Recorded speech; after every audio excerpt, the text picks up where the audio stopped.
Key figures. The designers. Reginald Joseph Mitchell, known as R.J., CBE, FRAS. Chief Designer, Supermarine Aviation Works. 1895 to 1937. R.J. Mitchell was born in Torque, a village near Stoke-on-Trent. As a teenager, he would spend hours building and flying model aircraft. He left school at 16 to start an engineering apprenticeship at a firm called Kerr Stewart, where he began working in the drawing office after completing his apprenticeship. At 22, he joined Supermarine Aviation Works at Woolston, Southampton. 2 years later, he was promoted to chief designer and became heavily involved in designing high-speed aircraft, including racing planes. Between 1920 and 1936, he designed 24 different types of aircraft, including flying boats and bombers. He was also responsible for several award-winning designs, including 2 that broke airspeed records for the Schneider Trophy in 1929 and 1931. His design for the Spitfire, highly manoeuvrable and built for speed, was revolutionary, and the iconic elliptical wing, designed by Mitchell to give a warning judder before an impending engine stall, went on to save many pilots' lives. Despite serious illness, Mitchell resisted all efforts to get him to rest. Determined to meet the need for a fighter aircraft which could perform on equal terms with the German Luftwaffe. He knew that the engine for this fighter plane needed to be designed and built to suit the plane, rather than building an airframe around the engine. As a result, Rolls-Royce produced the now famous Merlin engine in 1936, followed by the Griffon engine in 1939. In a letter to Mitchell's widow, written after his death in 1937, Viscount Swinton, Secretary of State for Air, wrote, "His was real genius. His work is his memorial." Joseph Joe Smith, CBE, Supermarine Designer, 1897 to 1956. Joseph Smith, Supermarine's chief draftsman, took over as chief designer after Mitchell died and oversaw the development of the Spitfire throughout the Second World War. Strongly focused in the belief that the Spitfire's development potential would continue through the war years, his contribution to the success of the Spitfire and his dedicated leadership of the Supermarine design team were invaluable. While Mitchell was an extremely clever designer and innovator, Smith proved to be the pragmatic engineer who could oversee development and make it all work. One of his most significant achievements was overseeing the introduction of the Rolls-Royce Griffon engine series of Spitfires, increasing their speed and altitude capabilities beyond those of the Merlin engine Spitfires. Thanks to Smith's leadership, many innovations to the earlier Spitfire were eventually brought in, including the installations of cameras and improved armaments. Smith's career began with an apprenticeship with the Austin Motor Company at Longbridge near Birmingham. He served with the Royal Naval Volunteer Reserve during the First World War, and following a short period as a junior draftsman in Austin's aviation department, in 1921 he moved to the aviation department of Vickers Armstrongs. Vickers acquired Supermarine Aviation Works in 1928 as a senior draftsman in their drawing office. He was subsequently promoted to chief draftsman 5 years later and became chief designer in 1937 after Mitchell's death. After the war, Smith was appointed a special director of Vickers Armstrongs and was awarded the CBE in 1945. He died in February 1956, aged 58. The test pilots. Joseph Mutt Summers, CBE, the man who made the first ever Spitfire flight. 1904 to 1954. Summers' aviation career began in 1924, aged 21, when he was granted a short service commission with the RAF. He then spent 6 months with 29 Squadron before working at the Royal Aircraft Establishment, where he worked as a test pilot for 5 years. He joined Vickers Aviation as their chief test pilot in 1929, and a year later became chief test pilot at Supermarine Aviation Works. Known for his quick reflexes and sophisticated image, he spoke fluent German and pre-war was in regular contact with Luftwaffe pilots, it was said he had the ability to fly virtually anything. The nickname Mutt came from his early RAF habit of urinating before takeoff on a small rear wheel of the plane he was testing, like a dog marking its territory. In fact, he did it because he believed a full bladder could prove lethal in a crash. When he left the plane after that first 8-minute flight, he was famously reported as saying, "I don't want anything touched." It was taken quite literally by the press at the time, and was partly responsible for the public perception of the Spitfire as the perfect fighter plane. In fact, what he really meant was he wanted to fly it again with the controls and everything else left untouched by anyone until the next flight. During the war, Summers became a supervising RAF flight tester and went on to fly Britain's first ever post-war airliner, the Vickers VC-1 Neen Viking. He clocked up 5,600 flying hours and tested around 366 different types of plane. He died aged 50 in March 1954, following colon surgery. Geoffrey Mr. Spitfire Quill, OBE AFC FRAS. Supermarine senior test pilot who flew every variant of the Spitfire and Seafire. 1913 to 1996. Quill grew up in Littlehampton, Sussex, son of an Irish engineer and the youngest of 5 children. In 1926, he started his secondary education at Lancing College, overlooking Shoreham Aerodrome, and his fascination with the aerial activity overhead led to a non-commissioned career with the RAF in 1931. In 1932, he joined RAF 17 Squadron at Upavon, flying Bristol Bulldog fighters. A year later, he was posted to the meteorological flight section at Duxford, flying in open cockpit Siskin, a single-seater fighter plane of the 1920s, to collect weather report data. He joined Vickers Supermarine in January 1936 as Summers' assistant, before being promoted to senior test pilot. Articulate, brave and highly intelligent, he was posted to 65 Squadron in August and September 1940 to test the Spitfire in combat. He flew with the squadron from Hornchurch, Essex, during the Battle of Britain, and is recorded to have shot at a Bf-109. This flying experience gave him valuable insight into the plane's handling and inspired ideas on improvements that could be made to the Spitfire. Amongst other things, combat showed Quill that pilots were getting shot down by an enemy they could not see. The optical qualities of the windscreen side panels were defective, and the lines of the rear fuselage and the canopy impeded rear vision. The design was changed.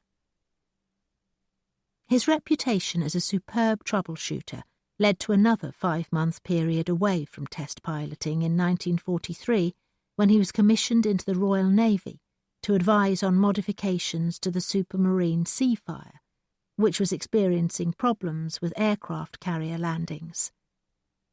His reports led to essential changes for future productions of Seafires and training of its pilots.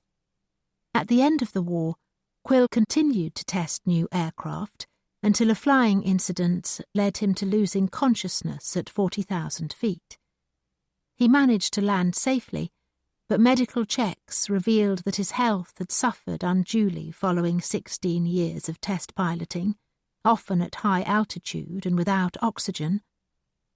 He moved into a desk job, initially with Vickers Armstrongs, then as military aircraft marketing executive for the British Aircraft Corporation. He continued to fly a Mark V Spitfire at aviation shows until his last Spitfire flight in 1960, though he did not formally retire until 1978. He later wrote 2 books chronicling the Spitfire and its legacy. He died aged 83 in February 1996.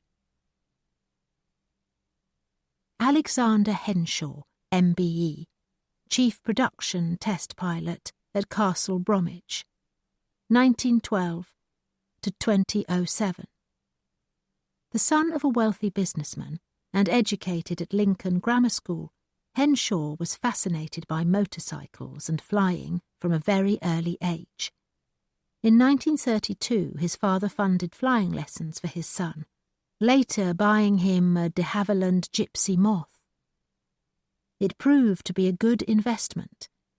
In 1938, Henshaw won the prestigious King's Cup air race, and the following year he made a record-breaking solo flight from Gravesend in Kent to Cape Town and back. With war imminent, he initially volunteered to join the RAF, but was invited to join Vickers Armstrongs as a test pilot at Weybridge, Surrey. Initially, Henshaw tested Wellingtons and the Walrus, the early seaplane designed by R.J. Mitchell, but found this work unsatisfactory. Then he met Geoffrey Quill, Supermarine's senior test pilot, who offered him a job. At first, Henshaw flew Spitfires at Supermarine Southampton factory. Then in June 1940, he moved to the Vickers Supermarine factory at Castle Bromwich as chief production test pilot for Spitfires and Lancasters, overseeing a team of 25.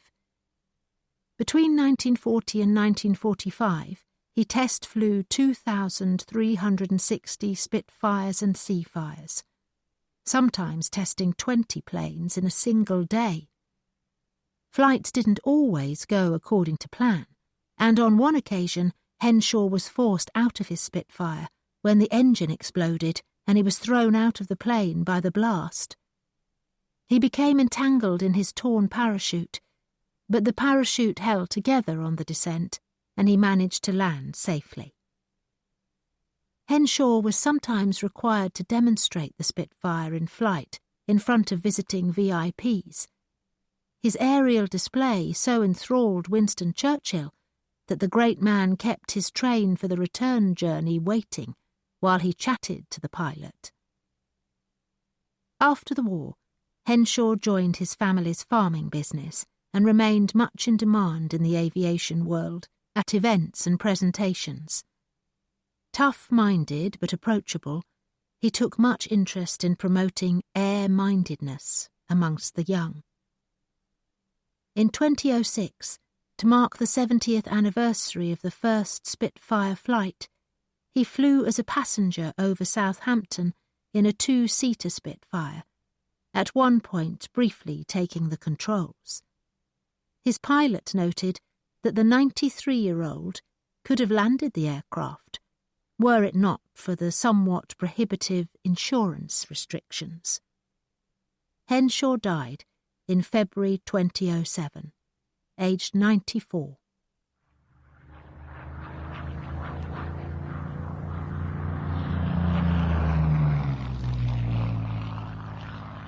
You've been listening to Spitfire Stories, true tales from those who designed, maintained and flew the iconic plane. Written by Jackie Hyams and narrated by Julia Barry. Text copyright 2017 by Jackie Hyams. The poems Sisters in Spitfires and Model Pilot, Model Lawn are from Sisters in Spitfires 2015 Reproduced by kind permission of Alison Hill. Sound recording copyright 2018 by Michael O'Mara. We would like to thank the Imperial War Museum for providing the sound effects used in this audiobook. Thank you for listening. Please check www.mombooks.com for Michael O'Mara's future releases. Pride. There were quite a few. 8 kills and 1 probable by the summer of 1941, which were recognised with the award of a DFC. The citation states that, on one occasion, despite having trouble with his own aircraft, he kept up a series of attacks on an enemy aircraft for some 45 minutes and finally destroyed it. Bodian described the episode in detail to Wiener. He came across his victim while patrolling north of Wittering. In his account, the Heinkel 111 takes on a human identity. "We opened fire and knocked some good lumps out of his belly, but as he had dropped all of his bombs, he didn't explode," he wrote. The enemy gunners returned fire vigorously, hitting the Defiant's turret, destroying 1 gun and putting 2 of the other 3 out of action. Bodian had to break off while the gunner struggled to get the damaged Brownings working again. The slow progress made him lose his temper, and he yelled at the gunner if he didn't get his guns firing, I'd kill him, and after a while he said they were okay. Then he went in again and got in a good squirt that killed the bottom gunner. The duel continued until they crossed the coast. The Germans appeared to have given up, for the Heinkel turned back towards land with its navigation lights switched on. It made no difference, and Bodian moved in for the coup de grace. I slid up in front of his port wing and told the gunner to kill the pilot from about 5 yards range. He did this, and the Heinkel dived straight into the sea, where she burned for a bit. Bodian's passion for the fight was matched by his detachment when considering the results. A few months earlier, he and his gunner shot down a Dornier, which crashed 10 miles from the base. The following morning he went out and had a look at what was left. There was a lot of meat strewn around, and 5 people were in it because 9 feet were found. I took a gun, a quick release from one of the parachutes, and a few scraps from the wireless operator's log, including a photo of the bloke in his identity card showing him to be 19 years old, and a photo of his girl. Not bad, either, though I don't expect she would like me very much. Bodian was a pre-war professional who prided himself on his skill and toughness, and could be scathing about the influx of novices. While at the Sutton Bridge OTU, he complained to Wiener about the Sprog pilots straight from flying school, who were new to blood, and got on my nerves with their nattering about the crashes, deaths, and injuries that were part of the training experience. For those without hundreds of hours of flying time logged, the darkness produced bewildering sensations which were not there in daylight. Roderick Rory Chisholm's account of his first operational flight with 604 Squadron, a specialist night fighter unit equipped with Blenheims based at Middle Wallop in Hampshire in August 1940, reveals the huge mental effort involved in simply trying to keep the aeroplane in the air. He had orders to patrol along a line near Bristol that would be marked out by flares on the ground. The patrol was a mixture of nervous tension and great exhilaration. Bristol was being blitzed 15,000 feet below me. I saw bombs explode and anti-aircraft fire and plenty of fires, but since I was never sure of myself or of the attitude of the aircraft or my own position, this patrol was of no potential value to our night defence. The situation, as far as I was concerned, was never under control, and when I was told that a bandit was reported at Angels 10 passing point 4 of my patrol line, and asked whether I could see anything, I had to say that I could see nothing. I was unable to take much notice of what was going on outside, because all my attention was concentrated on trying to keep the aircraft on an even keel. My nervous grip on the controls always tended to unsteady it by making overcorrections, and when I could relax temporarily, having won the advantage over gravity, the dreaded Isaac, for a moment, I would be looking down for the flares which marked the patrol line. Gravity would then get the upper hand, and I would again have to pore over the instruments until they danced before my eyes, and so it went on until I was told to come home. In this world of solitude and disengagement, the chemistry of the crew became a vital factor in morale and success. Desmond Hughes was first paired with a New Zealander who, though a sound-enough gunner, was stolid to the extent of being monosyllabic and devoid of any sense of humour. Then, when crews were switched around, he received Sergeant Fred Gash in his place. They hit it off immediately, and the partnership would endure for 18 months. They were both unpretentious, good-natured and conscientious, with a quiet but strong sense of duty and patriotism. Hughes was from a prosperous, well-connected Ulster family. He was studying law at Cambridge, where he was a member of the University Air Squadron when the war broke out. Gash was brought up in Manchester, son of a textile factory manager, and went to the prestigious Manchester Grammar School, leaving at 17 for a job in a printing works. Both had fallen in love with flying, following a 10-minute flip at an air show. Gash joined the Lancashire Aero Club and gained his pilot's licence, but such was the rush of volunteers that when he turned up at Manchester Town Hall on the first day of the war to apply for the RAF, he was told that the only vacancies left were for air gunners. Each had complete faith in the other. Many years later, Gash recalled how the fact that he had such confidence in my pilot was one reason why, though the squadron suffered dreadful losses, the thought never crossed my mind that I was not going to come back. They made a winning team, accounting for at least 5 enemy aircraft between them. Gash believed they could have shot down many more. He remained a staunch defender of the Defiant's battered reputation, and felt that it was poor tactics rather than design deficiencies that were responsible for the heavy losses. "We should have been used to attack the German bombers solely, while the Spitfires and Hurricanes took care of the German fighters," he argued. "It was the fighters that knocked the hell out of us, not the bombers." Through the winter of 1940-41, great ingenuity went into bluffing and confusing the raiders. Colonel John Turner, late of the Air Ministry's Works and Buildings Department, was brought out of retirement to lead a brilliant deception campaign, building scores of dummy airfields, codenamed Starfish, complete with flare paths and landing lights which tricked hundreds of raiders into dropping their bombs on empty countryside. Electronics experts were soon at work interfering with the German X-Gerät radio beaming system, so that attacks were directed away from their targets. These stratagems were surprisingly effective, but a really effective counter-offensive needed the same combination of technology married to a command and control system that had brought victory in the Battle of Britain. It began to take shape with the arrival of improved on-board radar and ground tracking stations. The stations were equipped with revolving radar arrays, which gave 360-degree cover, and the system that evolved from them was known as GCI, Ground-Controlled Interception.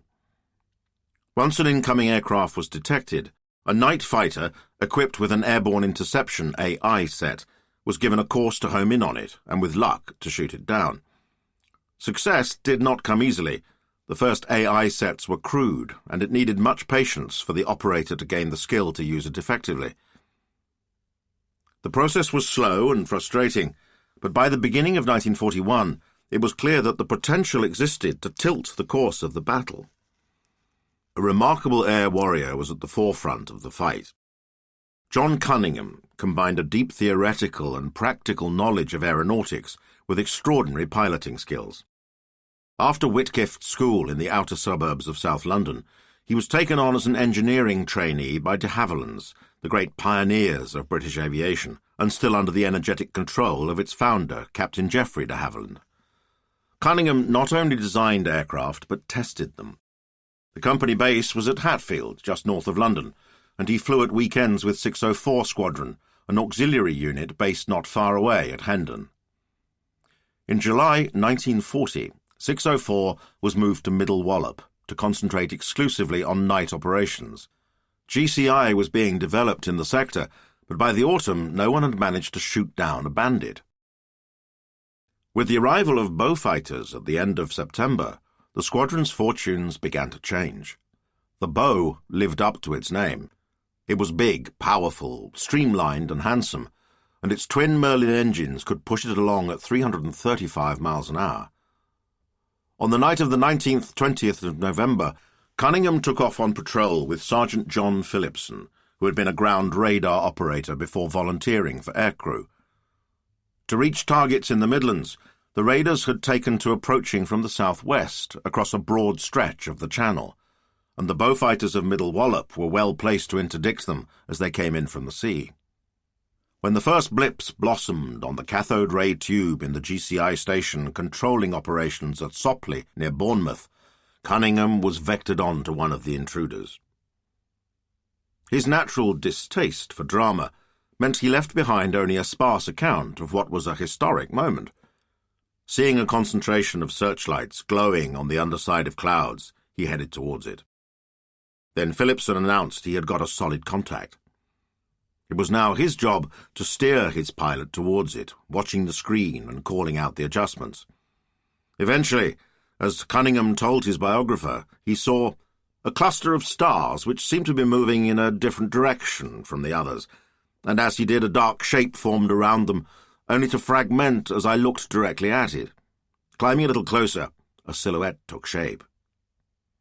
He manoeuvred the bow underneath the aircraft and identified the bulbous, glazed nose and broad, tapered wings of a Junkers 88.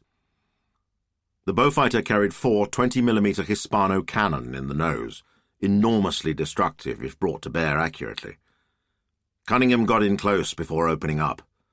The Ju-88 tipped over and dived straight to earth, exploding spectacularly on impact. His feat was emulated a few nights later by the Squadron CO, Mike Anderson, and thereafter the pattern was of gradual success, accelerated by the arrival of improved Mark IV AI radar. In April 1942, night fighters shot down 48 raiders, while anti-aircraft fire brought down 39. In May, the figures climbed to 96 by fighters and 31 by guns. Even with the change of fortunes, night fighters could not claim the credit for beating back the German night blitz. In May 1941, the Luftwaffe's losses were still a sustainable 3.5% of sorties. It was external events that brought the offensive to an end. In June, Hitler invaded Russia, and the Luftwaffe was needed elsewhere. By then, the nocturnal aces were well established in the public mind as a new cast of Air Force heroes, with John Cunningham and his regular AI operator, Sergeant Jimmy Rawnsley, its stars. One night, they were called on to perform for the King when he turned up at Middle Wallop just before the first patrol set off. In the course of chatting to Rawnsley, His Majesty asked how many aircraft he had downed. When he replied 9, the King requested that he get another one for him that night. The royal party began by watching events unfold on the screens of the Sopley GCI station, a primitive establishment comprising a caravan and a cluster of huts, over which a large antenna swept in 360-degree rotation. It was driven by a pair of airmen hidden in a shack, pedalling a contraption like a tandem bicycle. As the action moved closer, it was suggested that the King move outside for the finale. By now, Rawnsley had brought Cunningham into an ideal attacking position. The raider was still unaware of his presence when the cannons opened up. According to the account Cunningham gave his biographer, the crescendo of the guns opened the final act as I pulled away to avoid hurtling wreckage. A flickering glow lit the inside of the Heinkel, and its wheels dropped down, the hydraulics shot through. Flying alongside, we watched the glow expand through the skin as engulfing flames took over. Mortally wounded, the HE-111 shuddered and curved over into a steepening dive, flames streaming behind. These feats were seized upon by the RAF's publicity machine, which was anxious to continue promoting the Air Force as protectors and defenders, as well as to provide some evidence that the Luftwaffe were not able to attack with impunity. There were difficulties about how much could be said because of government reluctance to reveal the existence of the still-secret AI technology. Cunningham, whose virtues included extreme modesty, had no choice but to accept the absurd role that the publicists cast him in. He became famous as Cat's Eyes Cunningham, whose amazing prowess at shooting down Germans in the dark was the result of phenomenal eyesight enhanced by a diet of carrots. Despite the battering they were receiving at the hands of the Luftwaffe, the public's fascination with and admiration for the Air Force seemed unaffected. The government kept a close watch on the state of civilian spirits. The Home Intelligence Division of the Ministry of Information was charged with monitoring national morale and produced weekly reports based on data from a variety of sources, including the Mass Observation Network. From the outset, the public seemed to accept bombing as an ugly new fact of wartime life, which, if it cannot be cured, must be endured.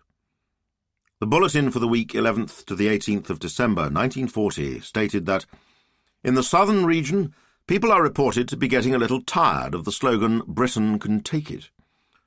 However, nowhere during the Blitz period is there any direct criticism of the men of the RAF. One respondent in a mass observation survey, the inhabitant of a southern port, much blitzed, remarked sourly, "We hear a lot about their activities, but I have never seen an RAF fighter about when the air over our city has been thick with German bombers." But people seemed rather to blame pre-war politicians for not giving the Air Force the right equipment to face the threat than the airmen themselves, and to accept that an antidote might take time to arrive.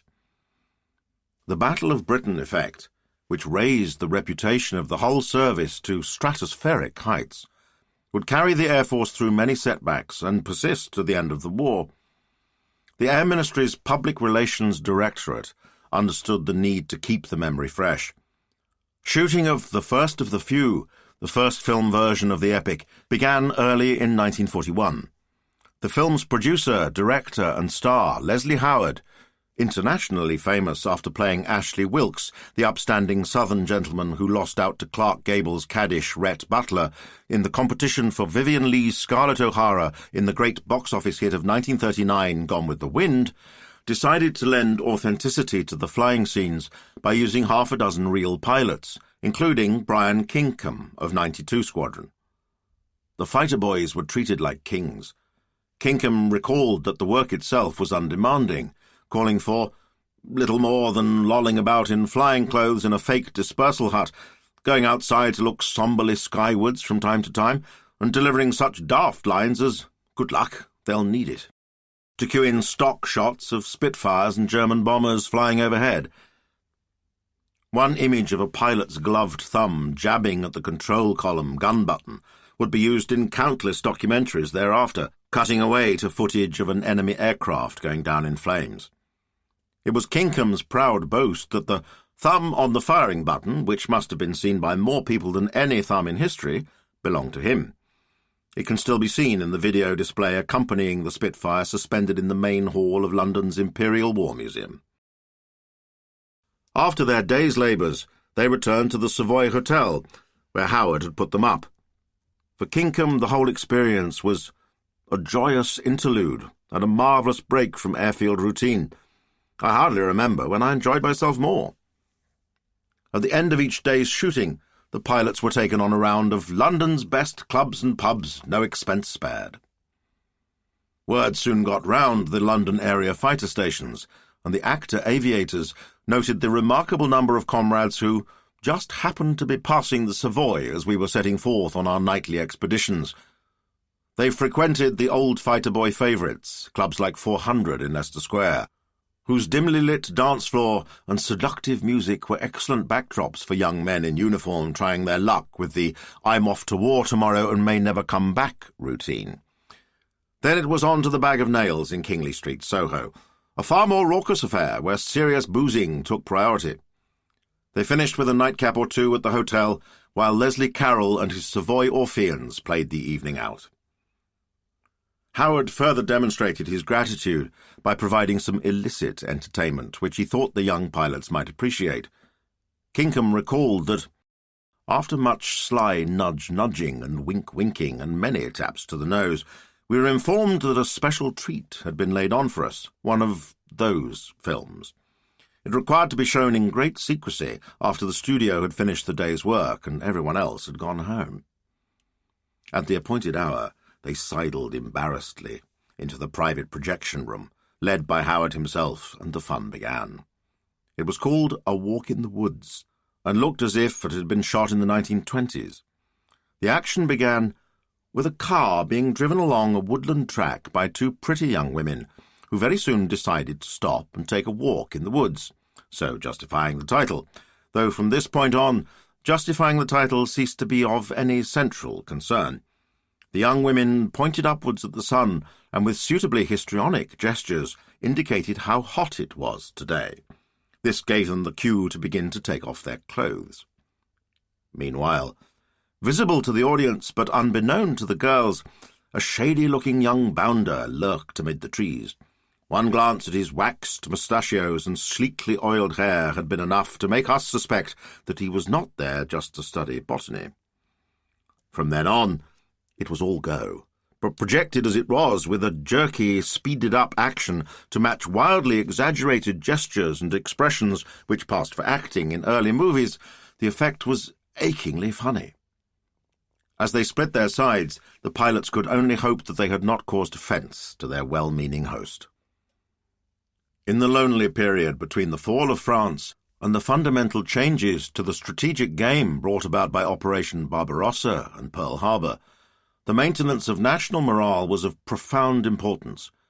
Any sign of progress, any glimmer of hope, was to be magnified to maximum proportions, even if the picture that resulted bore little resemblance to reality. The Prime Minister's tone shifted in the autumn of 1940 from ringing defiance to the promise of retribution and ultimate victory. On the first anniversary of the war, he declared in a memo to the Cabinet, "The Navy can lose us the war, but only the Air Force can win it. The fighters are our salvation, but the bombers alone provide the means of victory." The public was soon being assured that, although bombs were falling around them, over the horizon even worse things were happening to Germany. In a speech in the House of Commons, he asserted that, "Night after night, month after month, our bomber squadrons travel far into Germany, find their targets in the darkness by the highest navigational skill, aim their attacks with deliberate, careful precision, and inflict shattering blows upon the whole technical and war-making structure of Nazi power." By now, the conceptual underpinnings of the pre-war plans for the bomber offensive were trembling under the weight of operational realities, and the difficulties of striking effectively were all too apparent. The air staff still clung to the belief that performance would eventually catch up with the montage that was being concocted. The real situation was too painful to divulge. After the failures and crises of 1940, neither politicians nor the public nor the Air Force itself were in a mood to confront the truth. Instead, illusions were fostered in the cause of maintaining morale. Bomber Command told Group Headquarters that full publicity should be given to our bomber operations in the fullest and most attractive light. Everyone played along. Newspaper and magazine reports, BBC broadcasts and official announcements all presented the bombing effort as a story of continuous and growing achievement in this period, a narrative that was diametrically opposite to the truth. Initially, at least, the fiction was relatively easy to maintain. Unlike the Battle of Britain, all the action took place out of public view. Official bulletins were backed up by accounts by participants. A typical one, by a flying officer of a heavy bomber squadron, described a raid on Berlin in September 1940, one of a series ordered in retaliation for the bombardment of London. "We found our targets without difficulty. It was a gas-generating plant only a few miles from the centre of Berlin. When the bombs burst, there were 4 huge explosions across the works. It reminded me of a scene on the films. 2 huge fires started and huge tongues of flames leapt up, then dense smoke. The bombs had fallen about 50 yards apart. Almost immediately the fires and the explosions seemed to link up, and for a distance of 200 yards through the works there was this great mass of flames. We circled round and watched the fires blazing up. The rear gunner, I remember, shouted, 'Oh, boy, it's terrific!' In tandem with these accounts came reassurance that what the public was being told about the Air Force activities was actually true. At the same time as the report above was made, MacDonald Hastings asked Picture Post's millions of readers, "Can we believe the claims of the RAF? Are our bombers any more successful in raids over Germany than the German bombers over Britain?" The comforting answer was that the official version was accurate. He based the conclusion not on the word of the authorities, but what he said was the rigorously checked testimony of the airmen themselves. "Our bomber crews, who night after night fly over Germany, say that the official communiques claim only a fraction of the destruction which the RAF heavy bombers are working on Germany's war economy," he wrote. "When they come back from a raid, the bomber crews are interrogated by intelligence officers who wouldn't believe we'd won the war unless they saw the armistice signed with their own eyes." He described the process by which the debrief material was passed up to the bomber group headquarters, which suspects even intelligence officers' reports. Group headquarters pass on a revised account to Bomber Command, who are careful to modify any claim that might imply a tendency to boast. Bomber Command, in their turn, send a report to the Air Ministry. The report was an early exercise in explaining to a mass audience the character, purpose, and methods of Bomber Command. It was spread over 7 pages and illustrated by 16 excellent black-and-white photographs. Hastings was not an Air Ministry stooge. Nonetheless, the article must have pleased its readers in Ad Astral House. It presented bombing operations as they would like everyone, from the Prime Minister down, to see them. The piece was based on a visit to 214 Squadron, equipped with Wellingtons and based at Stradishall in Suffolk, and appeared just as the Blitz began. Hastings described a routine that would soon become implanted in the minds of the British public. The initial briefing revealing the target and setting the number of aircraft on the trip. Then the first preparations, plotting courses, testing engines, loading fuel and bombing up. In the afternoon came the final briefing, with specialists giving the weather forecast and latest intelligence on enemy defences. There was a break for supper before the crew climbed into their flying gear and headed out to the aircraft. The report underlines approvingly the collective and unhierarchical spirit of the enterprise. "Each aircraft has a crew of 6 men," Hastings wrote. 2 pilots, navigator, air observer, wireless operator, and rear gunner. There is no rule as to which are officers and which are not. Sergeant pilots are sometimes captains of aircraft, in which officers are rear gunners. The ranks mixed together on terms which are among the most pleasant features of Air Force life. It is made clear that bomber boys and fighter boys are different sorts of heroes, for the men who fly night bombers are quieter and more serious than the fighter pilots. Their responsibility is heavier. The technological knowledge required of them is more complicated, and the physical strain is more prolonged. The fighters are in the air at most for a few hours. The bombers are out all night, steering their course with cold deliberation through the blackness, studying their maps, puzzling out the direction of their target, and taking everything that the enemy likes to throw at them. Back at base, the staff grab what rest they can before awaiting the return. There are anxious moments when an aircraft is arriving, but more often than not, all our aircraft return safely. The piece dwells on the rigours of the debriefing process, which, he claimed, the crews will tell you is the worst part of the trip. The intelligence officers inquire carelessly if they've had a good trip. The crew, true to the Air Force tradition of modesty, reply in an off-hand way that it was very nice or not so nice. Then they get down to brass tacks. What time were you over your target? How did you know it was the target? Did your bombs hit the target? What height were you? If you were as high as that, how did you identify the target?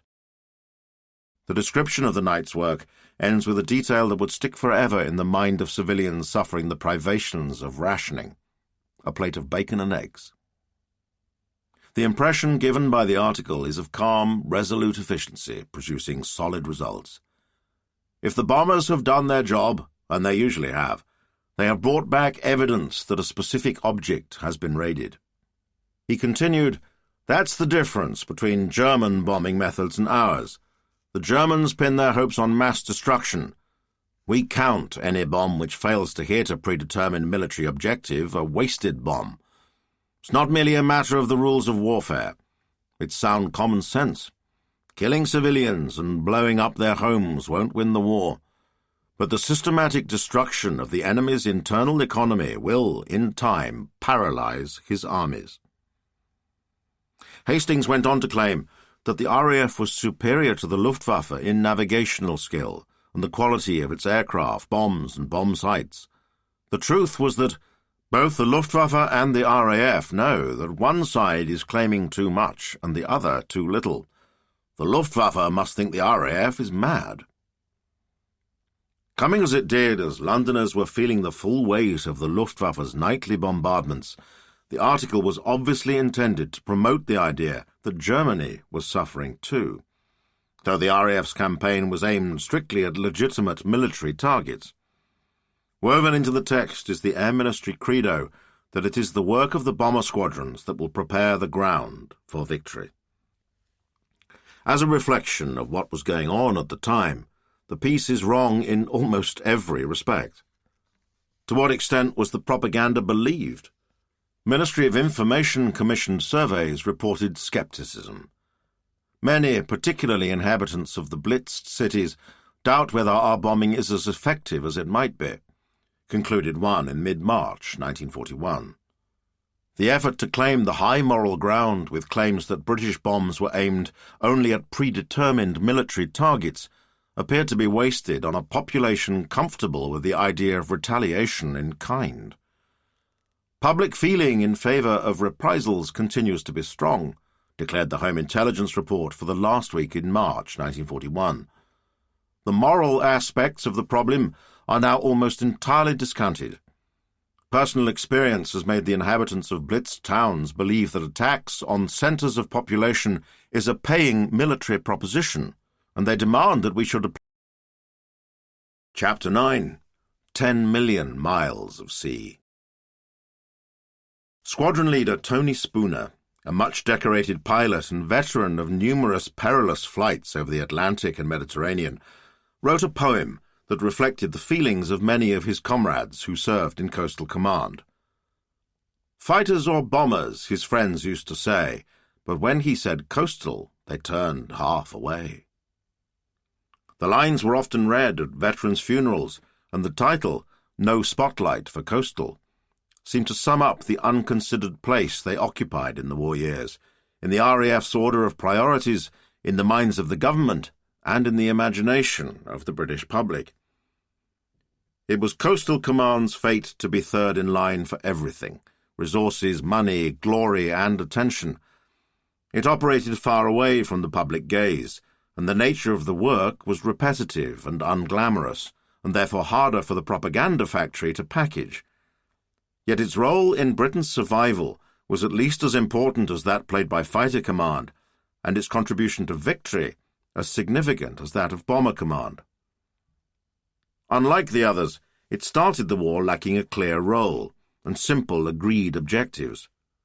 It would take several years and much trial and error before its proper function became obvious, and its squadrons were equipped with the right machines and technology to carry out their duties. The delay did not mean there was any slackening in the work rate. Constant endeavour was the motto given to Coastal Command, and it could not have been more appropriate. The confusion over role and identity was partly the result of the Air Force's fractious and complicated relationship with the Navy. The Admiralty had never accepted the arrangement arrived at in 1924, by which aircraft and crews operating on Navy ships belonged to the RAF. In 1937, a compromise was reached in which control of all carrier-borne aircraft was returned to the Navy under the aegis of the Fleet Air Arm. The deal did nothing to remove the fundamental incompatibility in the outlook of the services. At heart, the Admiralty continued to believe that logic and justice demanded that they should exercise full control over all air resources that directly affected the Navy's operations. The RAF, meanwhile, feared that ceding the principle would undermine, perhaps fatally, its hard-won status as an independent service. The picture was made cloudier by prevailing strategic assumptions about how the war at sea would play out. The old charge that soldiers were always fighting the last war did not apply to the admirals. Their plans and hypotheses suggested they had entirely forgotten it. Much of the naval effort in 1914-18 had gone into protecting the transatlantic sea lanes on which Britain relied for its survival. The main threat had come not from the powerful German surface fleet, which was neutralized after the Battle of Jutland, but from U-boats, which in 1917 sank 6.6 million tons of Allied shipping, seriously weakening the country's ability to continue the war. The danger had been overcome by a system of merchant convoys, protected by escorts armed with guns, depth charges, and torpedoes. By then, aircraft too were playing an important part, and in November 1918, the Air Force had 285 flying boats and 272 land-based aircraft engaged in hunting U-boats. They managed to sink only 7 enemy submarines, but the deterrent effect was strong. The naval staff came to believe that the ideal was that a convoy should be escorted by at least 2 aircraft, one keeping close and one cruising wide to prevent a submarine on the surface from getting into a position to attack. By the time the war started, the wisdom had changed. Thanks to the development of ASDIC, anti-submarine underwater detection, the Navy believed that it could handle the threat without any need for heavy air support. Its main concern at the beginning was not the U-boats, but the Kriegsmarine squadrons of fast, heavily armed and long-ranging capital ships and pocket battleships, which once at large in the Atlantic could savage Britain's supply lines. So it was that in the joint discussions to design a cooperative air and sea organisation held between the Admiralty and Coastal Command, the emphasis was on defensive and passive tasks. The prime duty was to be reconnaissance, to assist the home fleet in the detection and prevention of enemy vessels escaping from the North Sea to the Atlantic. That is, the dreaded breakout of the surface fleet. Next came the provision of air patrols to spot submarines and convoy escorts to scare them off in British coastal waters. Offensive operations were last on the list. The provision of an air striking force, and then mainly on the East Coast. Despite the history of institutional wrangling, at the outset personal relations between Coastal and the Navy were good. Its chief, Frederick Bohill, was a former sailor with seawater in his veins, who joined the RN in 1904, transferred to the RNAS in 1913, and started the First World War commanding the Navy's first aircraft carrier, HMS Empress, a converted cross-channel ferry. He was no one's idea of a sea dog, nor indeed of an aviator, with a bald pate, bulging eyes, and shaggy red eyebrows that swept upwards across his forehead as if about to take flight.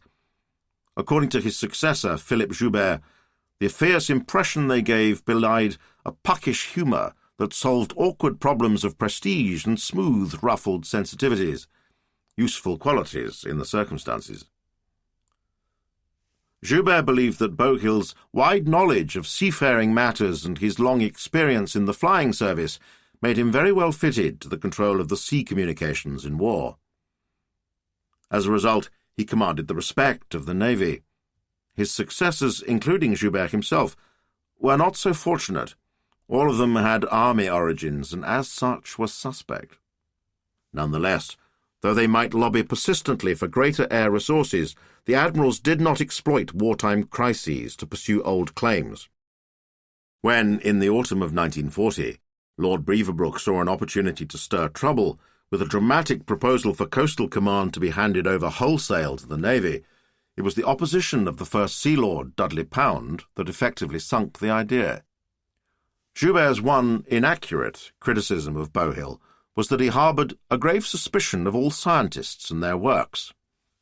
Service chiefs got used in wartime to being assailed by experts lobbying for a new gizmo that would supposedly win the war. Most of the innovations were useless, but some did indeed turn out to have transformational powers. The breakthrough in the development of British radar, after all, emerged from initial research to test the validity of a death ray that would kill the crews of hostile aircraft. Joubert prided himself on understanding the crucial part that science would play in the war at sea, a struggle that Coastal Command would be in the thick of. Despite the Navy's initial breezy confidence, it would turn out to be just as much a life-and-death affair as the Battle of Britain, yet it would go on for years rather than months. The Battle of the Atlantic was waged in various forms from the first day of the war. Though a discernible turning point was reached in the middle of 1943, the U-boat menace persisted, and the effort to protect the Allied oceanic supply lines by sea and air continued right until the very end. Anyone who mattered understood the immensity of the stakes. Yet there was never a systematic policy emanating from the government, or even from the Air Ministry, to give coastal what it needed. The struggle to keep the sea lanes open had many ups and downs. At the break of each false dawn, there was a tendency to scale back the resources of the maritime air effort and divert them to other theatres. There was a perpetual clamour for men and machines from all branches of the service. But with the bomber credo so deeply entrenched in the minds of the air marshals, it was Bomber Command's claims that carried the most weight. At the start of the war, the aircraft, armament, and technical equipment with which Coastal Command was equipped were all pathetically inadequate for the tasks it was set. The situation would only get worse as the range of their duties grew ever wider. It was just as well that at the beginning its main responsibility was reconnaissance rather than offensive operations. The Air Ministry issued specifications for a twin-engine reconnaissance bomber in 1935. 2 types were approved, but one, the Blackburn Bota, turned out to be all but useless. At the outbreak of hostilities, Coastal's striking power rested on the frail shoulders of the Vickers Wildebeest, a lumbering antediluvian biplane. Seaplanes were an essential element in the armoury, extending operational capacity to geographically difficult parts of the world and greatly reducing infrastructure needs.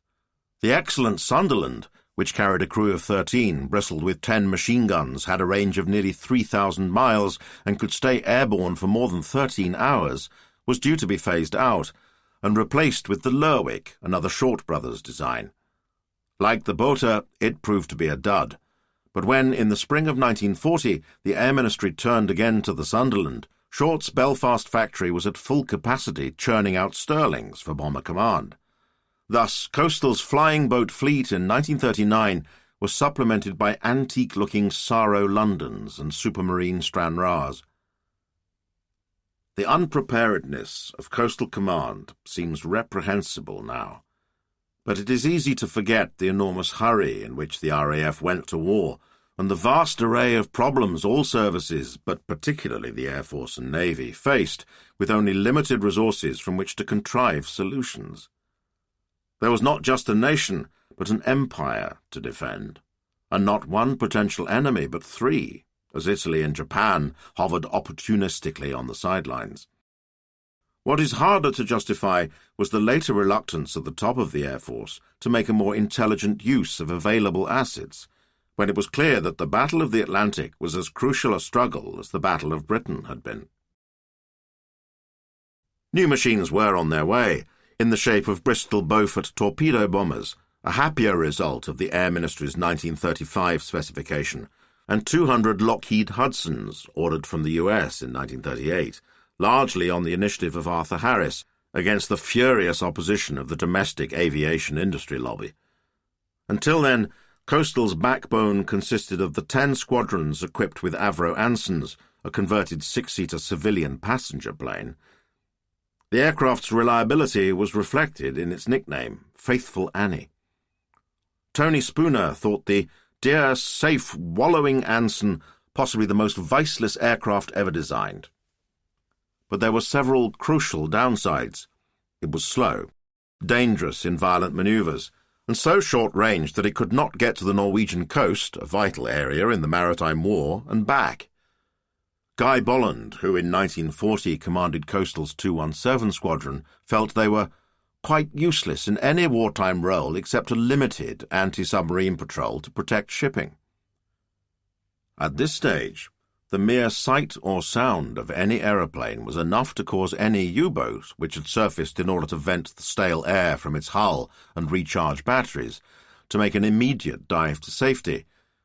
Tiger moths, the game little biplane trainers that every RAF pilot knew from his basic training, were pressed into service on these scarecrow patrols. The disruption they caused was valuable, but the German submarines had little to fear. According to Bolland, the Anson was both too slow and too fragile. The engines had to be started up by using a starting handle. Its undercarriage was retractable, but only after the use of another collapsible handle, which took many turns to retract it after takeoff and to lower it for landing. For waddling along from A to B it was fine, but the performance, bomb load and armament were totally inadequate, and it was soon to be taken off frontline duties. Bolland joined the RAF on a short-service commission in 1930, after a career at sea as a junior officer in the Royal Mail Steam Packet Company.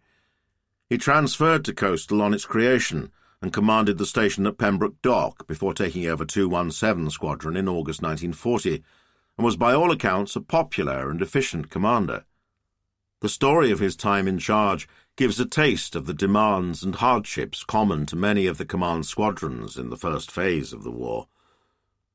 217 was based at St Evell, a hurriedly constructed station on the northwest Cornwall coast, and was mainly involved in flying anti-submarine patrols over the western approaches to the Channel. The unit was in the middle of re-equipping with the Bristol Beaufort, a much more impressive aeroplane. Its twin Taurus engines made it the fastest torpedo bomber of the day, and it was reasonably well defended, with a machine gun in the wing and two mounted in a dorsal turret. The transition was difficult. Beauforts were much harder to fly than the Placid Annie. In the meantime, operations with Ansons continued. With the arrival of German U-boats, followed by large surface warships in the French Atlantic ports, the scope of the squadron's work had widened. The Kriegsmarine now had direct access to the Atlantic sea lanes, and the Admiralty inundated the RAF with demands for bombing raids on the ports of Brest, Lorient, La Pallice, and Bordeaux. Bougainville responded willingly, and coastal squadrons were diverted into pinprick raids aimed at stalling the gathering threat. Bolland's predecessor, Wing Commander L.H. Anderson, who had arrived on the squadron on the 1st of July 1940, was dismayed at the new orders.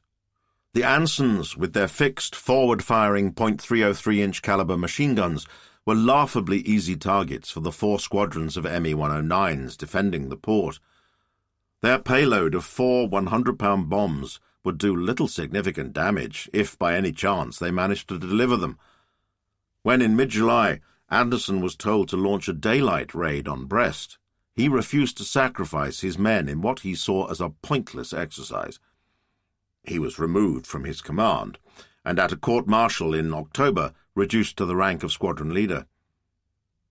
If Bolland's superiors believed that he would be more biddable, they were soon disappointed.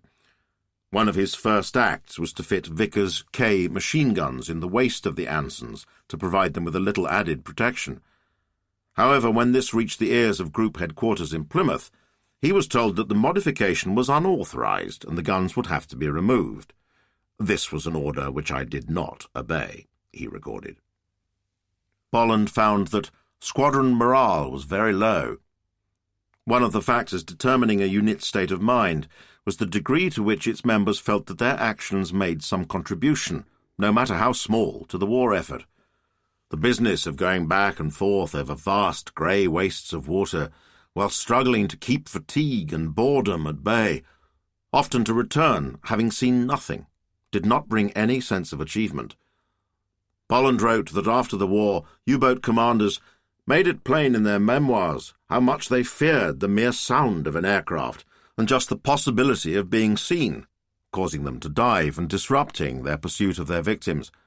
However, those facts were not known to us at the time, and it was impossible to persuade many of those who flew thousands of miles without a sight of the enemy that they were doing anything to win the war. Life on the ground that winter was unsettling, with constant air raid warnings and occasional bombs landing on and around the base from raiders on their way back from plastering Merseyside. On the 21st of January 1941, a parachute mine landed on an air raid shelter, killing 21 of the base ground staff. While the Beauforts were bedding in, Ansons kept up attacks on the Atlantic ports. When operating in darkness, the fighters left them alone and they escaped relatively unscathed by flak, so that in 200 sorties not a single aeroplane was lost.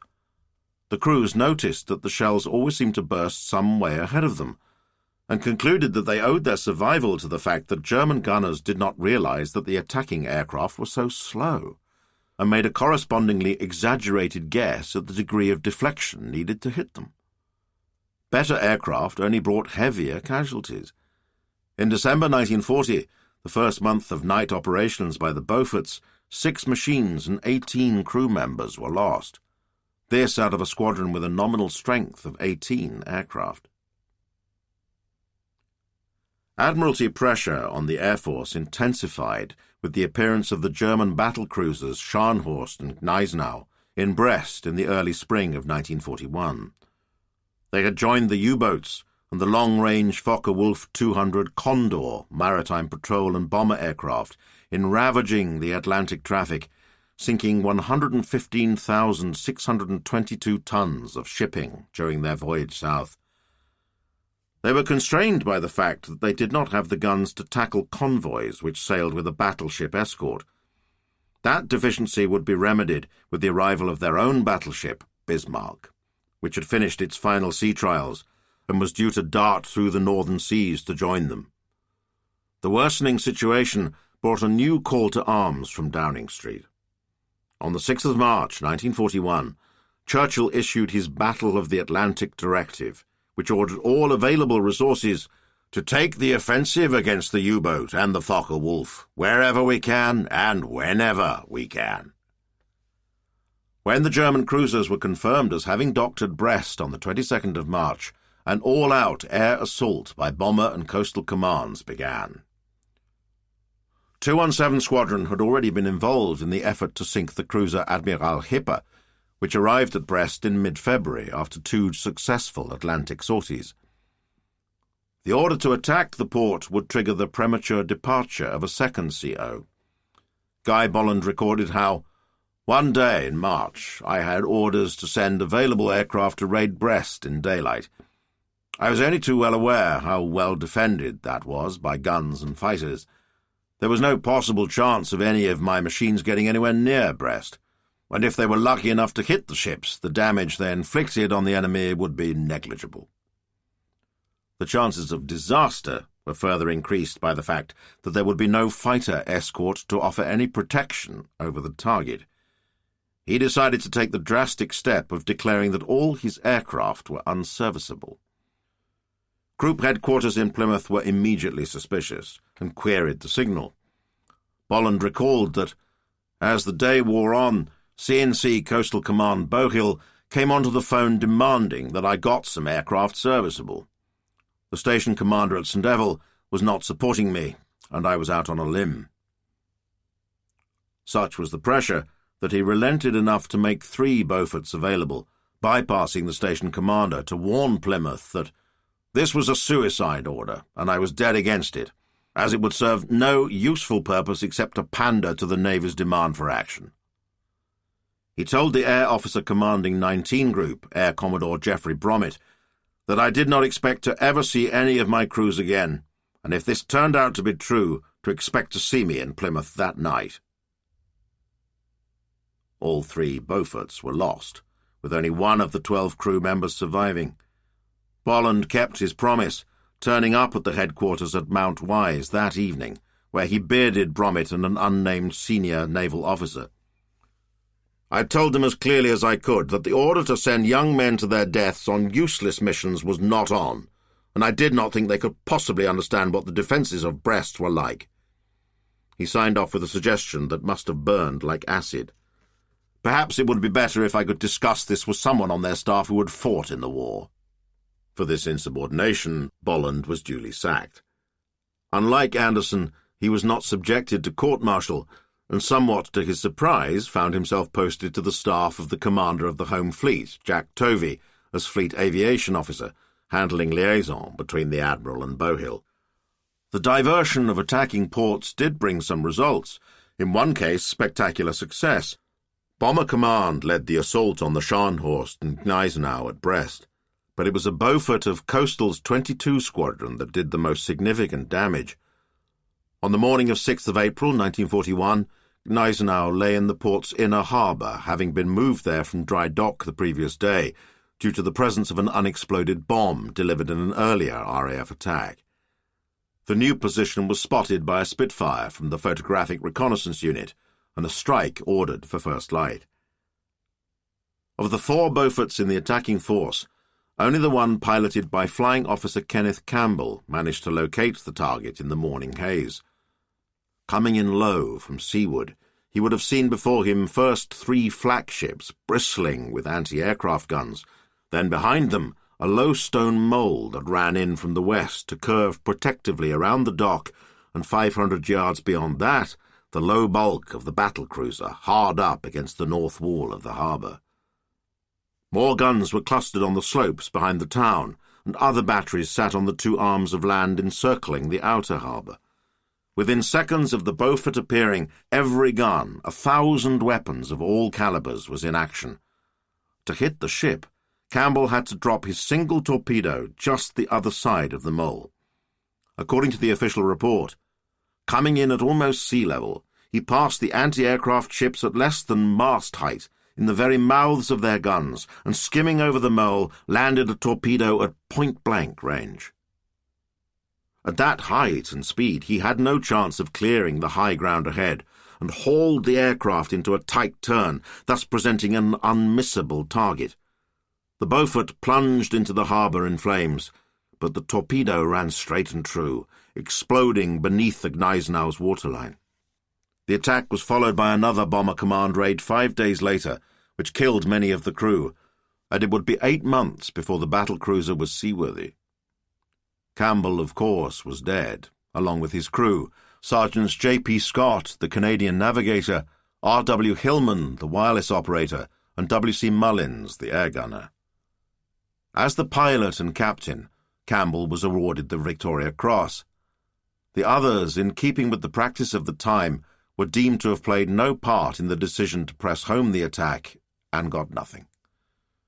Campbell was a 23-year-old Scot, born in Saltcoats, Ayrshire, educated at Sedbergh Public School in Cambridge, where he read chemistry and joined the University Air Squadron.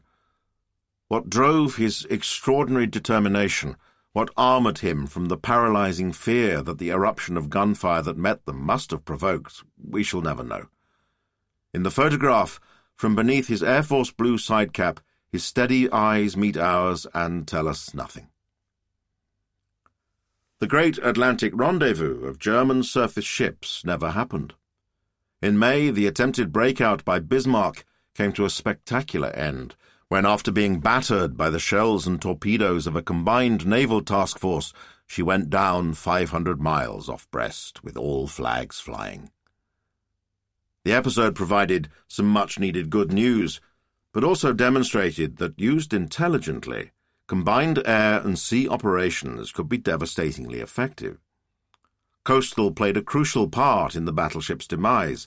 It was a Spitfire from the command's No. 1 Photographic Reconnaissance Unit, which on 21st of May took the pictures from which Bismarck and its consort, Prince Eugen, were positively identified as they steamed towards Bergen.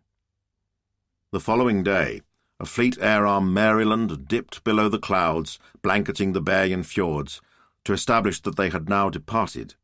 Both coastal and FAA reconnaissance aircraft dogged the battleship's steps as it passed through the Denmark Strait between Greenland and Iceland, and carried on the pursuit following the action of 24th of May, in which HMS Hood was sunk. When Bismarck shook off its shadowers on the 26th of May, it was a bold stroke by Frederick Bowhill that put them back on the trail. He ordered a patrol further south than the Admiralty reckoned the quarry to be. Coastal Command Catalina flying boats intercepted the battleship nearly 800 miles northwest of the haven of Brest and set in train the FAA swordfish attack that slowed and ultimately doomed the battleship. By now it was clear that the role allotted to Coastal Command at the outset was not ambitious enough. Its aircraft and crews would be better employed not just in reconnaissance and deterrent patrols, but in an offensive role, hunting U-boats and destroying them. The arrival of more and better aircraft and upgraded radar meant that they were in a reasonable position to combine with the Navy to provide improved protection for the convoys and take the fight to the Germans. Bowhill left in June 1941 to take over Ferry Command. On his watch, Coastal had undergone a quantitative and qualitative transformation. The 19 squadrons it had started the war with had grown to 40. New aircraft, like the US-manufactured PBY-5 Catalina seaplanes, were almost as big as the Sunderlands and could operate 800 miles from base and stay in the air for 17 hours. The flying boats were relatively spacious compared with most military aircraft, but there was still less room in which to move than is to be found in a small fishing smack. The Lockheed Hudson could be projected 500 miles with a time over the target of 2 hours. Wellingtons and Whitleys, seeded by Bomber Command, could also spend 2 hours on station at that distance. The basing of a wing in Iceland in the late summer of 1940 opened the air umbrella wider, though a gap in mid-ocean still remained which could not be covered from either side of the Atlantic. There were some, though still not enough, long-range fighters to offer a degree of protection from the Condors and long-range Heinkels that reinforced the air offensive. The men who flew the patrols had an identity which set them slightly apart. A disciplinary report noted that Coastal was a more stable command. The captains have earned their rank by long experience, and the crews as a whole are a more reliable and responsible type. Tony Spooner fitted the approving stereotype. In 1937, he had decided to try and become an airline pilot. The attraction was the pay and career prospects rather than any romantic attraction to flying. He had been an instructor before joining Coastal and had a strictly methodical approach to operations. Steady types were needed in this unglamorous front of the air war. The report noted the isolated nature of many of the stations, far from the bright lights. Early in 1941, Spooner was based at Limavady in Northern Ireland. The station was next to Lough Foyle, and he was able to vouch for the truth of the local saying that if you can see across the loch, it's a sign that it's about to rain. If you can't, then it's raining already. The work was tedious. As an official publication of the time put it, the chief enemy is not the German Luftwaffe or the German Navy, but boredom, which may provoke first inattention, then indifference. The pilot must spend hundreds of hours with nothing to look on but the expanse of sea and sky. Wave on wave to west stretches the vast monotony of the Atlantic Ocean. It may glitter in the noonday or lie devoid of light and colour in the hour after sunset. It may seem to crawl like the wrinkled skin of a beast or stretch in ridged and uneven furrows under the breath of strong winds, but it will be empty for hours. Protracted staring at the sea could prove fatal, sending the pilot into a trance and blinding him to the line between sky and water. When disaster struck, as it all too often did, it was most likely to be caused by accident or error. It was hard to know, as the end came out of sight of ship or aircraft, witnessed only by the seabirds. On beginning his tour of operations with 221 Squadron, flying Wellingtons over the North Atlantic, Tony Spooner noted how most of the losses remained unexplained. Crews went out and simply failed to return. Perhaps an engine failed, perhaps they got lost, perhaps they flew into the sea deceived by their altimeters, perhaps they got iced up or ran out of petrol fighting engine ice. The latter was a major hazard, our great enemy. Whenever possible they tried to fly below the cloud base where icing was less likely, but when the weather made this too dangerous, they were forced to climb into the colder upper air. A chemical de-icing agent could offer protection to the wing and tail services, but rain soon washed it off.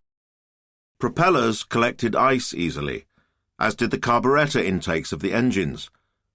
The drill in the case of the former was to make violent alterations in the revs per minute, hoping to dislodge it by vibration and centrifugal forces. In the latter, it was to Either try a full-power climb through the cloud to the clearer air on top, or, as a last desperate remedy, switch the ignition off, then on. The monumental backfire which resulted would, with luck, clear the carburettor throat. There was nothing they could do, though, to prevent ice encrusting the aerials which festooned their Wellingtons, emitting an eerie singing noise as they vibrated. It seemed to Spooner that enemy action was the least likely explanation for disappearances, partly because it was obligatory to send an immediate ops flash signal as soon as a hostile aircraft or vessel was sighted. A more dispiriting reason was the sad fact that neither 221 nor 502 squadrons, the sister unit, were finding the enemy except on very rare occasions. Even if they did spot a U-boat, it was usually able to dive under the waves before the crew could drop their load of depth charges. The figures bore out this judgment. In the first 22 months of the war, Coastal Command aircraft spotted 161 U-boats and attacked 125 of them. They managed to sink only 2, and then with assistance from Navy craft. Philip Joubert took over command from Bowhill in June 1941, and, according to the official historian, made it his first task to develop the most effective operational technique for ASV aircraft, and in doing so, to make the aeroplane at last a U-boat killer. ASV stood for Air-to-Surface Vessel Radar, supposedly capable of locating U-boats on the surface, and with a forward scan of 12 miles and a side scan of 20. In its early forms, however, it was mainly of use as a navigational device, rather than as a means of pinpointing enemy submarines, and when the government's chief scientific advisor, Sir Henry Tizard, visited Limavady and asked the crews how many U-boats they had detected with it, the answer came back, none, or possibly 1. Fighting submarines was a mechanical, methodical business. The battlefield was vast, 10.5 million square miles of sea. The northern boundary lay inside the Arctic Circle and the southern on the equator. It stretched in the east to the coasts of Western Europe and West Africa, and in the west to the eastern seaboards of Canada, Newfoundland, the USA, and Central America. Finding U-boats in this wilderness meant catching them while they were leaving or returning from a hunting sortie, or as they tracked or lay in wait for a convoy.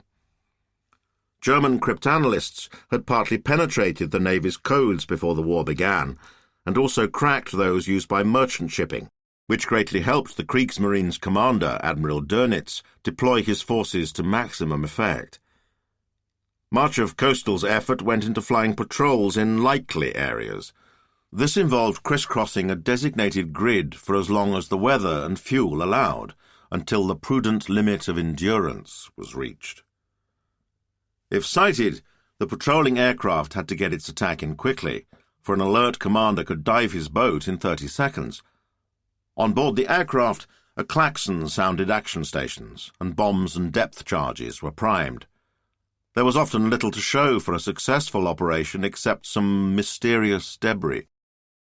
One report of an attack by a Sunderland 210 miles off Finisterre described how bombs were dropped within 20 feet when the submarine was at periscope depth, and a large oil patch with air bubbles was observed. Later, more bubbles appeared in the centre of the patch. After 20 minutes, the oil patch extended with bubbles continuing to rise. The aircraft remained in the vicinity for 3.5 hours. The crew of a Hudson, sent out from Iceland on the 27th of August 1941, after a patrolling aircraft from the same squadron attacked but failed to sink a U-boat, had the satisfaction of catching it just as it surfaced again. After it dropped depth charges, the U-boat was completely enveloped by the explosions and shortly afterwards submerged completely. 2 minutes later it reappeared, and 10 or 12 of its crew, wearing yellowed life jackets, appeared on the conning tower and came down on deck. The Hudson dived, firing all its guns it could bring to bear as it swept in tight turns around the submarine. The crew then scrambled for the conning tower, re-emerging 7 minutes later waving a white cloth, subsequently discovered to be the captain's dress shirt. Relays of aircraft then kept watch for 11.5 hours until a naval trawler arrived to capture the prize. The increasing success of the campaign was due to the greater number of better machines available, the improved quality of radar, and the greater efficiency of depth charges, bombs, and rockets. None of these were obtained without a struggle. Once again, the particular relationship that Coastal Command stood in, not just with the Navy but with the RAF itself, created special difficulties when it pressed for its fair share of resources. Quite early in the war, the Air Staff had accepted that the Admiralty should have overall control of joint air operations connected to the Battle of the Atlantic. That meant Coastal Command was held in joint custody, with the RAF supplying men, machines, and land bases, while the Navy put them to work. It was a common-sense arrangement, and the cogs, large and small, of the two services locked smoothly enough when they met in each of the command's operational areas. The friction came at the top from the endless clashes between Admiralty and Air Ministry over resources. By the summer of 1941, Coastal Command had extended the protection it could provide to transatlantic convoys, but a wide gap still remained in mid-ocean that was beyond the range of aircraft operating either from Britain and Iceland on one side and Newfoundland on the other. Aggressive patrolling to locate and sink U-boats was starting to have some success, but more machines and crews were needed to change the course of the battle decisively. The Admiralty naturally made repeated requests for very long-range aircraft to expand the air umbrella and maintain pressure on the submarines. As Commander-in-Chief of Coastal, Philip Joubert supported the Navy with all might power, only to find that his own superiors were against him. Requests for some of the new four-engine Halifaxes, which began arriving on Bomber Command squadrons at the end of 1940, were ignored by the Air Ministry. In June 1941, a single squadron, No. 120, which was based in Iceland, was equipped with consolidated B-24 Liberators supplied by America, which had the long legs to close the Atlantic gap. According to Joubert, Bomber Command only spared the aircraft from its private war with Germany because their engines showed too much flame from the exhausts and thus helped the enemy night fighters. As detection technology improved, very long-range aircraft like the Liberators turned out to be very effective hunters and killers of submarines, yet in February 1943 there were still only 18 operating in the North Atlantic. Coastal's bargaining power was diminished after the battle seemed to take a turn for the better in the middle of 1941. In 1942, another crisis developed. In March, more than 800,000 tons of Allied shipping was sent to the bottom, 2/3 by U-boats. There were similar losses in June and November.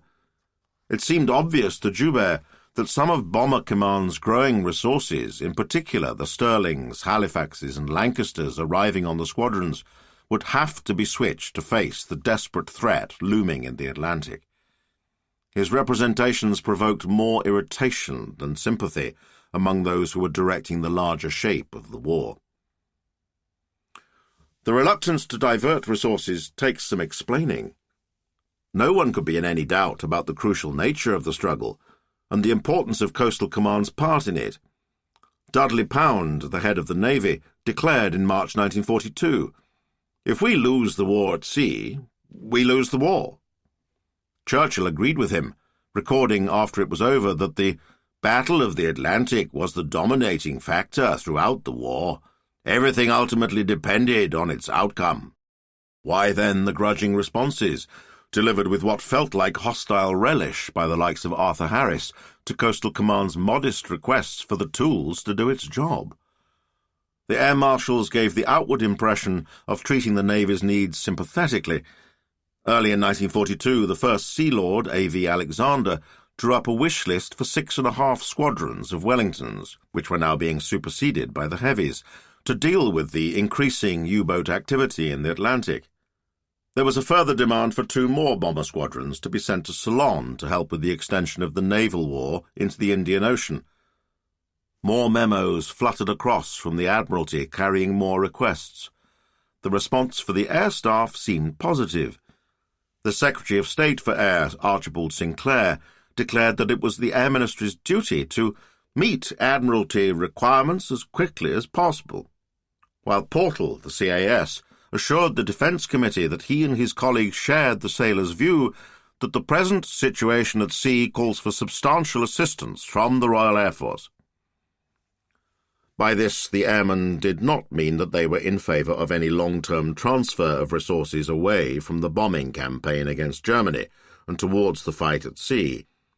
Sinclair was quick to point out that the bomber squadrons would have to be re-equipped with ASV before they could carry out long-range reconnaissance duties, and by the time that happened, aircraft that Coastal Command had on order would have arrived, and the deficiency made good. He added that the effort would anyway be largely wasted, as enemy targets were uncertain, fleeting, and difficult to hit. The real motive behind the reluctance to give Coastal a higher priority was a determination not to allow the Air Force to be distracted from what it still passionately believed to be its true purpose, a strategic air offensive against Germany that would destroy its ability to wage war. The logic was that the Coastal Command effort was essentially defensive, aimed only at preventing Britain from losing the war. Only offence could bring victory, and that was the job of Bomber Command. It therefore followed that Coastal should only get the minimum resources necessary to avoid defeat. The plethora of demands came at a particularly tense time for Bomber Command. A long period of heavy losses and consistent failure had forced it into a policy of conservation while it awaited better days. It was preparing to launch a new offensive, armed with bigger and better aircraft, and a potentially game-changing navigational device called G, which raised hope that the squadrons might at last be able to find their targets. By now, Churchill and the government were losing faith in the Air Staff's claims for what bombing could achieve, and the whole doctrine of the strategic air offensive was in danger of collapsing. Under a new commander, Arthur Harris, the bombers were being allowed another chance, quite possibly a last one, to live up to the role the airmen had claimed for themselves. Failure would mean humiliation, and the demolition of the RAF's arguments for its own independent existence. Most importantly, it would demonstrate that what it had presented as a broad thoroughfare to victory was in fact a dead end, thereby wrecking a fundamental premise of Britain's war planning. A breakthrough was imperative, but for the renewed campaign to have any prospect of success required the concentration of all Bomber Command's resources. Thus, the reasonable tone that the Air Staff adopted when confronted with calls for assistance from the Navy and appeals for largesse from Coastal Command was not entirely sincere. Their minds were set on proving the truth of the Trenchard doctrine. If that meant inflicting a degree of hardship and raising the level of risk on other fronts, then so be it. They were convinced they were at last capable of bombing Germany effectively. By devastating the cities which supplied the Kriegsmarine with the wherewithal to sustain their war at sea, they would do more to win the Battle of the Atlantic than diverting effort to a defensive maritime role in which they had little expectation of success. No one believed this more fervently than Bomber Command's new chief. Arthur Harris took over from Richard Pearce in February 1942. It was Pearce's bad luck to have held the job during a depressing period of international isolation and dismal results. Harris arrived just after the planets had undergone a momentous realignment. Thanks to Barbarossa and Pearl Harbor, Britain now had mighty allies, and the technical and material difficulties that had crippled the bombing effort were coming to an end.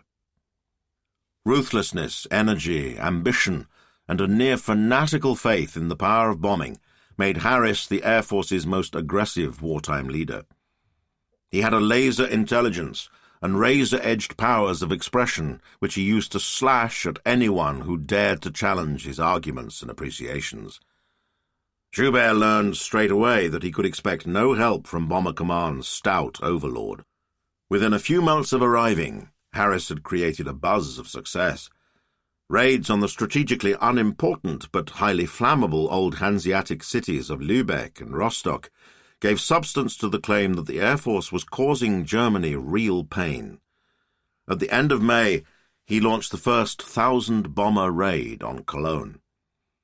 These were propaganda successes rather than serious blows to the German war economy, but they reinforced Harris's faith that victory, speedy and complete, awaits the side which first employs air power as it should be employed. That meant throwing aircraft against German cities, not using them as subsidiary weapon in support of the army and navy. Harris's hectoring voice echoed through Whitehall and Downing Street, where Churchill's door always seemed open to him. In June, he called for the immediate return to Bomber Command of all the aircraft it had loaned to Coastal, for their absence from his order of battle was an obstacle to victory. A few months later, Churchill supported a move to prize 2 bomber squadrons seconded to Atlantic duties and send them back to Harris. Harris also demanded the return of all bombers from the Middle East once the situation stabilized, and the recall of all suitable aircraft and crews from Army Corporation Command. According to one of the statistics, vivid but obscure of origin, that he was apt to flourish, it took 7,000 hours of flying to destroy 1 submarine at sea, approximately the amount of flying necessary to destroy 1/3 of Cologne. Would the Battle of the Atlantic have been won quicker if Bomber Command's men and machines had been thrown into the fray? The question burned fiercely from the beginning, spreading well beyond expert military and political circles, and was publicly aired in the House of Commons. It has flared up frequently in the decades since. The debate is unresolvable. The truth is that the interwar theories, policies and personalities of the RAF landed it in a place where there was little room for manoeuvre. Men, machines, training and doctrine all pointed in one direction, and that was to Europe and Germany. To change course so dramatically once the conflict was launched required a root-and-branch reorganization that needed to be both physical and conceptual. The timetable of war made the feat impossible. To construct an air force adequate to face all the challenges that Hitler threw up would have meant putting the clock back a dozen years. To succeed, then, Coastal Command would have to adapt, to improvise, to analyze. Joubert sought solutions in science. Despite his disparaging remarks about Bouhill's alleged hostility to boffins, he inherited from him the brilliant brain of Professor Patrick Blackett, who Bouhill had appointed as his scientific adviser in March 1941. Blackett, who went on to win the Nobel Prize in Physics, was sceptical about the value of strategic bombing and believed that priority should be given to winning the Battle of the Atlantic. He set up an operational research unit and recruited a star team to examine all aspects of the command's work.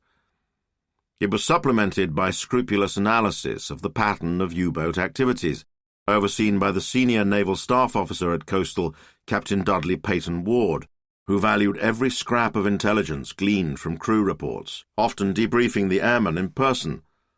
The research resulted in the issue of precise tactical drills which offered the best chance of killing submarines. Everything hinged on spotting and surprise. To stand any chance of damaging a submarine, the hunter had to catch it unawares on the surface, for the window within which an attack might succeed was tiny. It took half a minute for a U-boat to disappear into the deep, where it was all but invulnerable, no matter how many depth charges were showered on the immediate area. Even the most fractional extension of the margins increased the possibility of success. Experiments showed that camouflaging the undersurface and sides of aircraft with white paint enhanced their invisibility against the pale skies of the North Atlantic, making the German lookouts' job harder. From summer 1941, the livery of the Coastal Command aircraft operating in those latitudes earned them the nickname the White Crows. Tony Spooner left Northern Ireland for a hair-raising spell in Malta, before eventually joining 53 Squadron to return to U-boat hunting. He was delighted by the improvements that had taken place in his absence. The greatest joy was to be given really effective radar. No longer were we to battle with the limited ASV Mark II. Now we had a circular screen which depicted the area around as a map orientated about our aircraft. He was now flying a Liberator, which could fly with one or possibly two engines inoperative, fitted with anti-icing devices and a radio altimeter which reduced the old danger of flying into the sea. U-boats tended to remain submerged during the day when within aircraft range, surfacing at night to proceed more rapidly under cover of darkness. The arrival of enhanced ASV radar gave a little more point to nighttime patrolling. Even if a conning tower showed up on the screen, the target needed to be lit up for a successful attack. Bowhill had backed an initiative by Squadron Leader Humphrey de Vere Lee, labouring in a dull personnel job at command headquarters, to pursue the prospect of an ASV-directed searchlight mounted in the under-turret of a Wellington. Lee was in his mid-40s and had served as an aviator in the RNAS in the First World War. He had no technical expertise, but had developed his idea after chatting with return aircrew about their operational frustrations. Experiments in May 1941 were encouraging, and Bowhill referred the project to the Air Ministry. The dossier landed on Chapter 10. The Blue. On breaks from the desert, Sam Pritchard and his friends had a well-established program of rest and recreation. They would collect 4 to 6 weeks' pay, then spend it within 2 or 3 days on good food, good drink, and the best accommodation available. Arriving in Cairo from his base in Gambut in Libya, the sergeant navigator from 216 Squadron would check into his hotel and luxuriate in the bath for about 2 hours from 9:30 a.m. onwards, during which a hotel servant brought me a succession of cold Stella beers. Then, dressed in my smartest bush jacket, immaculate slacks and brothel creepers, I rendezvoused with friends at Groppi's or the ex-Morandi bar. They lunched on wonderful fresh seafoods covered in sliced tomatoes, cucumber and other salads, washed down with more drinks. He then repaired to the hotel for a siesta before a servant awoke him by prior arrangement with a heart-starter of a raw egg mixed with brandy, which rendered him suitably refreshed and full of beans for another rendezvous with friends and another night on the town. 3 days of this was enough to empty his wallet and sap his strength to the point where he was sufficiently shattered and flat broke to return contentedly to my tent in the desert. He found the sharp contrast between the dangers and hardships of life at the front and the fleshpots of Cairo strangely satisfying. The return to action felt like a period of spiritual atonement and asceticism. Never again in our lives would we relish the ambrosia, nor taste the nectar in quite the same way, once the desert component had been taken out of the equation. Pritchard was a nonconformist minister's son from North Wales. As for many of the British and Commonwealth and Allied refugee airmen who passed through the Middle East, it was his first experience of abroad, and he was determined to make the most of it. Although he was only dimly aware of it at the time, as well as having a great adventure, he was making history. The war in the desert would turn out to be a major evolutionary advance in the life of the RAF, in which its individual capacities and strengths were bundled into a powerful, coherent whole. Pritchard and his comrades were the instruments of a great achievement, albeit one that was a long time coming. In the Middle East, the Air Force became the essential element in the Allied war effort. In the campaigns in the Mediterranean and North African desert of 1940-43, air power came of age. It was the fulfillment of a long-proclaimed prophecy, though not at all in the way that Trenchard and his followers had envisaged. The air war in the desert had its own particular feel. It was fought in a unique environment. Navigation was easy. There was bright blue sea on one side and sand and rock on the other. The battlefield was largely empty. Apart from bands of nomads and the inhabitants of coastal towns and villages, compared to northern Europe, there were hardly any civilians to worry about. The landscape and environment had little meaning. When you landed, there were no family or friends on hand to give you moral strength, nor familiar streets, cinemas, and pubs to remind you what it was you were fighting for. nor was it the homeland of your enemies, just a way station on the long journey to the end of the war. For the airmen, the fighting never stopped. In their role supporting the army and navy, there was always work to do. Later, some tried to romanticize the Desert War as something clean and chivalrous, an ennobling experience. The camaraderie that was forged between the Allied forces, whether airborne or earthbound, was real enough. So too were exhaustion, hardship, and what the Australian fighter ace Bobby Gibbs called violent, terrible fear. He was not afraid to confess to being frightened. I was almost always terrified.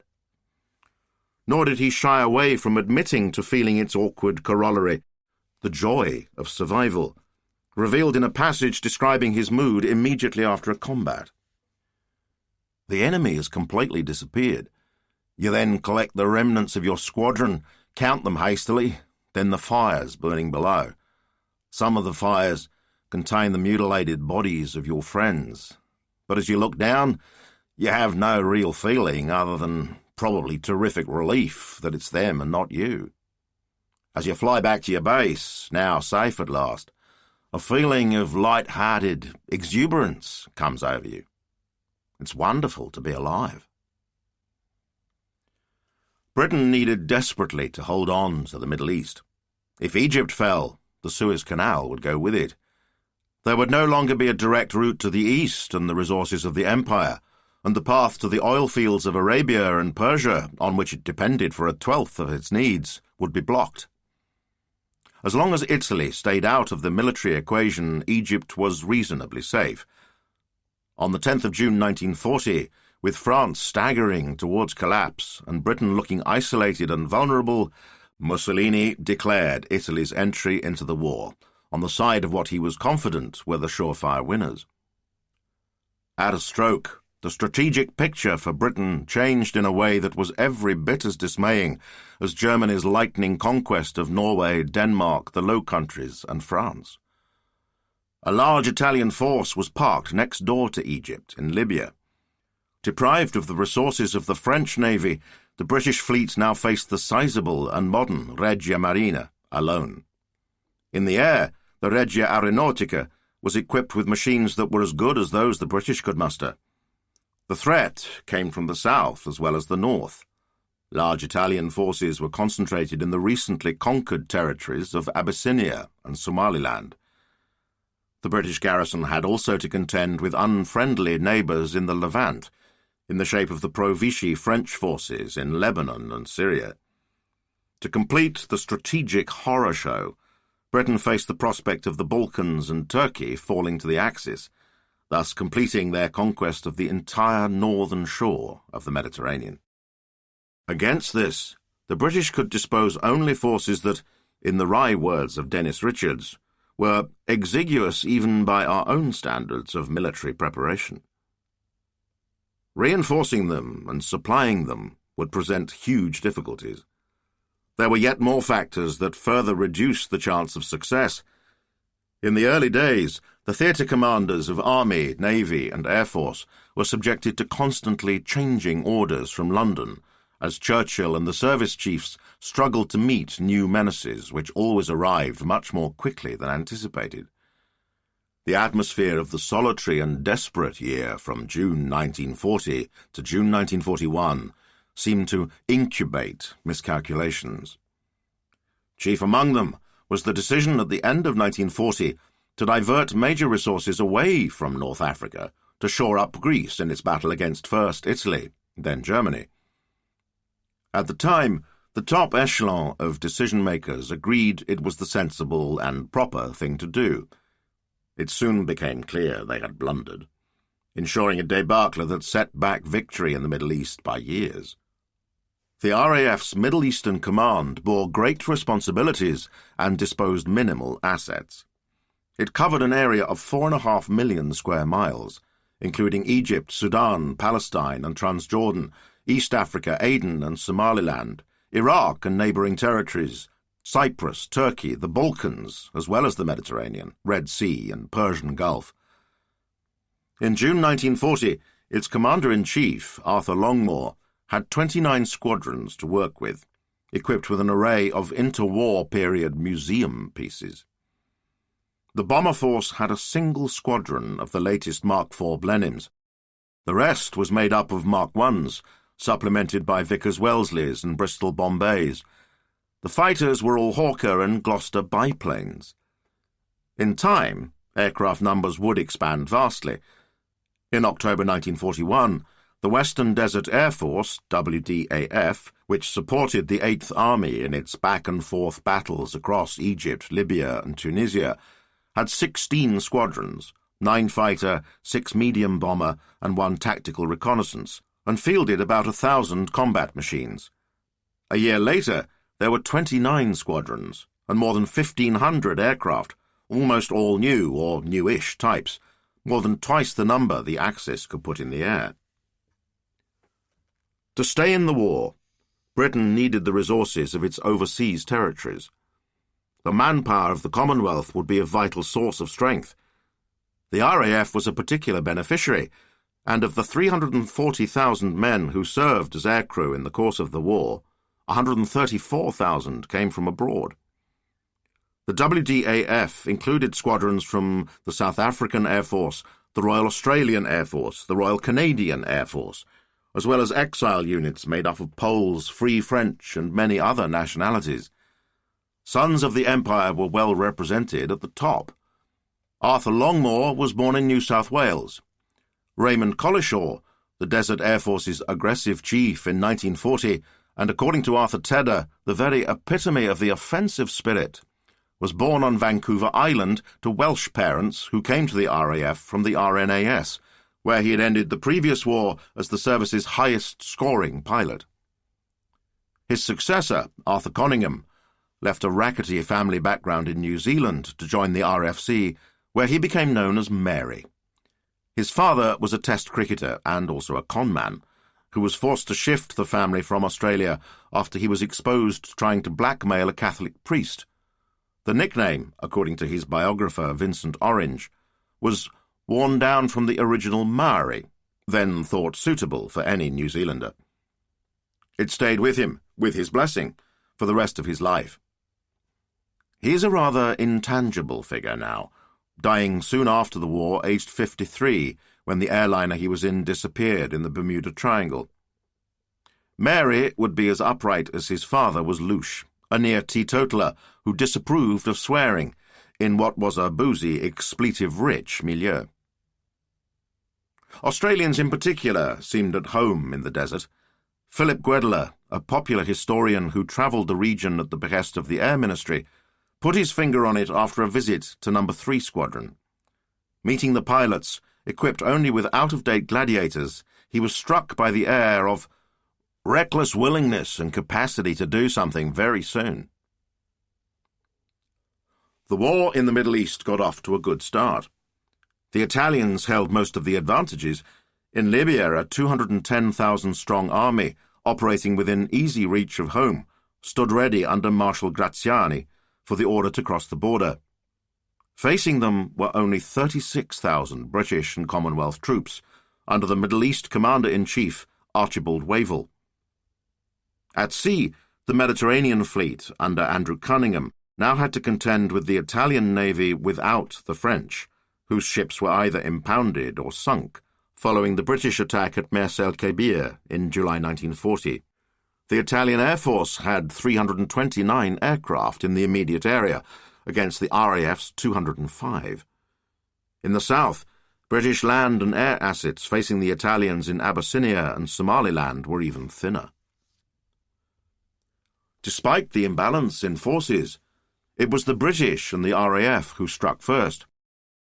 On the morning of the 11th of June, 8 Blenheims of 45 Squadron came in low over the Italians' main airbase in eastern Libya at El Adem, south of Tobruk, and caught them utterly unprepared.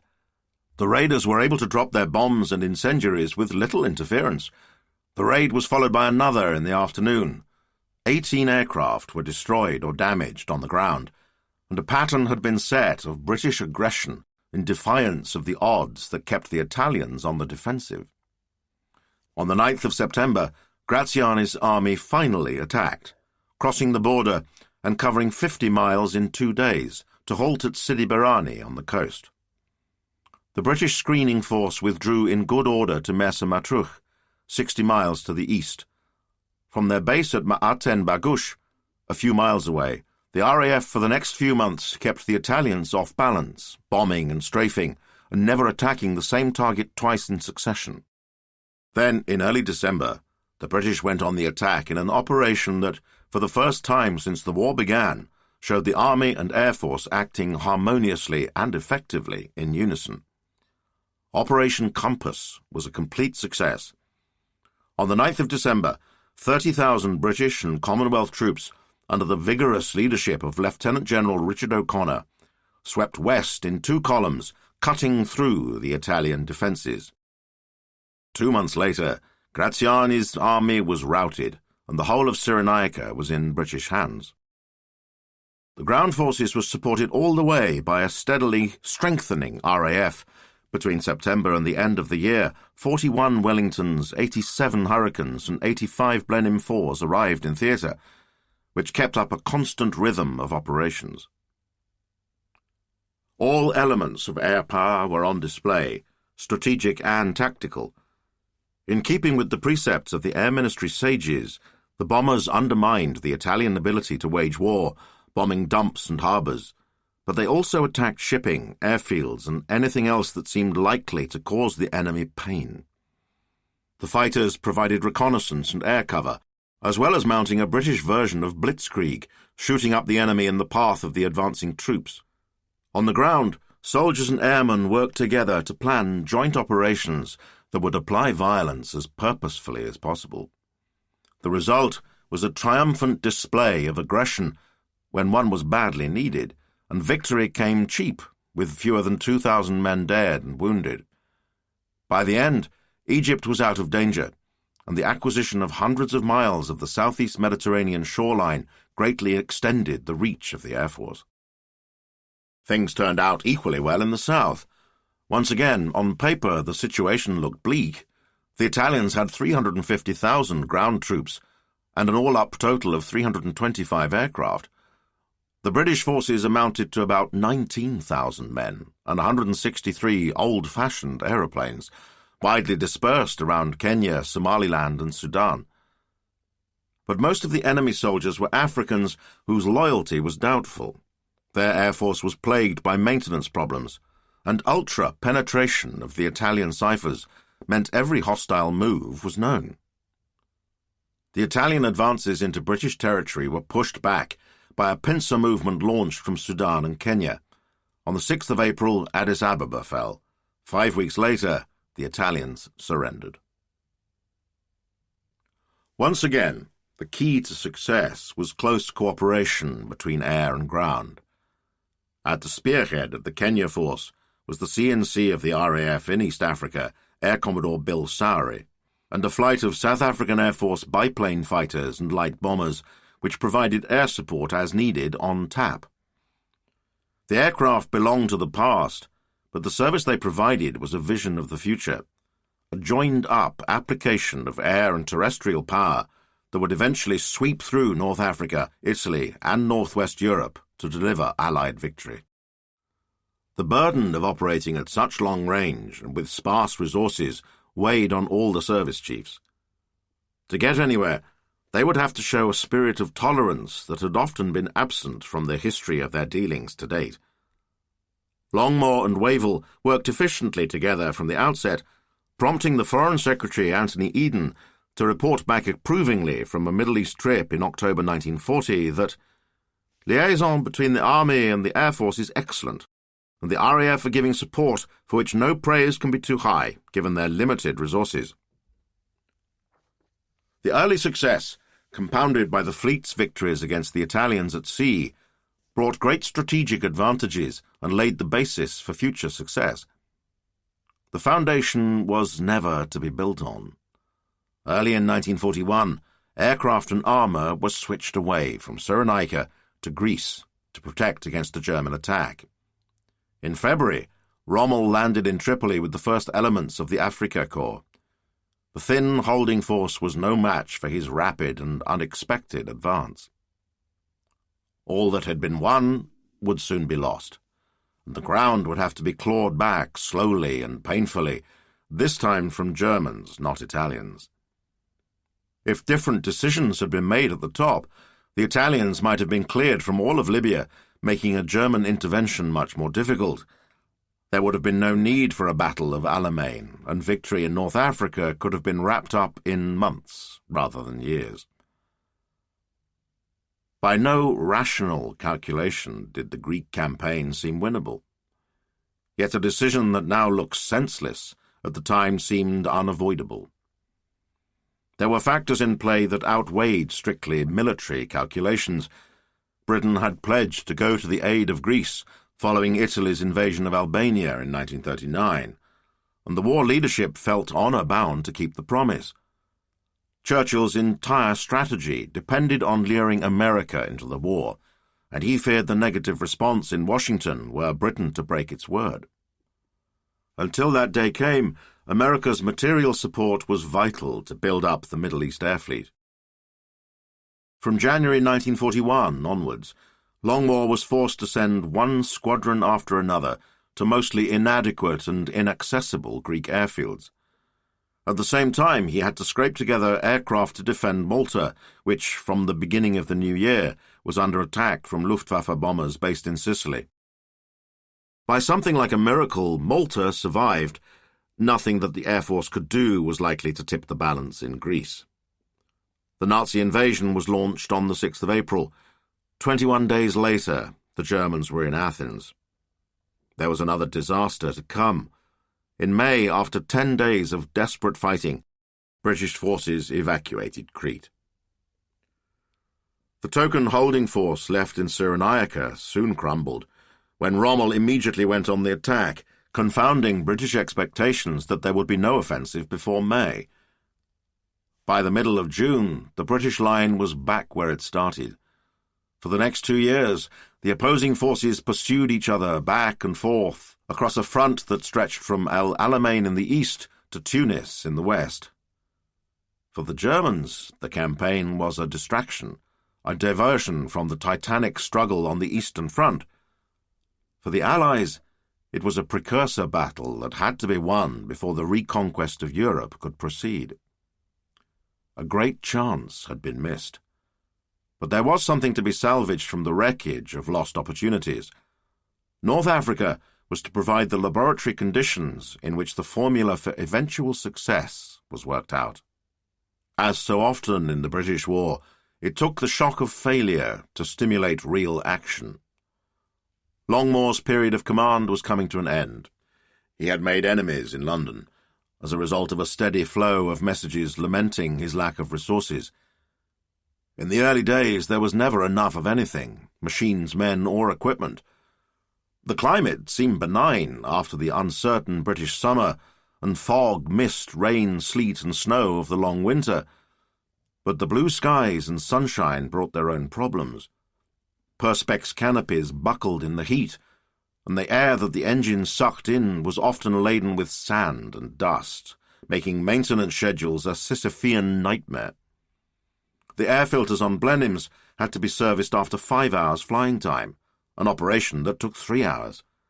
The grit penetrated everywhere, creeping into instruments and jamming the hinges of variable pitch propellers so they could not move from fine to coarse after takeoff.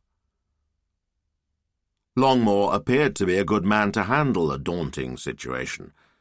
He understood the naval perspective from his days flying with the RNAS in the previous war, and was intelligent and cunning, shifting his aircraft around to create a false impression of strength, what Philip Guedler called his happy gift for bluffing a full house with a couple of pairs.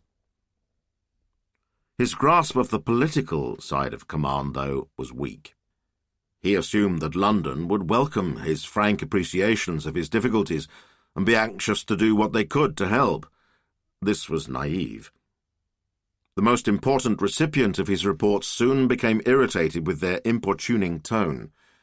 Churchill seemed unable or unwilling to grasp the difficulties the Air Force faced in maintaining aircraft, and claimed not to understand the gap between Middle East Command's paper strength and its operational capabilities. Even though aircraft began to arrive in numbers in the autumn of 1940, getting them battle-worthy took time, and there were always a large number of machines that were unserviceable due to the difficulty of local conditions. I was astonished to find that you have nearly 1,000 aircraft and 1,000 pilots and 16,000 air personnel in the Middle East, Churchill wrote to Longmore on the 12th of November. I am most anxious to re-equip you with modern machines at the earliest moment, but surely, out of all this establishment, you ought to be able to produce a substantially larger number of modern aircraft operationally fit.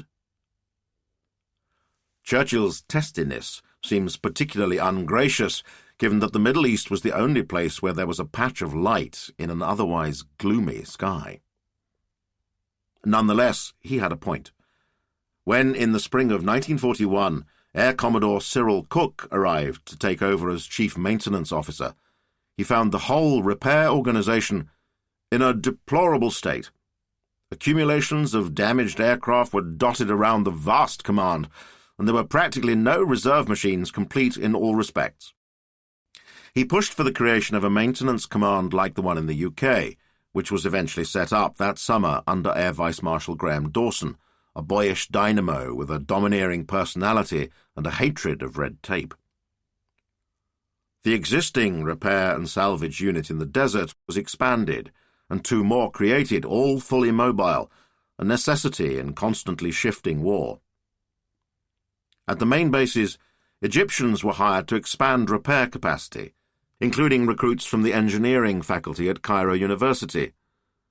Dawson found uses for everything. The limestone hills of Al-Muqattam on the southeastern edge of Cairo were honeycombed with caves excavated to supply stones for the pyramids. Dawson had them cleaned up, floors cemented, walls whitewashed, and power laid on to provide workshops for the overhaul of aeroplanes, as well as secure storage for everything from bombs to photo paper.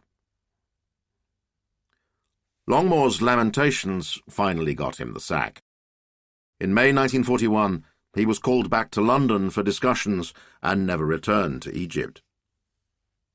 If he had got the backing of the CAS, he might have survived longer, but Portal too had turned against him. His place was taken by his deputy, Tedder, a far more subtle political operator who had warned his chief against testing patience in London.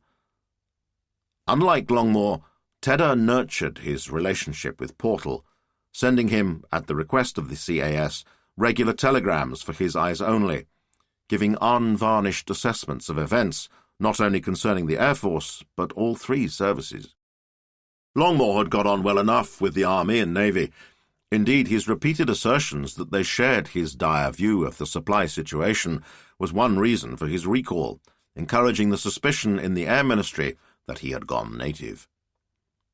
Tedder was brilliant at managing the egos and sensitivities of his fellow chiefs, while at the same time quietly imposing the Air Force perspective on the conduct of the war. The success of Operation Compass seemed to augur well for inter-service relations in the Middle East. The debacle in Greece and Crete and the setback in Cyrenaica ensured a resumption of the familiar crossfire of blame and recrimination. With the aircraft and aerodromes available to them, and the Luftwaffe's overwhelming strength in numbers and bases, it was unreasonable to expect the RAF to give anything like comprehensive protection to ships or ground troops. Nonetheless, according to Tedder, Cunningham, who enjoyed living up to his irascible sea-dog reputation, was prone to sending explosive messages to London about the alleged lack of air support to the Royal Navy. He also anticipated a repetition from the Army of the charges that had been levelled at the RAF following Dunkirk. While the fighting in Crete was still raging, he confided to his diary, "I am quite sure the Army will say we lost Crete because the RAF let them down.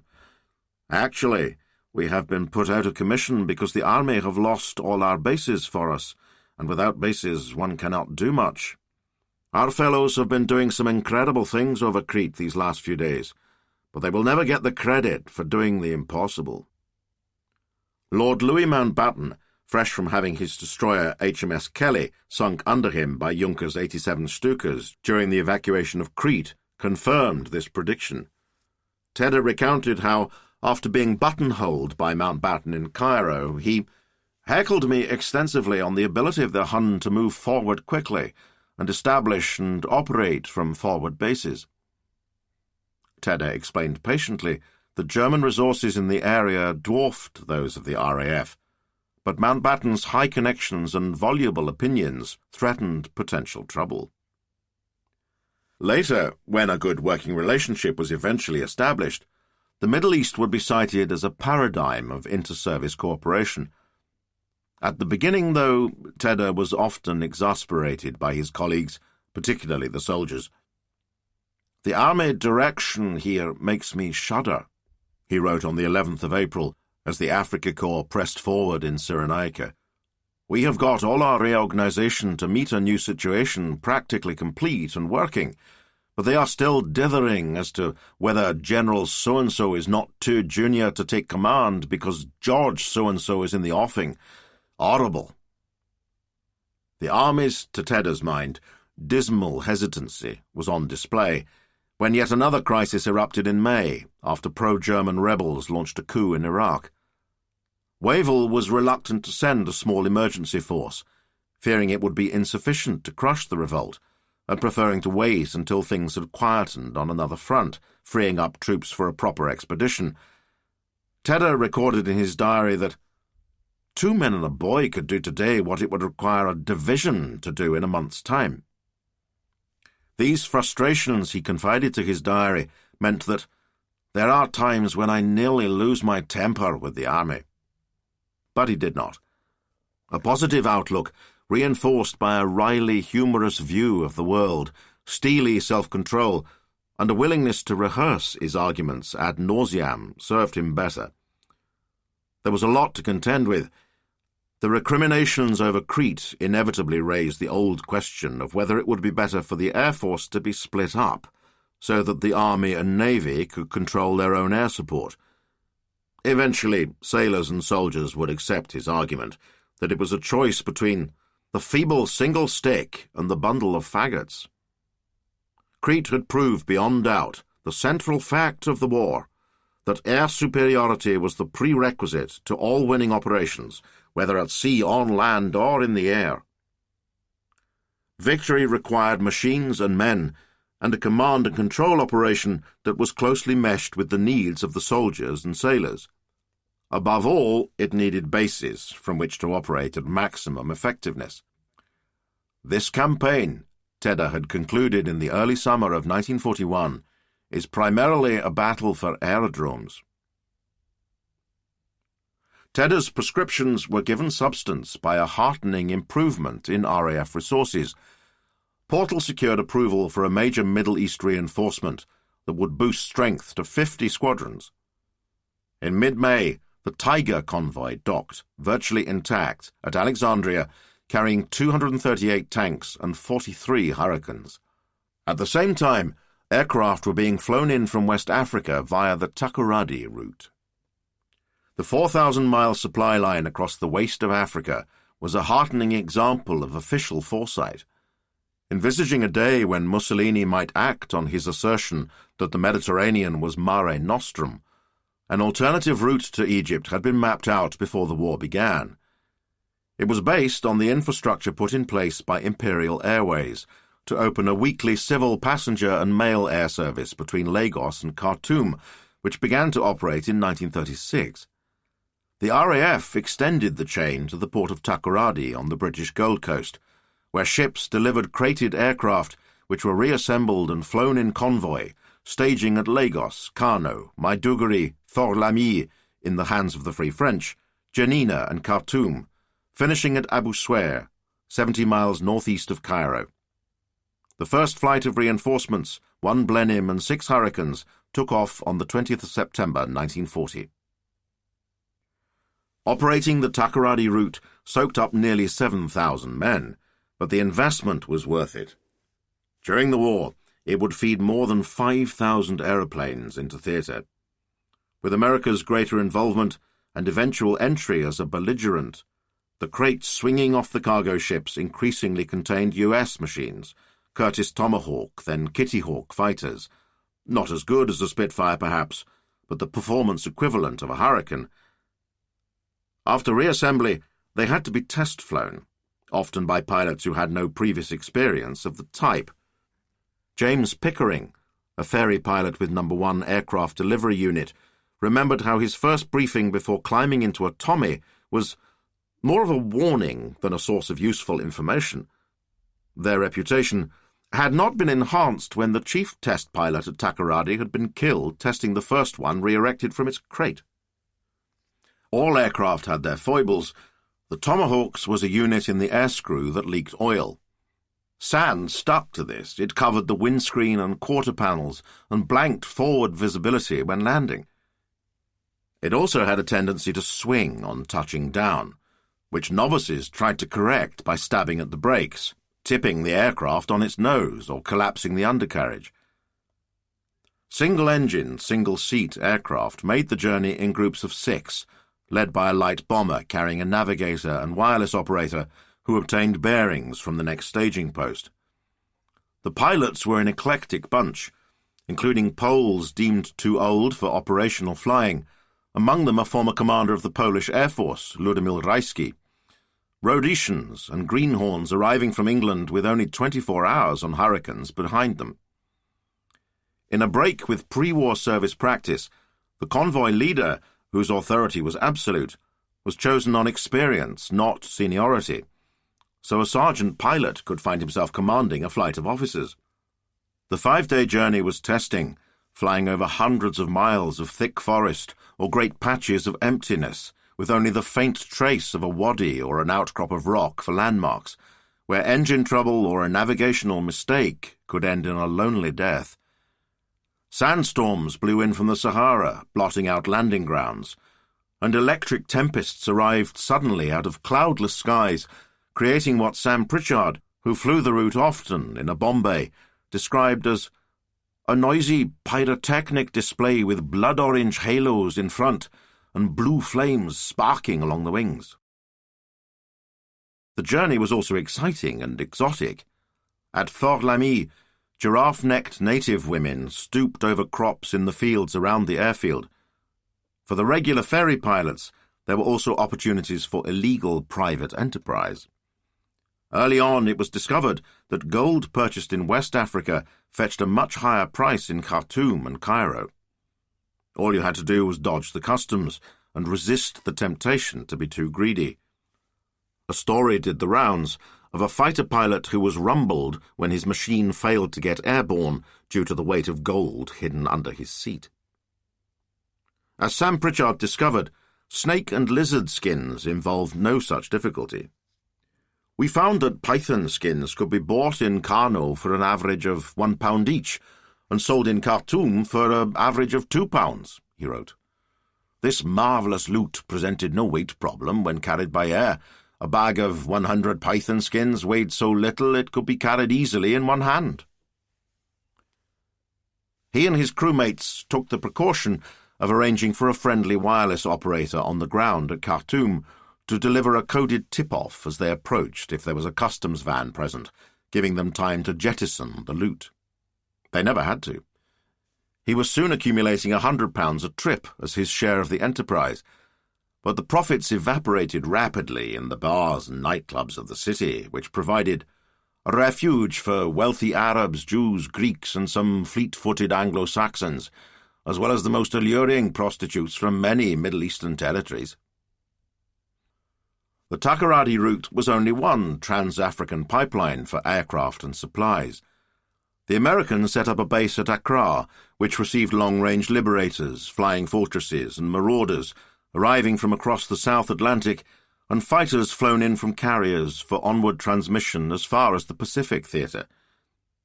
From the autumn of 1941, the RAF base alongside the deep-water dock at Port Sudan in the Red Sea began assembling sea-delivered British and American fighters and American Boston and Baltimore medium bombers.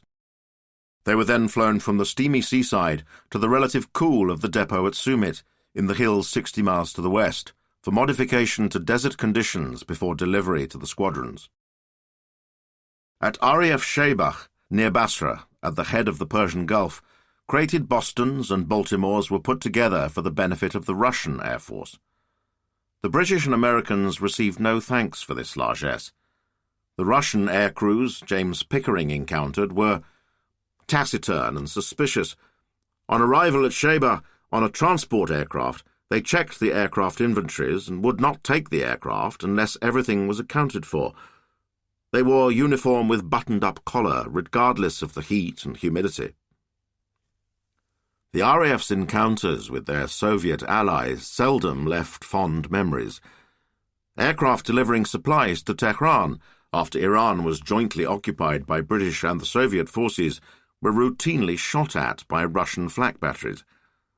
After surviving this experience, one crew were then ordered to help unload the cargo by a Russian officer. For almost everyone, aircrew and ground crew alike, the journey into theatre was a formative part of their Middle East experience and left a strong impression. The transition from monochrome Britain to the dazzle of the Orient could be abrupt. Despite the risk from the Luftwaffe and Italians, the urgent need for aircraft meant that bombers with the endurance for the journey continued to fly in via the Mediterranean. For the ground crews, the change was leisurely, a 6-week voyage south through the Atlantic, round the Cape of Good Hope, then through the Red Sea and Suez Canal into Egypt. Neither route was easy. Flying meant an initial dicey 1,200-mile hop from a southern England airfield to Gibraltar. Sam Pritchard was serving as a navigator with 105 Bomber Squadron when, in July 1942, the crew were summoned and told they were to deliver a new Blenheim Mark IV to Egypt. They took off from Portreath in Cornwall, the most westerly base in Britain, for the first leg. The flying time was estimated at 7 hours, and the maximum fuel load they carried was for 7.5. It was the longest trip Pritchard had ever done, but he nonetheless ignored the briefing officer's advice to follow a course well out to sea, preferring to stay within sight of the coast, even if it increased the risk of interception by Luftwaffe patrols. His boldness probably saved them. They struggled with a strong headwind, and his pilot, Ben, went in straight over the harbour onto the runway, with all fuel gauges registering 0. A Blenheim following immediately ran out of fuel just short of the runway and crash-landed in neutral Spain. The day before, another went down into the sea off Cadiz with the same problem. The sea voyage brought its own anxieties. In May 1943, Brian Kinkham was posted to Malta to lead 244 Wing. It was decided he would travel by boat rather than aeroplane, which would allow him to recuperate after a long period on ops. He travelled to Durban across the SS Orion, a luxurious P&O passenger liner in peacetime, now stripped of its refinements and serving as a troop carrier. The first part of the crew. Chapter 11. Eat, Drink, and Be Merry.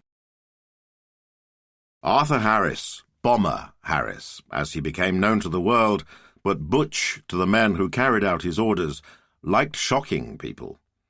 He presented himself as a leader for times of crisis, willing to confront hard decisions that weaker men would flinch from, and to face uncomfortable truths with brutal frankness. Even those accustomed to his ways were shaken by his reaction to a drama which blew up early in 1943. A comment scrawled on the bump that flew back and forth between the departments involved in trying to sort the matter out summed it up. "This seems an incredible story," wrote Reginald Maudlin, the young private secretary to the Air Ministry, Archibald Sinclair. The flap over an outbreak of venereal disease, VD, among Harris's men does not merit even a footnote in the official histories, whose authors, if they knew about it, perhaps regarded it as a small and rather sordid episode in the great saga of the strategic bombing campaign. But the tale has a larger significance. The small flashbulb lights up a big picture. At the centre is the bulky figure of Harris, who loomed over the wartime RAF, blustering and intimidating. Behind him stand the men he led, engaged in the most dangerous job of the British war. The after-image that lingers is stark, a chiaroscuro revealing the grim outlines of the bomber battle. One impression endures, far from sparing a new generation from the horrors of trench warfare, as its advocates claimed. Strategic bombing invented an aerial version of it, and flying bombers to Germany was to the Second World War what fighting on the Western Front was to the First. The story began late in 1942, when the Air Ministry noted a sharp rise in the incidence of VD among RAF personnel. This was a serious matter. Treatment was with sulfonamide antibiotics. Penicillin had not yet come into widespread use, and infection could put a man on the sick list for several weeks. The increase was highest in Bomber Command, and particularly affected aircrew members.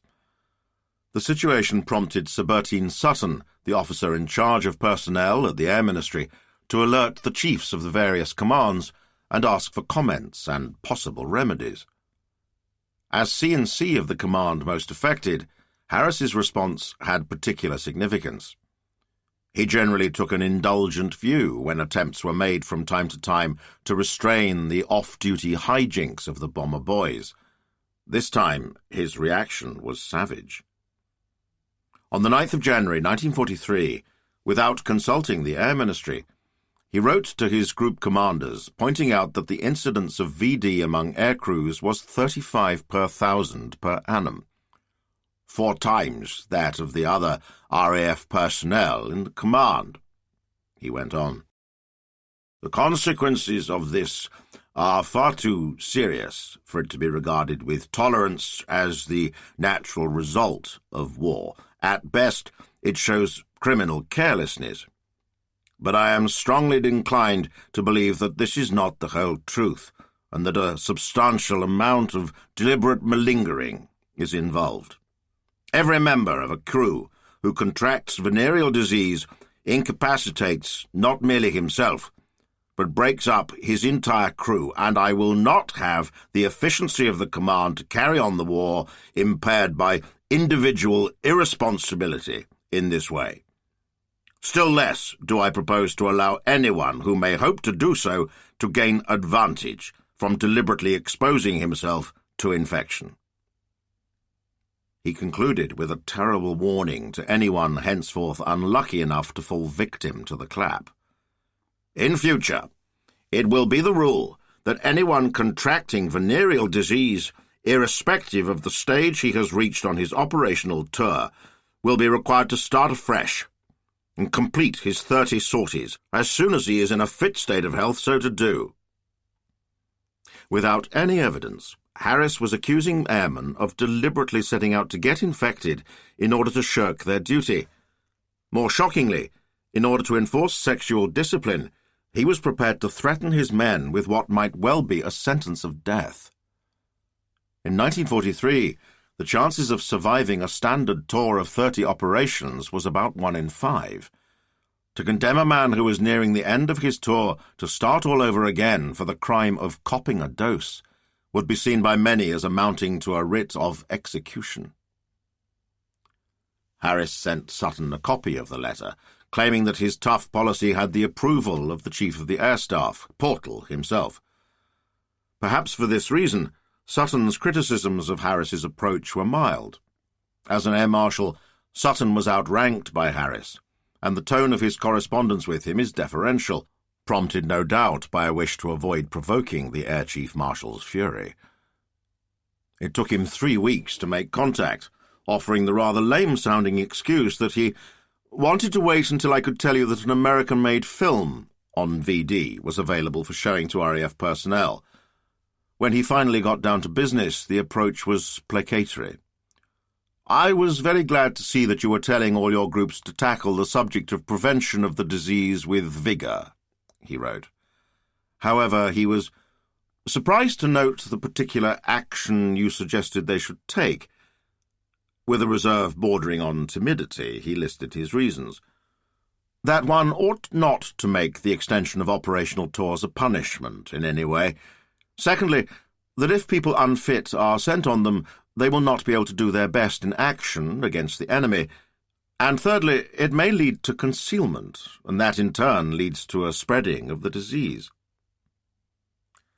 There is no mention of the probable fatal consequences of the policy, nor of the charge of malingering. The soft approach did not work. 2 days later, on the 5th of February, Harris wrote back that he was absolutely satisfied that no other form of deterrent will have the desired effect, which is essential and urgent, and moreover, that this warning, which will not be made retrospective in action, will have the effect which is intended. It was left to the RAF's Director General of Medical Services, Sir Harold Whittingham, to fire a shot across Harris's bow. Harris had decided that the best method of delivering the threat of a repeat tour was via station or squadron medical officers. When Whittingham heard of the order, he was concerned by what he saw as a breach of medical ethics, and condemned the idea of imposing a punishment for contracting disease. On the 25th of February, a letter was sent from the Air Ministry stating that the present procedure lays us open to attack, both in the House of Commons and in the press. It finished with a firm order. If any such instructions have been given, they must be cancelled at once. Sutton assumed that Harris had backed off, and the official focus now was on tackling VD through a programme of lectures by medical officers, more explicit than hitherto, on the physiology of sex, including the use of condoms, and screenings on stations of a US Army film on sexual hygiene. The flap subsided. Then, in June 1943, news of the Harris order reached the ears of Archibald Sinclair. He learned about it only after a respected Labour MP, George Strauss, began making inquiries. Sinclair was annoyed at having been kept in the dark. He seems to have shared the view of his private secretary that the story was barely credible. Clearly, the methods of the Commander-in-Chief are objectionable, he wrote to Sutton in July 1943. Harris, it seemed, had not rescinded his letter to the group commanders. Sinclair thundered that it should be made clear to him that it must be withdrawn at once. The intervention of the political brass generated action on all fronts.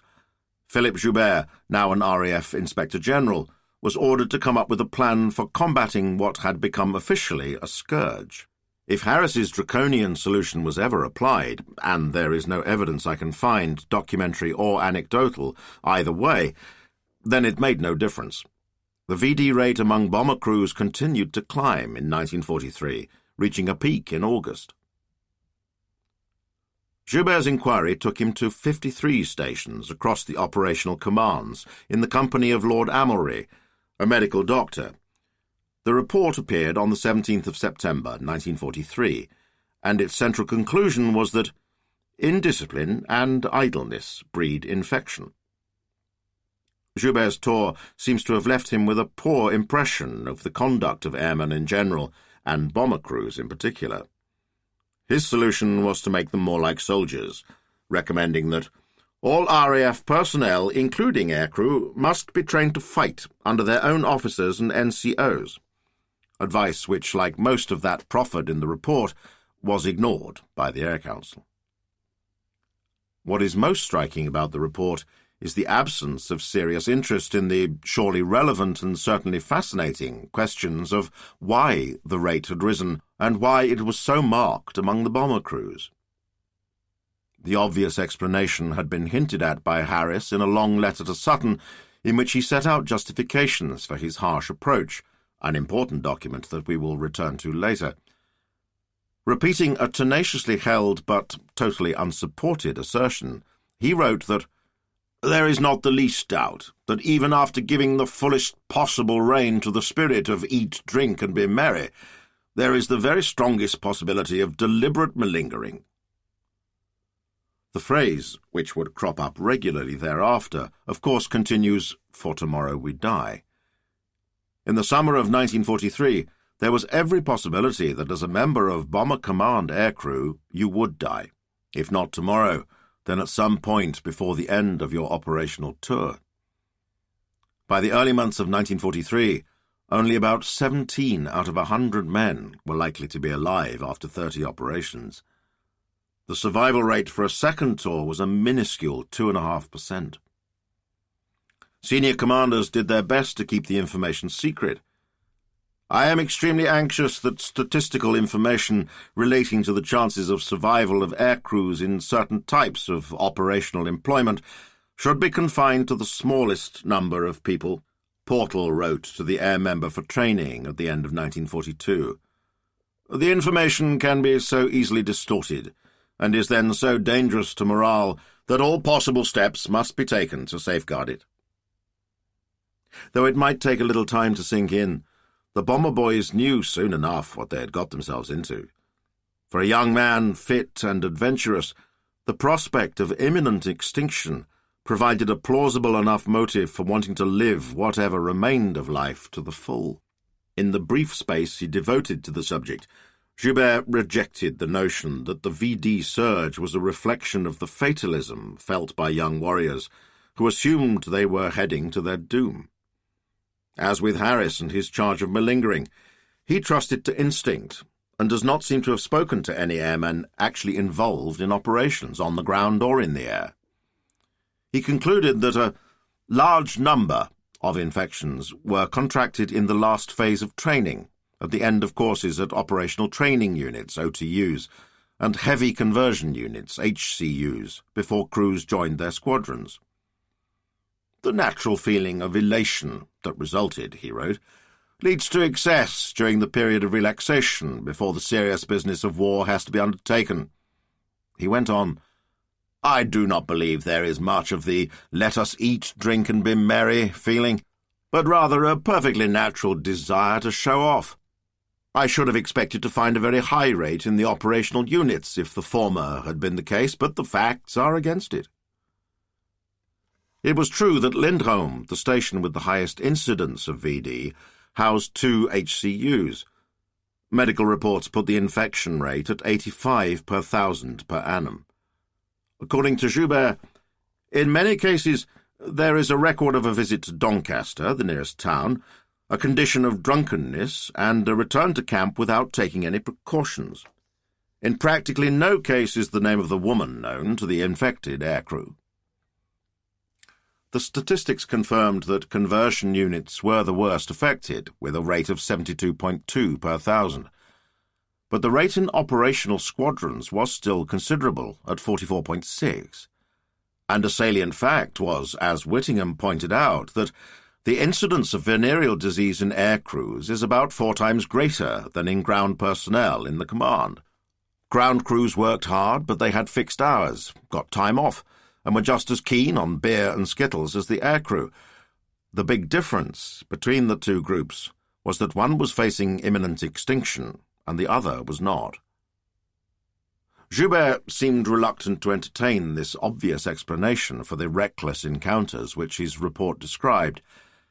At the Air Ministry, Sutton, too, tried to treat the issue as a problem that could be resolved in a tidy, bureaucratic manner. Like Joubert, he believed that more discipline, combined with greater pastoral care and welfare activities and discussion groups, were the way to keep the crews on the straight and narrow. The men around Harris at Bomber Command Headquarters in High Wycombe took a worldlier view, responding to Sutton's proposals for a programme of useful diversions. Harris's Chief Administration Officer, Arthur Sanders, gently pointed out some hard realities. After consulting with the command's medical authorities, his findings were that there was no evidence that one station is better than another because of a higher standard of welfare or of ethical counteraction. The fact was that all station commanders are trying to do everything within their powers to provide compensatory attractions in the way of welfare activities, recreation, and healthy diversions, so that the personnel may be induced voluntarily to stay in camp. Even so, despite all counter-attractions being promoted ad nauseum, one is forced to the conclusion that these efforts at dissuasion give no positive results. Nor was a ban on excursions to local towns a practical proposition. No doubt if we were to put places known to be sources of infection out of bounds, or at least put a ban on the pubs, cheap dance halls and nightclubs, etc., and if we controlled personal freedom and increased surveillance of promiscuity in public parks, back alleys, etc., we could reduce the disease to almost pre-war level, but with what reactions? Young men were not normally very receptive of the teachings of self-control, restraint and abstinence in any form. With aircrews there were other powerful factors. They basked in the enhanced hero worship they encountered in pub, shop and cinema, but there was also the uncertainty of the span of life and the strain arising out of the nature of their war occupation. Sanders concluded that examination of the figures and taking the human factors into account forced one to regard the hazard of operations as being a supreme factor in the incidents. As far as Bomber Command HQ were concerned, then, eat, drink and be merry explained almost everything. One small detail from the story seems particularly poignant. The VD rate at Leaming in Yorkshire was one of the highest, but Joubert's inquiries led him to believe that the figure could well be an underestimate. He warned that the figures may not be by any means the total of actual infections, since it is reported that a large number of M&B tablets have been found in missing aircrew's kit, he reported. May and Baker tablets were antibiotics used for everything from urinary tract infections to pneumonia. The implication is that VD sufferers were not reporting sick, but somehow getting hold of the necessary medication. Why they were unwilling to follow correct procedures and how they got hold of the tablets is open to conjecture. One possibility is that, having learned of Harris's directive, they sought the help of sympathetic medical officers who were willing to provide treatment off the books. In any case, those few words paint a sad picture. A young airman treating himself in secret, going to his death, with the vague memory of a shop-door grapple as his last and perhaps only experience of sex. The founders of the RAF claimed to have invented a new form of warfare. Technology would speed things up and cut down casualties, both for the victorious and the defeated. Death was supposed to be a byproduct of military action, not the primary purpose. The fatalism implicit in the VD episode, however, seems to belong to an earlier but not that far distant era. It feels like the spirit of the trenches. By the summer of 1943, the air crews of Bomber Command were enmeshed in a terrible slogging match that, despite being fought in the air, had some of the characteristics of the struggle their fathers and uncles had endured in the front lines of Flanders a generation earlier. Their work was repetitive. Their losses proportionately were huge and seemingly without purpose. There was no progress that they could measure, and they were forced to return to the same targets over and over again. The men who sent them there they seldom saw. This was not how the bomber war had been conceived, but this is where it had ended up. It had arrived there largely because of the triumph of the Air Ministry doctrines that dominated the military thinking of the previous decade, and the long-term planning decisions that had resulted. The fantasy of the knockout blow had been exposed almost immediately. The realization that Bomber Command was incapable of delivering the results it had promised took a little longer. As the war progressed, there were constant calls for a reordering of priorities and a reallocation of air assets to Coastal Command, as we have seen, and to meet the ever-growing needs of the Middle and Far Eastern theatres. But the bombing lobby prevailed, and the investment that had been made in strategic bombing, in huge four-engine machines that could deliver the payloads to cripple German industry and fulfill the prophecies of Trenchard and his followers, and the physical and human resources to operate them, could not be unspent. Everything about bombing was expensive, in money for the machines and bases, and in time for the training of the air crews. The Ford Motor Company in Manchester, which began producing the Rolls-Royce Merlin aero engine, the power plant for the Lancaster bomber, in May 1941 cost £7 million to build and equip. By the end of the war, it employed 17,316 workers. The purchase price of a Lancaster in 1943 was £42,000, about £2 million in today's money. During the war, more than 7,000 were built in Britain alone, as well as 6,000 Halifaxes and nearly 2,000 Stirlings. Building a bomber station cost about £1 million, £59 million today. Bomber Command had started the war with 27, all with grass runways. In 1944, it had 128, all but 2 with concrete runways. According to Harris, the education of a member of the bomber crew was the most expensive in the world, costing £10,000, £589,000.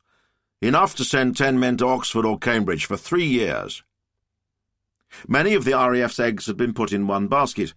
For better or worse, the air campaign against Germany was a central pillar of British strategy, and the logic was that to weaken it would undermine the whole construct. This was the thinking that underpinned Churchill's statement of policy delivered to the War Cabinet on the first anniversary of the outbreak of war, placing the hope of victory on the shoulders of the RAF and, in particular, Bomber Command. Despite the abysmal results to date, Churchill was adamant that the way ahead was to develop the power to carry an increasing volume of explosives to Germany, so as to pulverize the entire industry and scientific structure on which the war effort and economic life of the enemy depend, while holding him at arm's length from our island. In no other way at present visible can we hope to overcome the immense military power of Germany. It would be another 18 months before bombing showed any signs of effectiveness. Despite this delay, the appalling losses in late 1941 that forced Churchill to call a suspension of operations until the following spring, and the huge change for the better in the strategic situation by the entry of first Russia, then America, into the war, Britain's leaders stuck to the spirit of the plan. The arrival of the 30-ton, 4-engine bombers, better navigation aids, properly trained crews, and a ruthless and energetic leader in the shape of Harris provided the power that Churchill's speech looked forward to. From the summer of 1942 onwards, the story can be told in terms of tonnages. In 1940, Bomber Command dropped 13,033 tons of bombs. In 1941, 31,704. In 1942, 45,561. In 1943, 157,457. In 1944, 525,718. And in 1945, up to 1 a.m. on the 9th of May, 181,740. By the end of the war, Bomber Command could deliver in 24 hours the same weight of bombs as the Luftwaffe had managed in the whole 8 months of the 1940-41 Blitz. Support for the primacy of bombing was wide and deep. There was plenty of resentment from the other services and inside the RAF itself at Bomber Command's privileged status, but in the civilian world there was near universal agreement that bombing Germany was the right and obvious thing to do. The consensus spanned the political spectrum, and there were as many enthusiastic bombers on the left as on the right. The high-minded Marxist sympathizer Stafford Cripps, Minister of Aircraft Production in 1942, was a fervent supporter of bombing Germany. Another leading Labour intellectual, John Strachey, Eton-educated and a sometime communist, joined the RAF and served as a public relations officer, broadcasting propaganda about the men of Bomber Command on the BBC. In early 1942, there was at last something substantial to boast about. It was the raid on Cologne on the night of the 31st of May that demonstrated to the British people, the Germans and the world at large that an important shift had taken place in the direction of the air war. Every serviceable bomber, including aircraft from training units, was dragged in for the first 1,000-bomber raid. This was the biggest air operation in history and set new records of violence, destroying 13,000 homes, 9 hospitals, 17 churches, and numerous other public buildings, and killing 469 people, all but 58 of whom were civilians. 43 aircraft failed to return, just under 4% of the force. These were the heaviest losses yet suffered by Bomber Command, but deemed acceptable, given that the clear conditions favoured not only the bombers, but also the German defences. Cologne was as much a propaganda as a military exercise. Newsreel crews were given access to briefings and filmed aircraft being bombed up. The commentaries that accompanied the reports are remarkably similar in tone and content. There are passing references to Cologne being of first importance to German war industry. The overwhelming message, though, is that this is an act of retribution. The Pathé Gazette report, written and voiced by a veteran American journalist, Quentin Reynolds, started with a comparison based on his own experience of the Blitz. A year and a half ago, I saw the Nazis concentrating their might on London, he declaimed. From the clouds, hell was let loose. As the flames roared, Londoners set their teeth and took it on the chin. But it wasn't a knockout. It gave birth to a grim determination that the Germans should pay dearly for such destruction. Then at last came the spring morning, when the people of London and other Blitz cities of Britain heard that the Royal Air Force had sent more than 1,000 planes over Cologne and the Ruhr, the crews having instructions to let 'em have it, right on the chin. And so it was. RAF bombers dropped big, beautiful bombs right on the center of the Nazis' war effort. An uppercut right on the chin, creating havoc and fear in the hearts of the foolish people who put Hitler in power. The punchline was Harris's.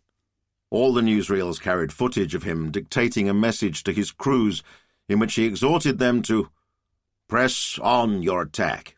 If you succeed, you will have delivered the most devastating blow against the very vitals of the enemy. Let him have it, right on the chin. This was followed by a warning to Germany and a statement to the world of Bomber Command's intentions, which would soon be reinforced by the arrival of the air power of the United States Army. Cologne, Lübeck, Rostock. Those are only the beginning. Let the Nazis take good note of the western horizon. There they will see a cloud, as yet no bigger than a man's hand. But behind that hand lies the whole massive power of the United States of America. When the storm bursts over Germany, they will look back to the days of Lübeck and Rostock and Cologne, as a man caught in the blasts of a hurricane will look back to the gentle zephyrs of last summer. It was in this appearance that he delivered his most famous prophecy, all the more effective for being delivered in tones of cold certainty, devoid of histrionics. The Nazis entered this war under the rather childish delusion that they were going to bomb everybody else, and nobody was going to bomb them. They sowed the wind, and now they are going to reap the whirlwind. The biblical theme of great sins inviting greater punishment was a favourite of Harris's. The Allied air attack on Hamburg, launched in the last week of July 1943, that killed 30,000, was codenamed Operation Gomorrah. These sentiments were warmly endorsed by figures accepted on the left as moral arbiters, notably George Orwell, who in a BBC broadcast after Cologne told listeners, "In 1940, when the Germans were bombing Britain, they did not expect retaliation on a very heavy scale. The people of this country are not revengeful, but they remember what happened to themselves 2 years ago, and they remember how the Germans talked when they thought themselves safe from retaliation." It was quite clear from the coverage what retaliation meant to the Germans on the ground. The British Movie-Tone News report explained that the smoke still covering the city days after the raid had made it impossible to include reconnaissance footage of the damage. Over images of roofless buildings, the voice track continued. But from these pictures of previous raid results, it's easy to imagine what Cologne looks like today. A cheerful airman then reports, "We certainly gave Cologne a good pasting today. I looked down on the target and it was nothing but a sea of fire." The obvious message that mass air raids produce civilian casualties produced no outcry. There were a few brave dissenters who spoke out against area bombing, such as George Bell, the Anglican Bishop of Chichester, and the Labour MP Richard Stokes. But the vast majority agreed with Orwell that the Germans had had it coming, a view that persisted even when the scale of the destruction was revealed. In 1946, the pioneering documentary maker Humphrey Jennings made A Defeated People, which showed the consequences of the Allied victory. It opened with footage of a moonscape of pulverized streets and voiceovers in a variety of accents reflecting what Britons were saying about Germany.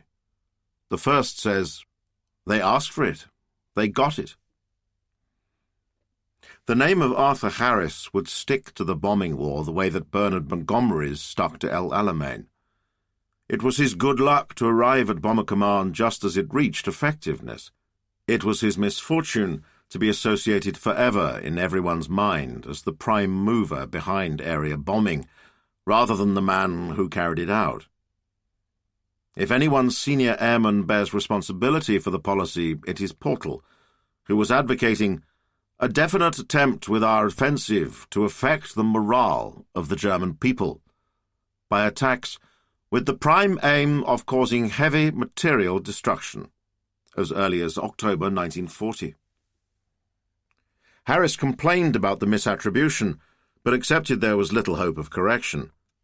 Given the gusto with which he entered into his role as the scourge of Germany, it was hardly surprising that he should get the blame, rather than the cool, fastidious Portal, who was as sure-footed as a chamois on the slippery slopes of power, and whose distaste for publicity equalled Harris's enjoyment of it. 75 years on, Harris seems an unsympathetic figure, brutal of speech and manner, and apparently indifferent to the human cost of the bombing campaign, whether of German women and children or his own men. The experience of the bomber crews may have some marked similarities with a lot of the infantrymen in the trenches, but Harris was no Douglas Haig. The judgment that matters most to a commander is that of his own troops. Butch won the respect, even the admiration, of many. In the company of men whose emotions were strictly rationed, he could also kindle a strange sort of liking. Bomber boys were, by and large, a bolshy lot. Many of them came from social backgrounds and areas of Britain which gave them no reason to respect the established order or take for granted the good faith or competence of the ruling class. Eric Banks, a Bradford boy who completed a tour as a rear gunner with 166 Squadron, had what was in some ways a typical attitude towards his duties. Brave, resourceful, and punctilious when in the air, he resented attempts to impose petty rules and restrictions on the ground, and did his best to thwart them. Yet his judgment on Harris was fulsome. "He was a figure of the highest esteem, almost affection, from his boys," he wrote. "I never saw the legendary leader, neither did I come across anyone else who'd caught a glimpse of him. He did not tour around the bomber bases, holding impromptu talks with his air and ground crews, sloganizing and entertaining his troops with light-hearted patter. Perhaps he surmised that his minions, young as most were, deserved better. From my small experience, I gained the impression that to a man they regarded their commander as one of their own, the highest praise of all." This verdict does not sit easily with some of Harris's attitudes and actions. He was opposed, for example, to setting a limit on operational tours, a practice he inherited on taking over. "I am most unwilling to do anything to foster the idea that our crews are under some description of trade union contract. to carry out a certain number of carefully defined operational missions, after which they are free, at any rate for a fixed period, to take no more part in the war, he wrote to the Air Ministry in February 1942. As was sometimes the case, his habitual sarcasm disguised more nuanced thinking and a willingness to let things lie. In this case, he did nothing to alter the existing arrangement, and his real point was that he thought it better to leave the length of a cruise tour for the squadron commander to decide, on the basis that he would know whether or not they had done their best. So it was with his attitude towards VD. In his letter replying to Sutton's querying of his policy of punishing sufferers with a second tour, he amplified the point made in the original signal to group commanders, and his justifications made a certain harsh sense. The personnel concerned must be regarded not as unfortunate individuals, he wrote, but as people who, through their own action and their own carelessness, have broken up a highly skilled and highly trained flying crew. It is not the individual but the crew that matters. These crews are first disrupted, and then thrown out of gear, perhaps, for the rest of their tour.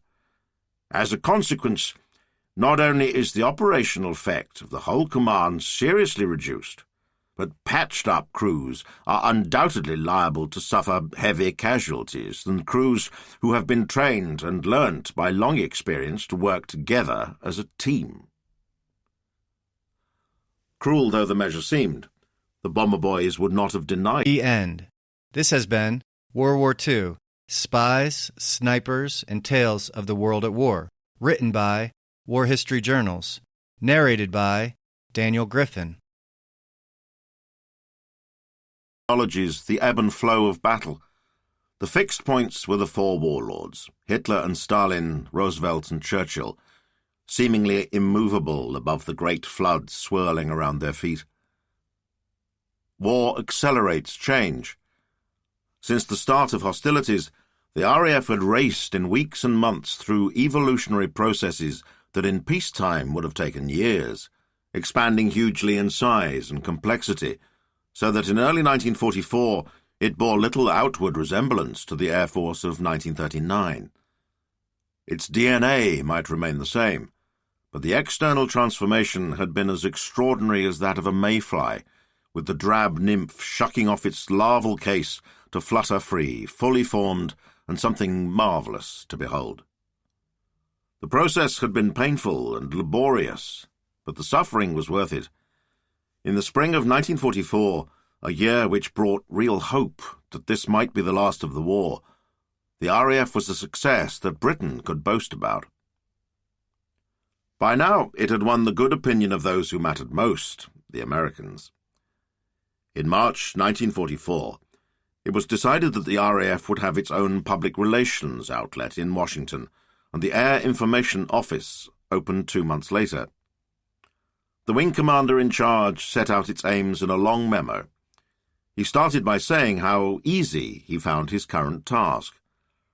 The raw material provided by the magnificent achievements of the service and their high and constant news value has hardly needed any processing at all. He went on, "We cannot hope to enhance the prestige of the RAF.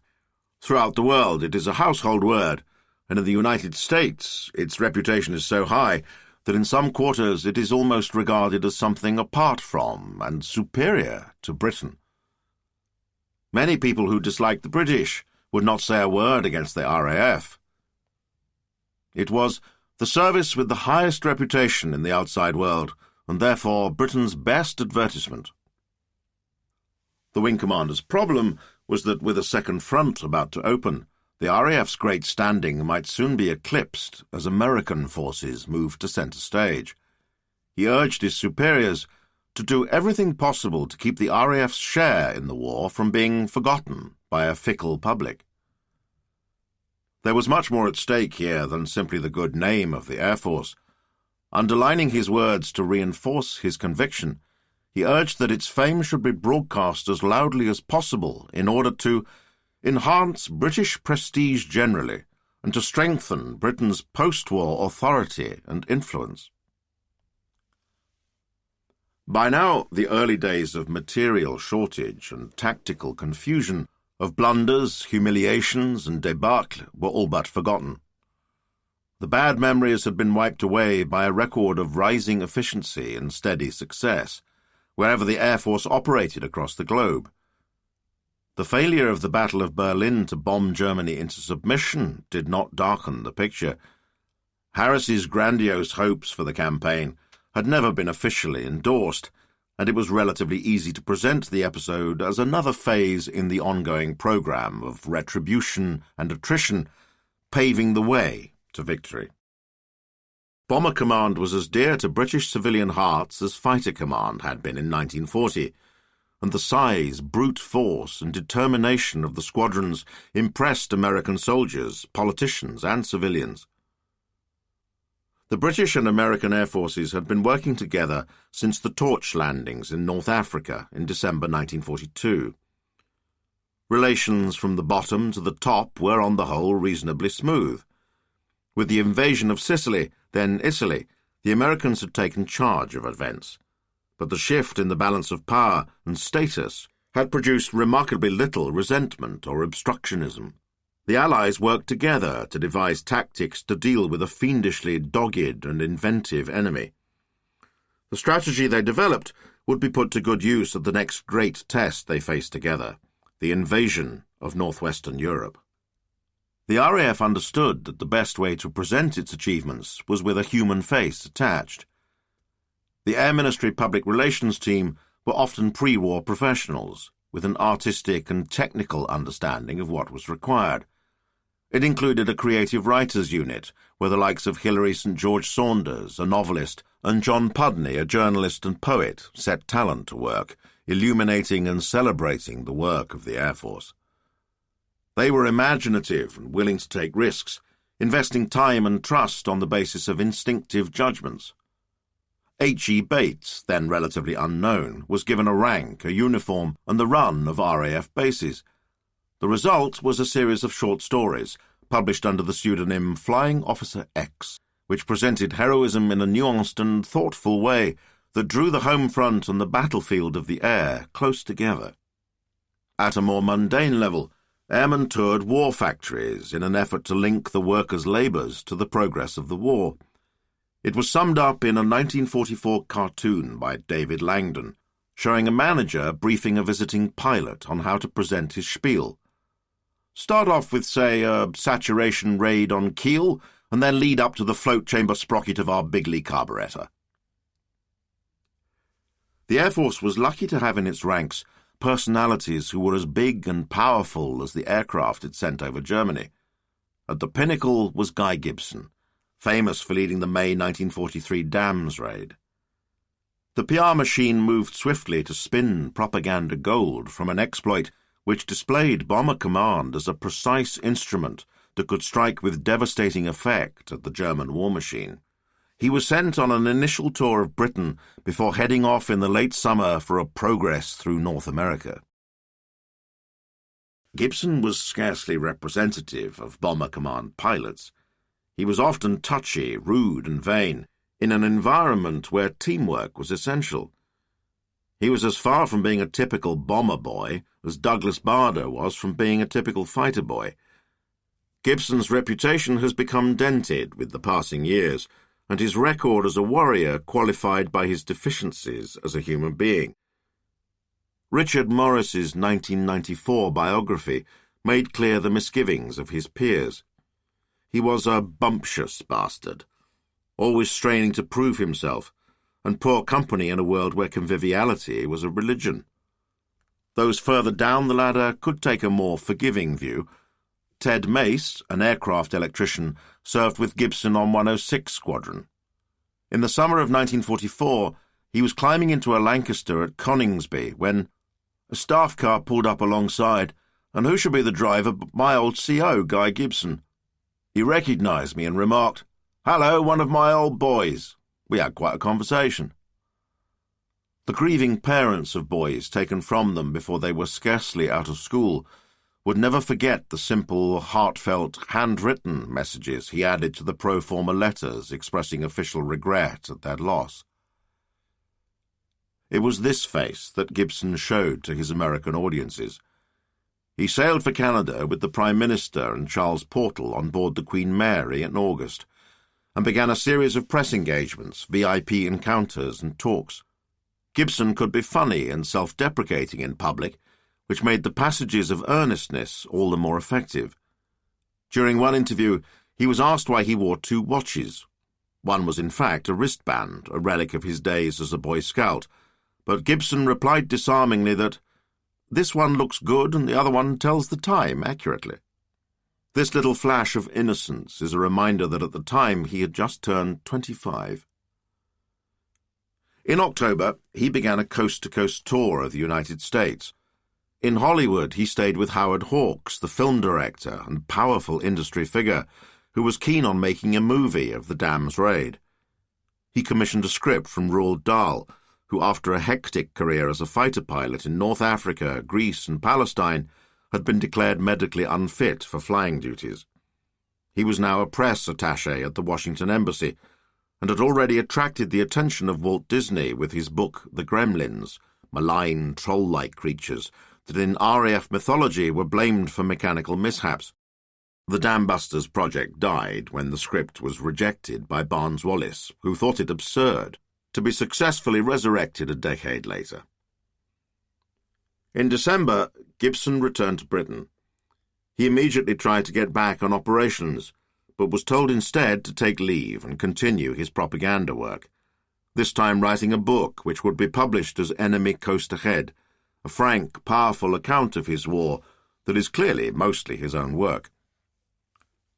The attention he had received across the Atlantic had not improved him. Displays of arrogance and petulance were noted. Arthur Harris believed that the Americans had spoiled young Gibson, and the decision was taken not to repeat the performance with another Bomber Command hero and former 617 Squadron commander, Leonard Cheshire. There was a brief flirtation with politics when, in February 1944, Gibson accepted an invitation to stand as Conservative candidate in a by-election in Macclesfield, and then backed out. His real desire was to return to the fight. His craving only deepened when the Normandy landings came and went without him playing a part. His superiors were unwilling to indulge him, for his own good and for the image of the Air Force. A live hero was worth much more than a dead one. By string-pulling and persistence, however, he managed to manoeuvre his way back to the front line. On the 19th of September 1944, 5 Group were tasked with bombing 3 objectives in Reit and Mönchengladbach. Gibson was named as Master Bomber, monitoring the target-making and coordinating the main force bombing. The news was met with incredulity by the crews taking part. He would be flying a Mosquito, a type he was relatively unfamiliar with, and orchestrating a complex raid with no previous experience of such operations. The squadrons took off from Lincolnshire at dusk. One mishap followed another. The target marking went awry. Gibson's own attempt to drop indicators failed when they hung up on release. Main force aircraft were forced to loiter over the objective, increasing the risk from flak and night fighters. By the time the muddle was sorted, it was too late. The attack was scattered, and one of the aiming points went unbombed. The raiders left at 21:58. Gibson may have orbited for a minute or two assessing results. What happened next will probably never be known. Like Richthofen, Manock, Ball, and other legendary airmen before him, the precise details of Gibson's end are unclear. He and his navigator, squadron leader Jim Warwick, hit the ground at Steenbergen in Holland about 22:30. The Germans cordoned off the area and sifted through the remains. Gibson was identified by a laundry tag on a sock. Gibson's death was the final tragedy in what, for all the attention and glory it attracted, seems now like a sad life. Growing up, he hardly ever saw his father, whose relationship with his children was chilly, even by the standards of the day, and he shrank from his embarrassing mother, who sought solace from her failed marriage in drink. At his public schools, St. Edward's in Oxford, he failed to read the codes correctly, tried too hard to be liked, and was cold-shouldered by the elite he yearned to join. He had few friends, and his relationship with his actress wife Eve was bumpy and argumentative. The judgment of the historian Malcolm Smith that Gibson was a hollow man starved of affection, constantly trying to prove himself, truly unexceptional, except for a dogged determination and a photogenic smile, seems harsh, but probably not inaccurate. But then he never had the chance to develop a core. Gibson was just 21 when the war broke out, only 26 when he died. He had passed almost all his life in institutions, mixing almost exclusively with men. He could measure his worth only in terms of success in his trade, marked by ever more medals, a VC, DSO and bar, DFC and bar when he died, and the mounting entries in his logbook. It was no wonder he was so desperate to get back on operations. The world of death was the only life he knew. Fame was, by and large, a misfortune. It loaded another burden on men who already had enough to weigh them down. The stories of RAF celebrities rarely had happy endings. Leading fighter command poster boys ended up dead, like Paddy Finucane and James Nicholson, the sole Battle of Britain VC, or prisoners of war like Douglas Bader and Bob Stanford Tuck. Before Gibson, the most famous member of Bomber Command was Percy Charles Pickard. The filmmaker Harry Watt came across Pick at a London party and asked the RAF to borrow him to play Squadron Leader Dixon, captain of F for Freddy, in the 1941 hit drama documentary Target for Tonight. Pickard stood out. Hugh Verity, who served with him, saw a big man, rather heavily built, with a pointed nose and very fair hair. He smoked a pipe. Whenever possible, on or off duty, he was accompanied by an Old English sheepdog, Ming. He was the son of a Sheffield businessman who had moved the family to London. Pick was sent off to Framlingham College in Suffolk, where he was usually bottom of the class, possibly a result of dyslexia rather than inability. He left school to work on the ranch of a school friend in Kenya, where he revelled in riding, polo, and the outdoor life. He returned to Britain in 1935, and he applied to join the army. When they rejected him, he tried the RAF, and was awarded with a short-service commission. By the time of the film, he was already a veteran, having survived a tour of 31 operations, flying Wellingtons with 99 Squadron, alongside his navigator, friend and comrade to the end, Alan Broadley. Pickard was amiable and gregarious. His elder sister Helena was an actress, married to Cedric Hardwicke, a big name of British stage and screen. He and his wife Dorothy were happy and well-matched. The attention that followed Target for Tonight had no apparent effect on him. In all these respects, he was very different from Gibson, but they shared one thing in common: a seeming desperation to continue operational flying long after anyone expected them to. While commanding a Czech squadron, 311, supposedly a rest post, he insisted on going with them on their first raids over Germany. There followed 3.5 months with 9 Squadron, in the thick of a grim period of the bomber offensive, with heavy losses and few results. By the end of August, he and Broadley had chalked up 64 ops together, more than fulfilling their duty, and entitling them to move to safer duties. Neither grabbed the lifeline.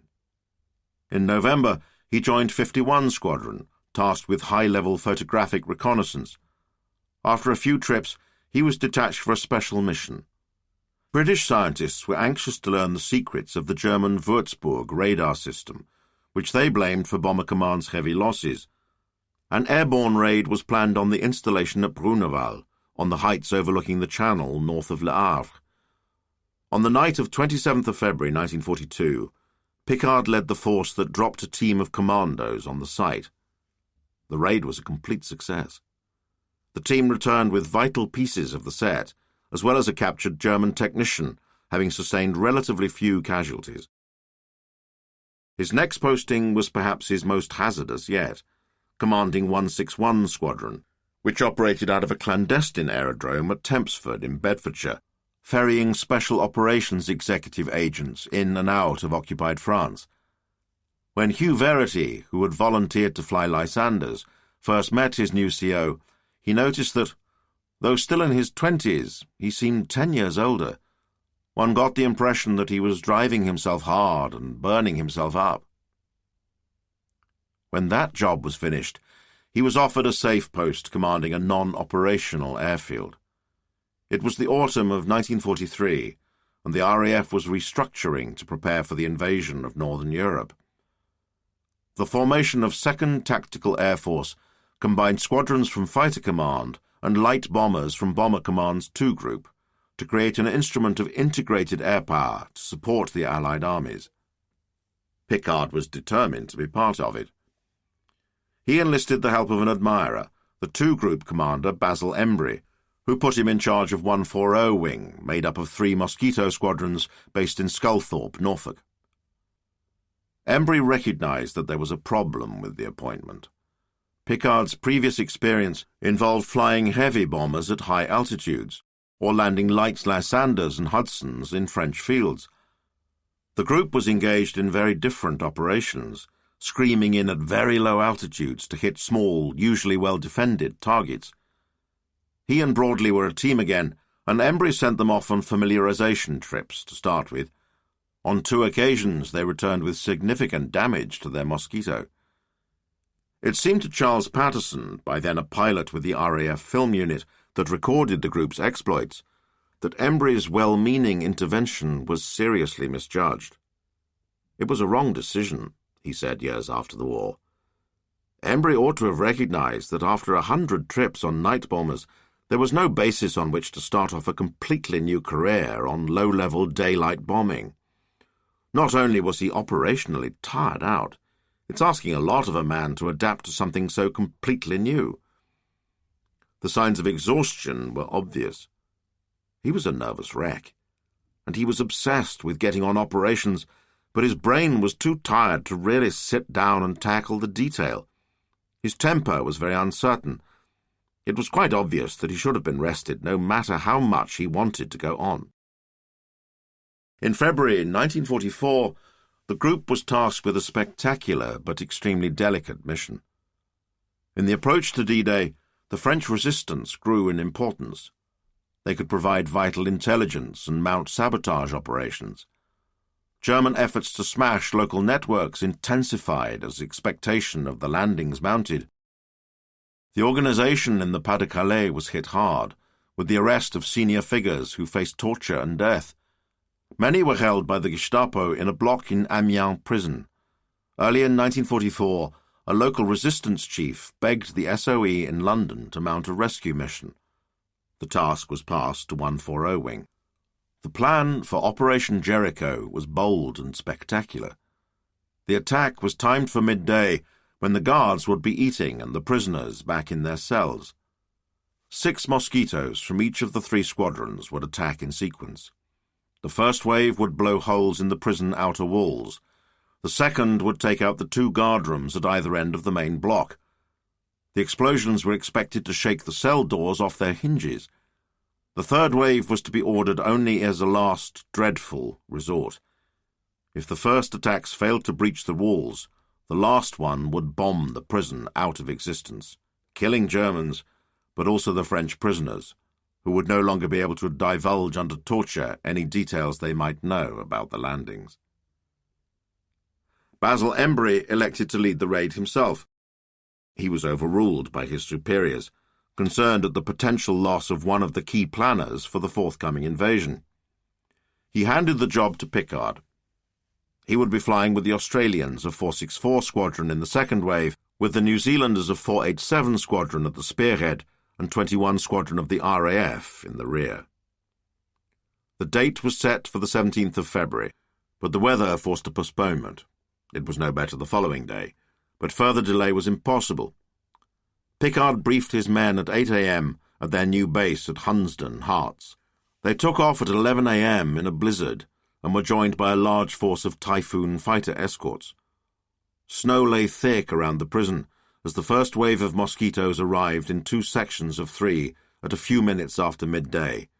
seeming to skim the ground as they raced in, dropped their bombs, then pulled up sharply to avoid smashing into the tall prison block beyond.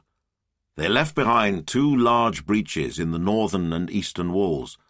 The second wave was equally efficient, flattening the guardhouses. Pickard circled above, waiting for the smoke to clear to assess whether the job had been done. It had. There was no need for the third wave, and he broadcast the signal, "Red Daddy, Red Daddy," ordering them to head for home. As the force turned away, the Mosquito, piloted by Ian Ritchie of 464 Squadron, was hit by ground fire and crashed at high speed. Ritchie survived, but his navigator, Richard Sampson, was killed. Pickard was apparently checking out the wreckage when he was attacked by 2 Focke-Wulf 190s, which had been scrambled from Grévier airfield 32 miles to the northeast. He managed to avoid their first attacks. Then a stream of fire blew off the Mosquito's tail, and it rolled over and plunged down, crashing in flames near the village of Saint-Gastien. It had been unwise to linger. But Pickard had not done anything wrong. His death cannot be attributed to the relative unfamiliarity of the aircraft or his inexperience of such operations. He had simply gone on too long, and the odds had caught up with him. Charles Patterson later expressed regret that a man who'd made a staggeringly splendid contribution to the war was denied his future. Perhaps his fame and unwillingness to let his public down might have played a part in driving him back into danger. As he left no record of his thought processes, it is impossible to know. One senses, though, that Pick was willingly doing what he felt he had to. With so many of his friends and colleagues gone before, his own death must have seemed an inevitability. His mother, who was better placed than most to judge, surely got it right in the memorial notice she placed in the Times on the first anniversary of his death. As well as commemorating our darling boy and Alan Broadley, it also took the trouble to remember his many friends whom he was not afraid to join. News of Pickard's death was delayed for a while and did not overshadow the success of the mission. About 400 prisoners escaped and 288 remained at large, including a key resistance leader, and the underground was able to regroup to play a part in the invasion. Inevitably, many were killed in the raid, some shot dead as they ran. But in the ledger of war, it counted as a success and a cheering one. An RAF film and photographic unit, Mosquito, had been present, and the footage was eventually played in cinemas across Britain and the free world. The commentary's praise of the perfect discrimination in this, one of the most difficult operations of the war, was no more than the truth. It was a sword thrust in the dark heart of the enemy. The images of the smashed-up prison swathed in smoke, and the reported sighting of men running through the breached walls were a marvellous symbol of retribution and salvation. Pickard's death was presented as a fitting end. He had died leading probably the most successful operation of his gallant and brilliant career, and had made sure the RAF paid another debt. Further superbly executed raids against Gestapo headquarters in Denmark would follow. The glory reflected from such feats added to the self-esteem of airmen and airwomen at every level, whether they served on the ground or in the air. The men at the top of the RAF were justified in feeling some satisfaction. Most were old enough to remember the struggles of the early years and the hostility they had faced from soldiers and sailors. The spirit of resentment had not entirely disappeared. In the middle years of the war, in the constant battle for resources, it was usually the RAF which came out on top. The aerial war was given priority in materials, facilities for aircraft production, and men for aircrew and technical needs. To the politicians, the Air Force represented value, delivering military results and boosting domestic morale, but also maintaining Britain's standing with the all-important Americans. It had gone into the war armed with inadequate aircraft and no real understanding of how air power worked. The shock of combat had tested its organization, training methods, and fighting techniques, sometimes close to the point of destruction. but it had emerged from each crisis tougher and wiser. Now it had the best machines in the air, a magnificent cadre of well-trained men to operate them, and drills to deal with most eventualities of battle. Luck inevitably played a part in the success story, but so too did judgment and the quality of the high command. Hectic expansion was possible because of the organizational framework put in place by Trenchard. The great improvement in aircraft was due to shrewd decisions by unsung planners whose names would never be known to the public, and in technology to backroom players willing to try anything that offered a chance of success. Human resources were equally well managed, particularly the supply of aircrew, thanks to the foresight shown in schemes like the British Commonwealth Air Training Plan, which trained nearly half the pilots, navigators, flight engineers, wireless operators, bomb aimers and air gunners who flew under the RAF standard in the war, in overseas flying schools, most of them in southern Africa and Canada. After some initial hesitation on the part of Canada, the Dominions had made an extraordinarily generous response to Britain's predicament, and the Air Force had reason to be particularly thankful for their solidarity. The term RAF is used routinely in this book, but it is shorthand for what was in many ways an umbrella organization, providing an operational and administrative system covering elements of the Royal Australian, Royal Canadian, Royal New Zealand and South African Air Forces. Of the 487 squadrons in the RAF order of battle in June 1944, 100 were provided by the Dominions, 42 by Canada, 27 by South Africa, 16 by Australia, 9 by India, and 6 by New Zealand. In addition, there were many Dominion citizens serving in strictly RAF units. Of the 340,000 who served as aircrew in the Second World War, 134,000 men came from British overseas territories. Then there were the airmen from the conquered territories of Europe, the Poles, Czechs, French, Norwegians, Belgians, Dutch, Greeks and Yugoslavs. Their contribution was more than a token. The Poles had 14 squadrons and 15,000 men in the RAF, which included their own ground staff. Such a diverse force needed a strong identity to glue it together. The essential element was a sense of belonging to a worthwhile enterprise. In the participants' diaries, letters, and memoirs, there's a marked pride in their service. RAF life brought a degree of satisfaction that was perhaps harder to find elsewhere. In Bomber Command, despite the paucity of measurable progress, it was a feeling expressed over and over again that you were taking the fight to the enemy.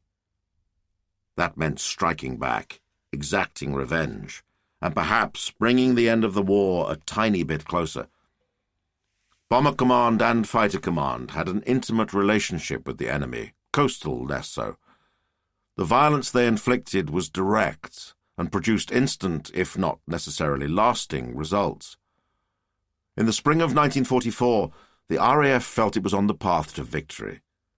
As the snot froze in his nostrils, an able seaman looking out at the ice floes of the Arctic from the deck of HMS Belfast had been told often enough that if his convoy got through to Arkhangelsk or Murmansk, he was making a real contribution to the war effort. But it probably did not seem much like it. A private in the Durham Light Infantry, staring up at the peaks of the Gustav Line, understood his courage was a factor in the drive to Rome.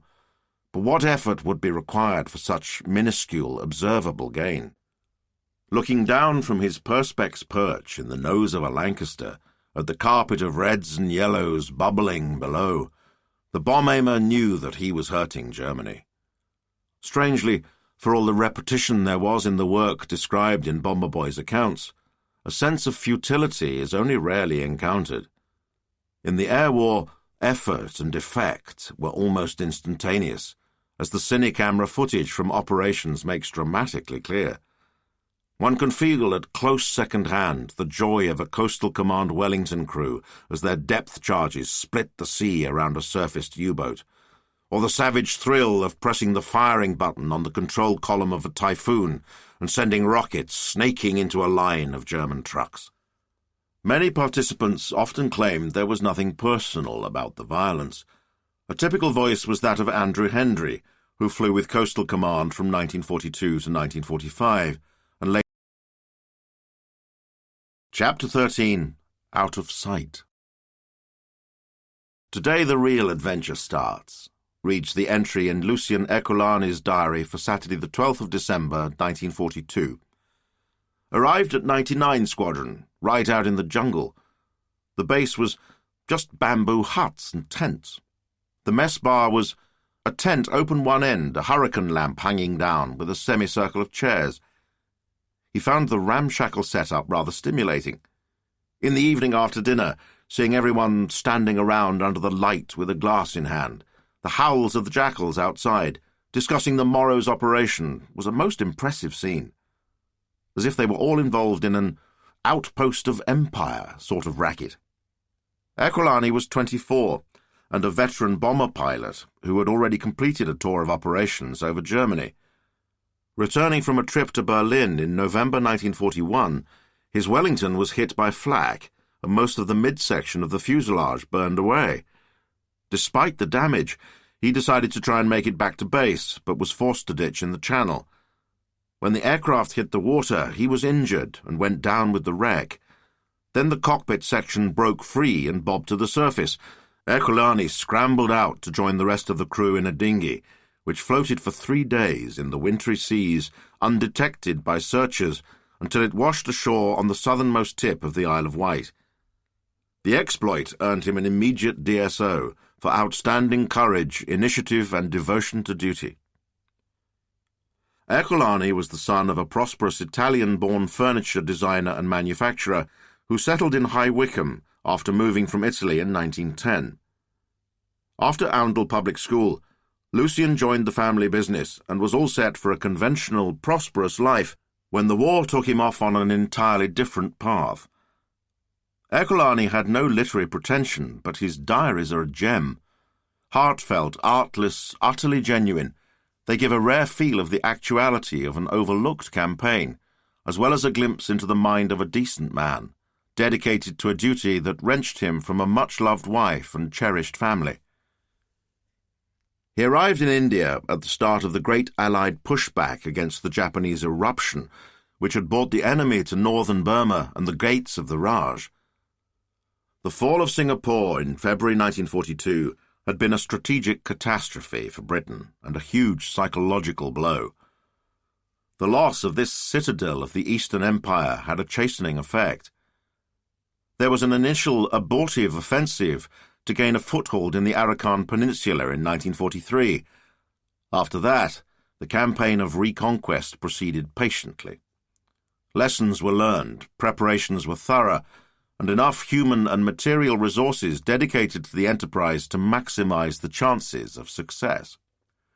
In contrast to the handful of squadrons allocated to the defense of Singapore, there would be abundant aircraft and aircrews available to support the armies on the ground, and air power in all its forms would play a decisive part in the victory.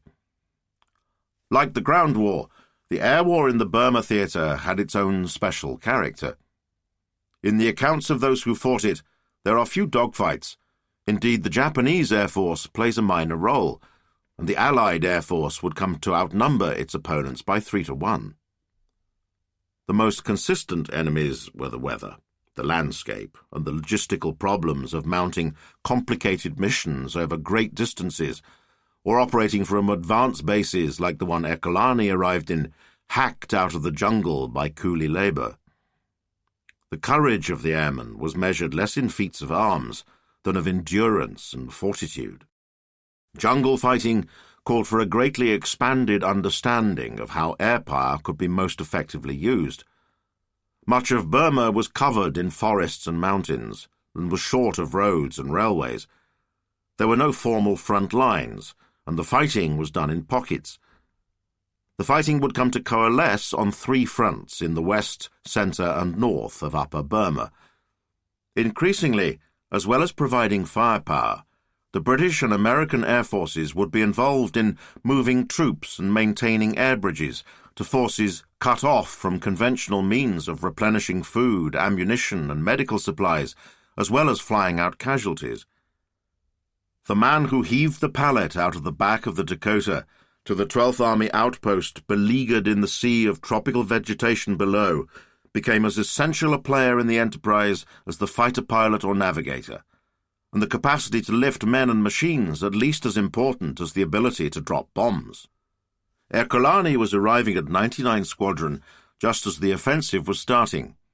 It was equipped with Wellingtons and tasked with hitting Japanese supply lines and destroying infrastructure. He had recently been promoted squadron leader and would be commanding a flight. He spent a few days getting reaccustomed to the good old Wimpy and flew his first operation on 16th of December. The trip was a special one, a sort of army co-op affair. Low cloud meant they failed to locate the target, but Ercolani was pleased with his damned good crew. The ice is broken. I'm not as nervous as was to begin with. Roll on the war, he wrote on his return.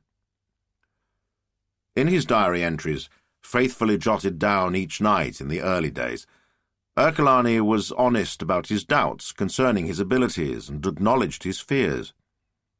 The next stop was 4 days later, and the familiar butterflies stirred as the hour approached.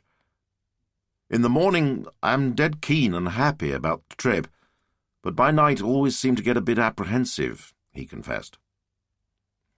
He had been assured on arrival that there was little to fear from the Japanese Air Force, but the previous day a crew had reported having to dive away before finishing their bombing run after 5 fighters came up to them.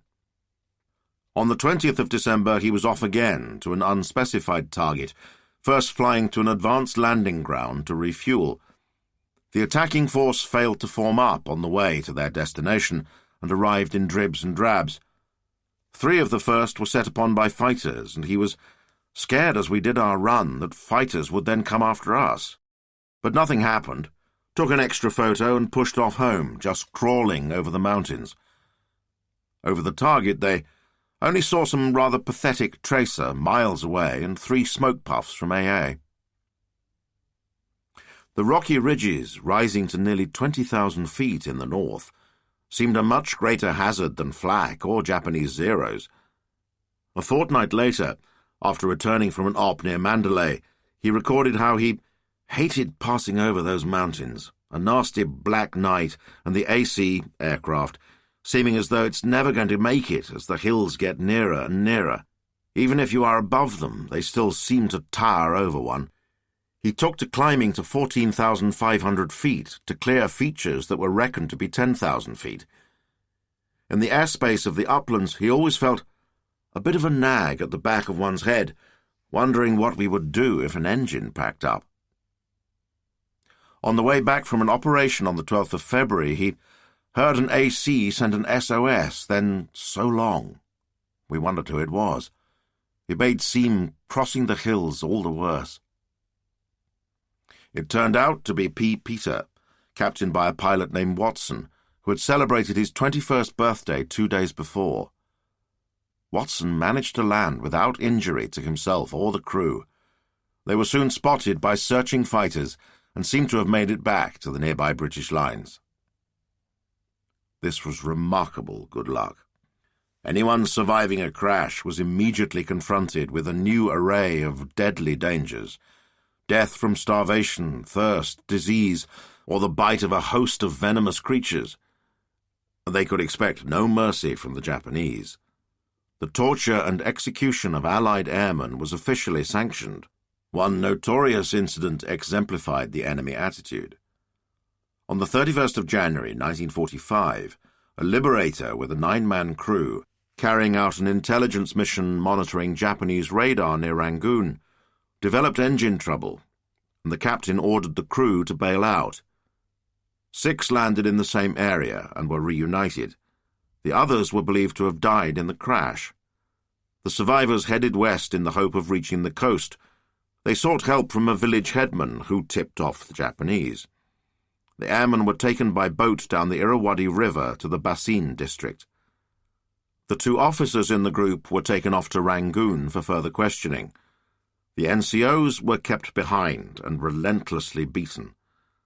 The worst treatment was reserved for the wireless operator, Flight Sergeant Stanley Woodbridge. He knew the codes and wavelengths used for links with ground operators who provided the coordinates of Japanese targets. Woodbridge revealed nothing. Eventually all 4 were beheaded. Ercolani arrived too early to benefit from a specialist training school set up in Pune to teach jungle survival skills. Before being sent to his squadron, Spitfire pilot Fred Dane completed the grueling course. The school was in a large solid building situated in hills overlooking dense jungle in all directions. How it got there and who built it in such isolation I never found out. The classroom teaching was done by primitive natives from the Chen Hills in northern Burma. They couldn't speak a word of English, and all instruction had to be through an interpreter. They learned how to make cooking utensils out of bamboo, trap and kill small animals, including rats and snakes, and build fires to cook them on that gave off no telltale smoke. Then it was time to put their skills into practice. Groups of 3 were dropped off in the jungle with water bottles, a compass, and a small amount of basic rations. Our base was a 4-day trek in an easterly direction, and we had to find our way back without maps. Dane and his companions returned in time, all of them considerably thinner, and suffering from ticks, bites, bleeding caused by leeches, dozens of insect bites, and numerous abrasions and sores as the result of forcing a passage through the denser parts of the jungle. The consensus was that even with an elaborate survival kit, a pilot would have to be very lucky indeed to make it back from any distance in the jungle, unless he was fortunate enough to stumble across friendly natives. The attitude of the local tribes was uncertain, as Alan Salmons, a Hurricane pilot with 20 Squadron, operating out of a tiny forward airstrip in the Bay of Bengal, discovered. On the 24th of February, he and his Canadian partner, Eddie Fockler, were taking a last stooge round at the end of an offensive recce over the southern tip of Arakan, when, bang, I copped it. A lucky shot from rifle or machine gun hit the engine coolant pipeline. Steam flooded the cockpit and I became very warm indeed.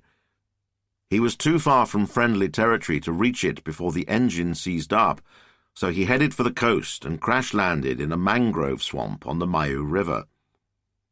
Amazingly, he was unhurt, but the poor old kite was quite a wreck. The engine was broken away and was steaming in the swampy water. The wings were torn off, and the fuselage was smashed in except for the cockpit. He splashed through the water so that I could wave to Eddie, who was circling overhead, but Eddie failed to spot him. As the Hurricane eventually turned away and dwindled into the distance, Salmons was separated from the British forward position by more than 50 miles of hostile territory, with only a rubber dinghy and a handful of Horlicks tablets and glucose sweets to sustain him. He decided to seek help from the local inhabitants. He set off across the river in the dinghy, but tides and currents defeated him, and it was the afternoon of the following day before he got ashore and found a village. He waited for dusk, then, seeing no sign of Japs, I approached the nearest hut, around which a crowd soon gathered, and with many salams began to get down to the job of obtaining food and drink, which I'd been without for 28 hours. He was eventually given some watery rice, then, by means of sign language, tried to request that they take him by canoe down the river and up the coast to the British frontline position at Mungdao, where they would be given plenty of money as a reward. Salmons understood that they had agreed to set off with him in the morning. He was still cautious and determined to stay awake, but exhaustion overtook him and he dozed off. He was woken up by the unpleasantness of a noose being tightened round my neck and several village stalwarts hanging on to me. They robbed him of his revolver, sheath knife, and escape kit, comprising compass, fishing line, matches, water purification tablets, silk scarf with printed map, and £6 in silver rupees. He was then tied up, securely and most uncomfortably, and they set off on a night march to a Japanese outpost where the tribesmen handed him over, receiving 4 blankets for their efforts. After a desultory interrogation, he was taken on a 2-day trek north to what seemed to be a divisional headquarters where other Allied captives were being held. After several months, they were moved down to the POW camp at the central prison in Rangoon, where Salmons spent the next year. The prisoners subsisted on a near-starvation diet and were forbidden to communicate with each other. There were occasional beatings, but most of the suffering was caused by neglect, and the numbers were constantly thinned by deaths from beriberi and dysentery. Their bony bodies were clothed in rags, and maggots seethed in their open sores. In their misery, they showed astounding cheerfulness and ingenuity, using whatever tiny resources came their way to lighten the load of their appalling existences. To pass things from one cell to another, we would throw a piece of string along and attach our mess tins to the other end, wrote Salmons. Smoking was forbidden, but the prisoners used to make cigarettes from dog ends picked up while cleaning and any little scraps of newspaper. Not all the guards were brutes. Sometimes one would give a prisoner a light, which he would then pass down the line of cells by means of the string and mess tin.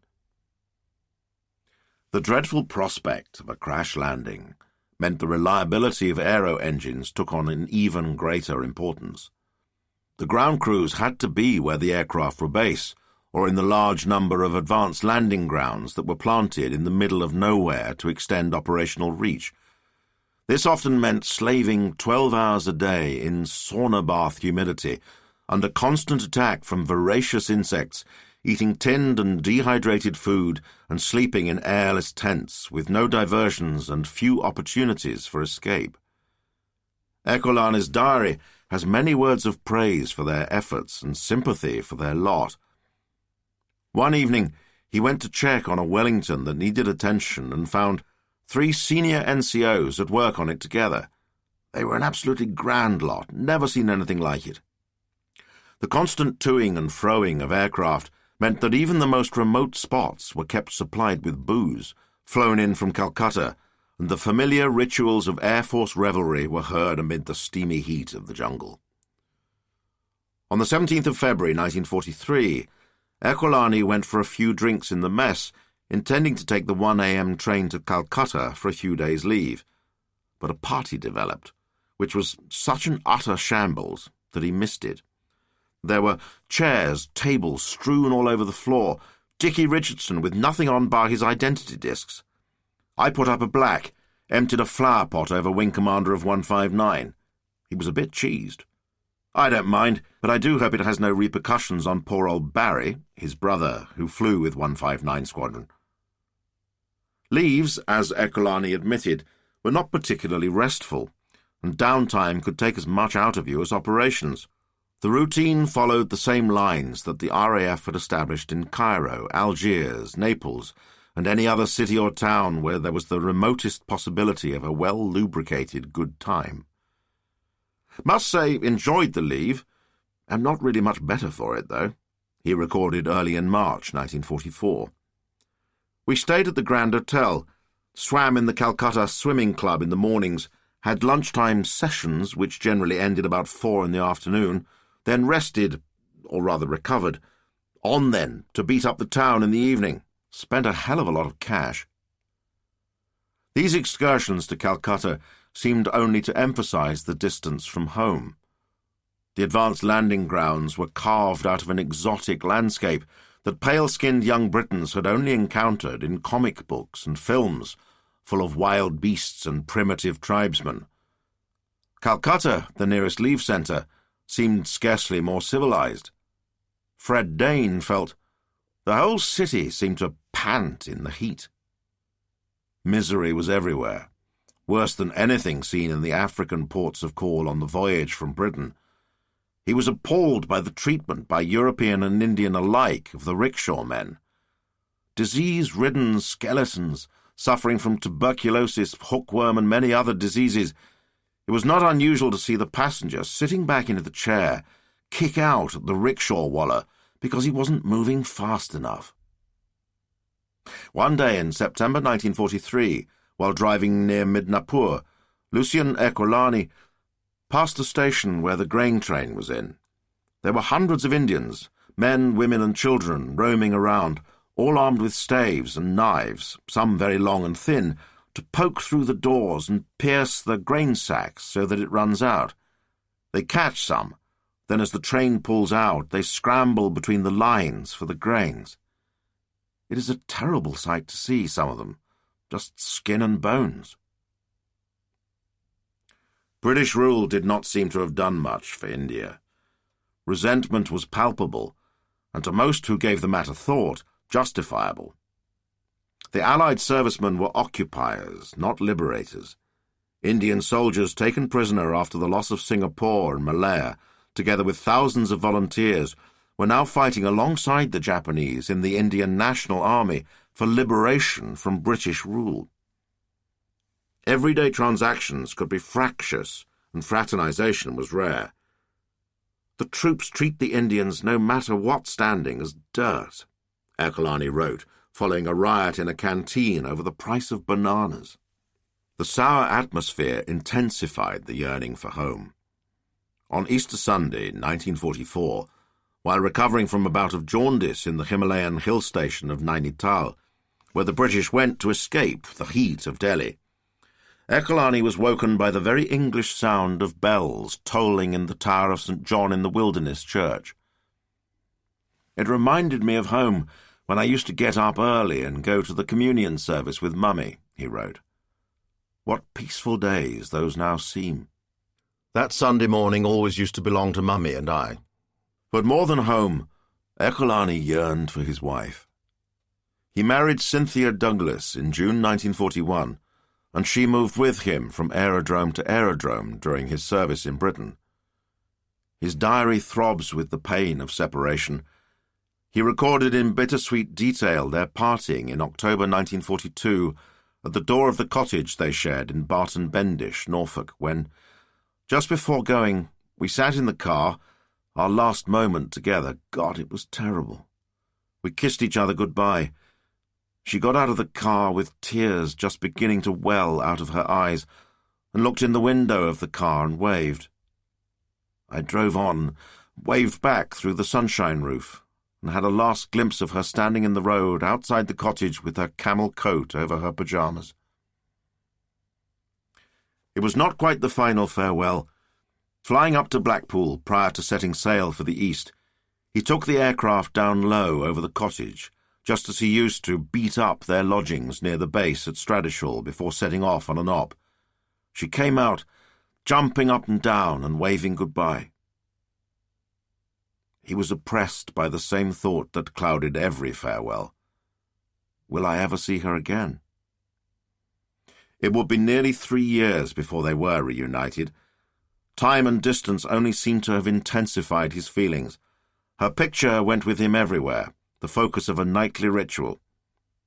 Said good night to Sin, and the photo I took on our anniversary smiled back good night. There are almost daily references to how much he missed her, and every good time he recounts is qualified by the thought that it would have been even better if she was there to share it. Cynthia wanted to join the WAAF. He had misgivings, fearing she was too sensitive for service life. She went ahead anyway, trying to wangle a posting to India to be near him. It didn't work out, but the story had a happy ending. Despite his fears that they would reunite as strangers, their marriage seems to have successfully picked up where it left off. Duty offered a shape and purpose to a dislocated existence. In the Far East theatre, the ideological element to the conflict was less obvious than it was in Europe and the Mediterranean. The Japanese were ciphers, their culture and beliefs opaque and unknowable, and their cruelty and fanaticism made it hard to regard them as entirely human. No better than a horrible animal, concluded Ercolani. He wanted to hit them good and hard. Over Germany he had experienced a slightly different feeling, felt it was a job to be done more than anything else.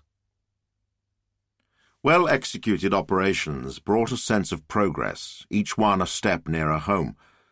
Ercolani was present from the beginning of the major air effort in Burma until well after the end.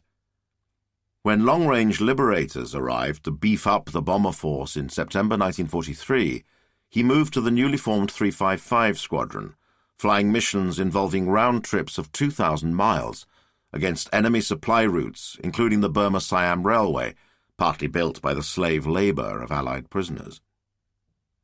A year later, he returned to 99 Squadron as CO. Although not required to, he led many of the most difficult raids himself, attacking supply dumps, railway targets, and enemy headquarters. When, in the spring of 1945, the battle for Burma was won, he moved on to command 159 Squadron, part of a target-marking force engaged in operations that could take more than 20 hours. His achievements are barely mentioned in the diaries. He took satisfaction in a job well done, though no pleasure in destruction. Early on, he was one of 3 aircraft taking part in a diversionary raid on some obscure town in enemy hands. He wrote later that they certainly laced that place up, felt a bit guilty about it. It was undefended and just sheer butchery. Bombed in 2 sticks from 3,500 and machine-gunned. I didn't like that, but the gunners would never have forgiven me if I hadn't let them. Occasionally, though, a glow of professional satisfaction shows through. A raid with 159 Squadron on the 13th of May 1945 was a really successful op. Our job was to destroy a bridge over 1,200 miles away, a bomb aimer's dream. It was laid flat and was a wonderful sight.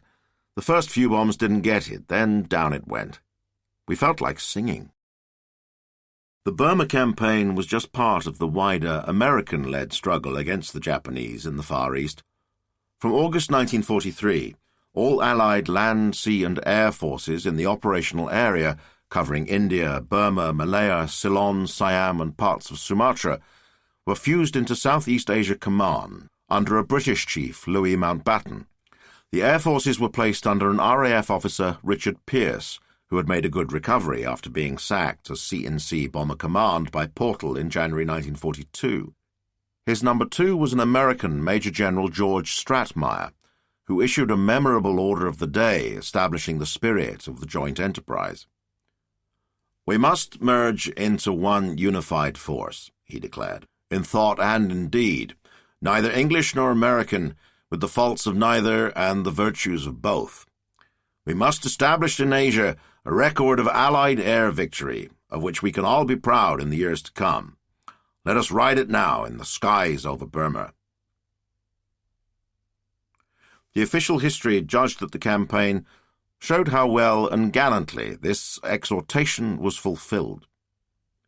Nonetheless, command arrangements were notoriously complicated, and however well the elements cooperated operationally, there were differences of style on the ground that could grate. During a leave in Calcutta, Lucien Ercolani bumped into a senior American airman at the 300 Club. "We were all a bit wisholed, and he started to tell us about how damned marvellous the United States Army Air Forces are," he wrote. "They seem to get a medal for practically damn all. There's no doubt they are a good lot of fellows, but their standards are so different to ours. He talks of the number of ships he has sunk. When we get down to actual facts, he's not so certain. Also, they have very little interest in the RAF, whereas a lot of the RAF boys try to find out all they can from the Yanks. We can't be all that bad. We've been doing the job a lot longer and have far greater experience." The landscape of Burma made conventional campaigning impossible. Aircraft became an essential means of moving troops around the battlefronts and keeping them supplied in place. The transportation and logistical capacity provided by aircraft were fundamental to the Allied victory. The first long-range penetration operation mounted by the Chindits in February 1943 was unsustainable without regular airdrops by the RAF. The second, which began in February 1944, relied on American aeroplanes and gliders of the 1st Air Commando Group to insert troops behind enemy lines. All activity on the ground, offensive or defensive, had to be sustained from the air. In late 1943, the British 14th Army, under General Bill Slim, launched its great effort to seize back Burma. It started with another attempt to take the Arakan Peninsula, led by 15 Corps. The Japanese responded with the tactics of infiltrating British lines and threatening encirclement, forcing a withdrawal which had worked well the previous year. They appeared to be about to succeed again, and the headquarters of the 7th Indian Division was overrun. Instead of falling back, though, the threatened units were told to stand and fight. The calculation was that the Allies' great advantage in air power would mean the defenders could be kept supplied with enough rations, ammunition, and medical supplies to hold out indefinitely. The Japanese would have to rely on overland transport, which could be disrupted by air attacks and eventually forced to retire. So it turned out. The 7th Indian Division withdrew into a jungle compound 1,200 yards in diameter, which became known as the admin box, where they staved off the besiegers from the 5th to the 23rd of February. In that time, Dakotas flew 714 sorties, dropping 2,300 tons of supplies to them and other troops. They faced some initial opposition from Japanese fighters, who were soon driven from the skies by 3 squadrons of Spitfires operating from airfields around Chittagong. The Japanese losses of about 5,000 men were fewer than those of the Allies, but their methods had been successfully countered, and the pattern was set for the remainder of the Burma campaign. Shortly afterwards, the Japanese launched their own major offensive. Central to the plan was the destruction of the British forces around Imphal, the capital of the state of Manipur, which commanded the approach to Assam and the Raj. Imphal was surrounded in early March, and the strategic town of Kohima to the north on the 4th of April. The siege of Imphal lasted 4 months, that of Kohima 11 weeks. Both were decisive defeats for the Japanese, the largest they had suffered to date, and marked a turning point in the Burma campaign. Once again, it was resupply by air that determined the outcome.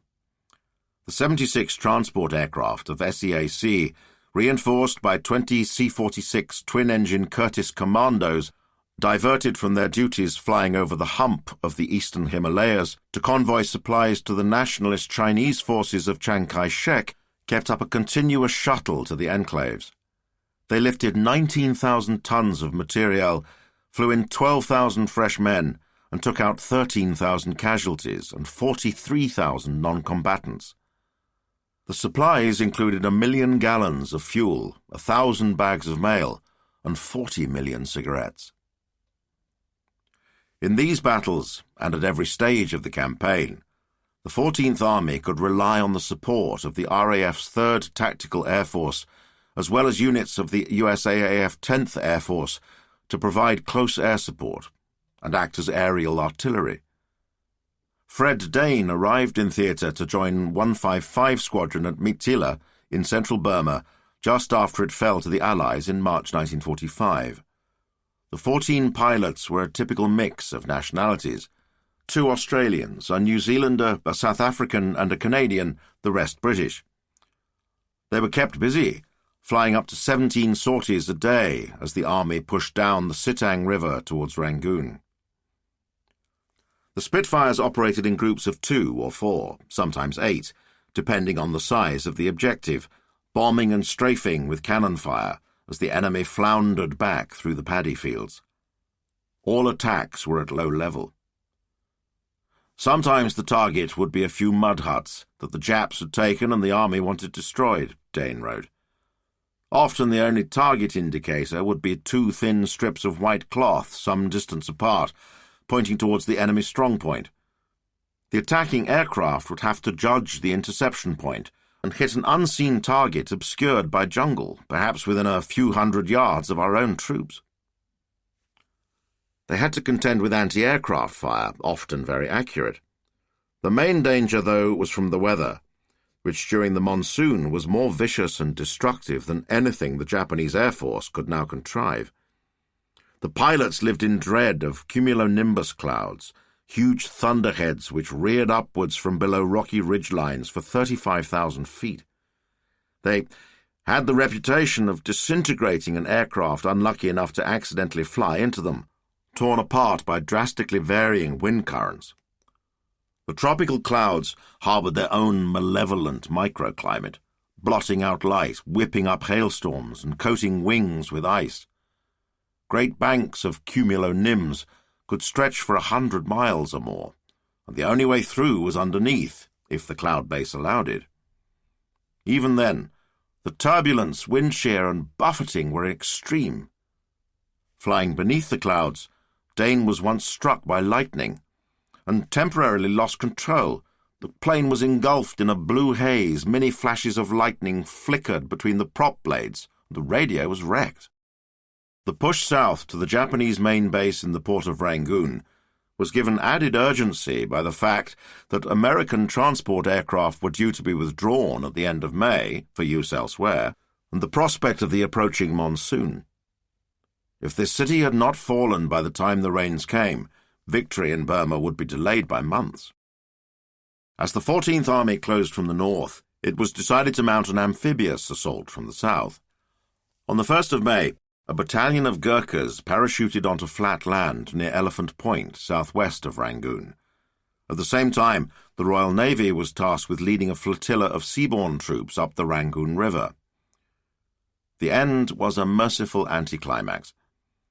On the evening of the 29th of April, after lights out was called in Rangoon jail, one of the prisoners of war, Dick Corbett, had been unable to sleep.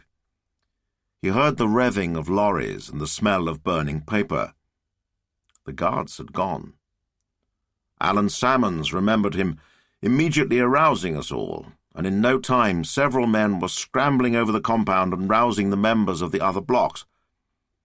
The senior officer among the prisoners, Wing Commander Lionel Hudson of the Royal Australian Air Force, took charge, and a Union Jack, used for numerous burial services, was hoisted over the prison. A little later, a large painted sign appeared on the roof for the benefit of Allied aircraft. "Japs gone, British here. Extract digit." Nothing. I enjoyed smoking again, ever since the senior registrar Johansen in Danzig gave me a cigarette. He had said with a smile that I could forget my fear of not being able to smoke after the injury to my lung, but I could once again have that pleasure.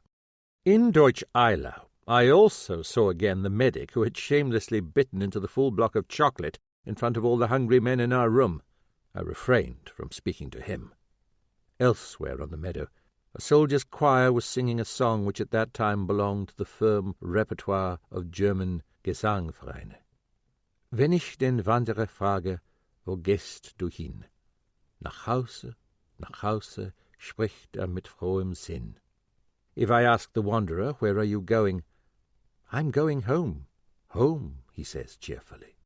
Here at least the German spirit, which had evidently remained intact, was still alive and kicking. We stayed a week in the area of the border that had just been drawn in Potsdam between Russia and Poland.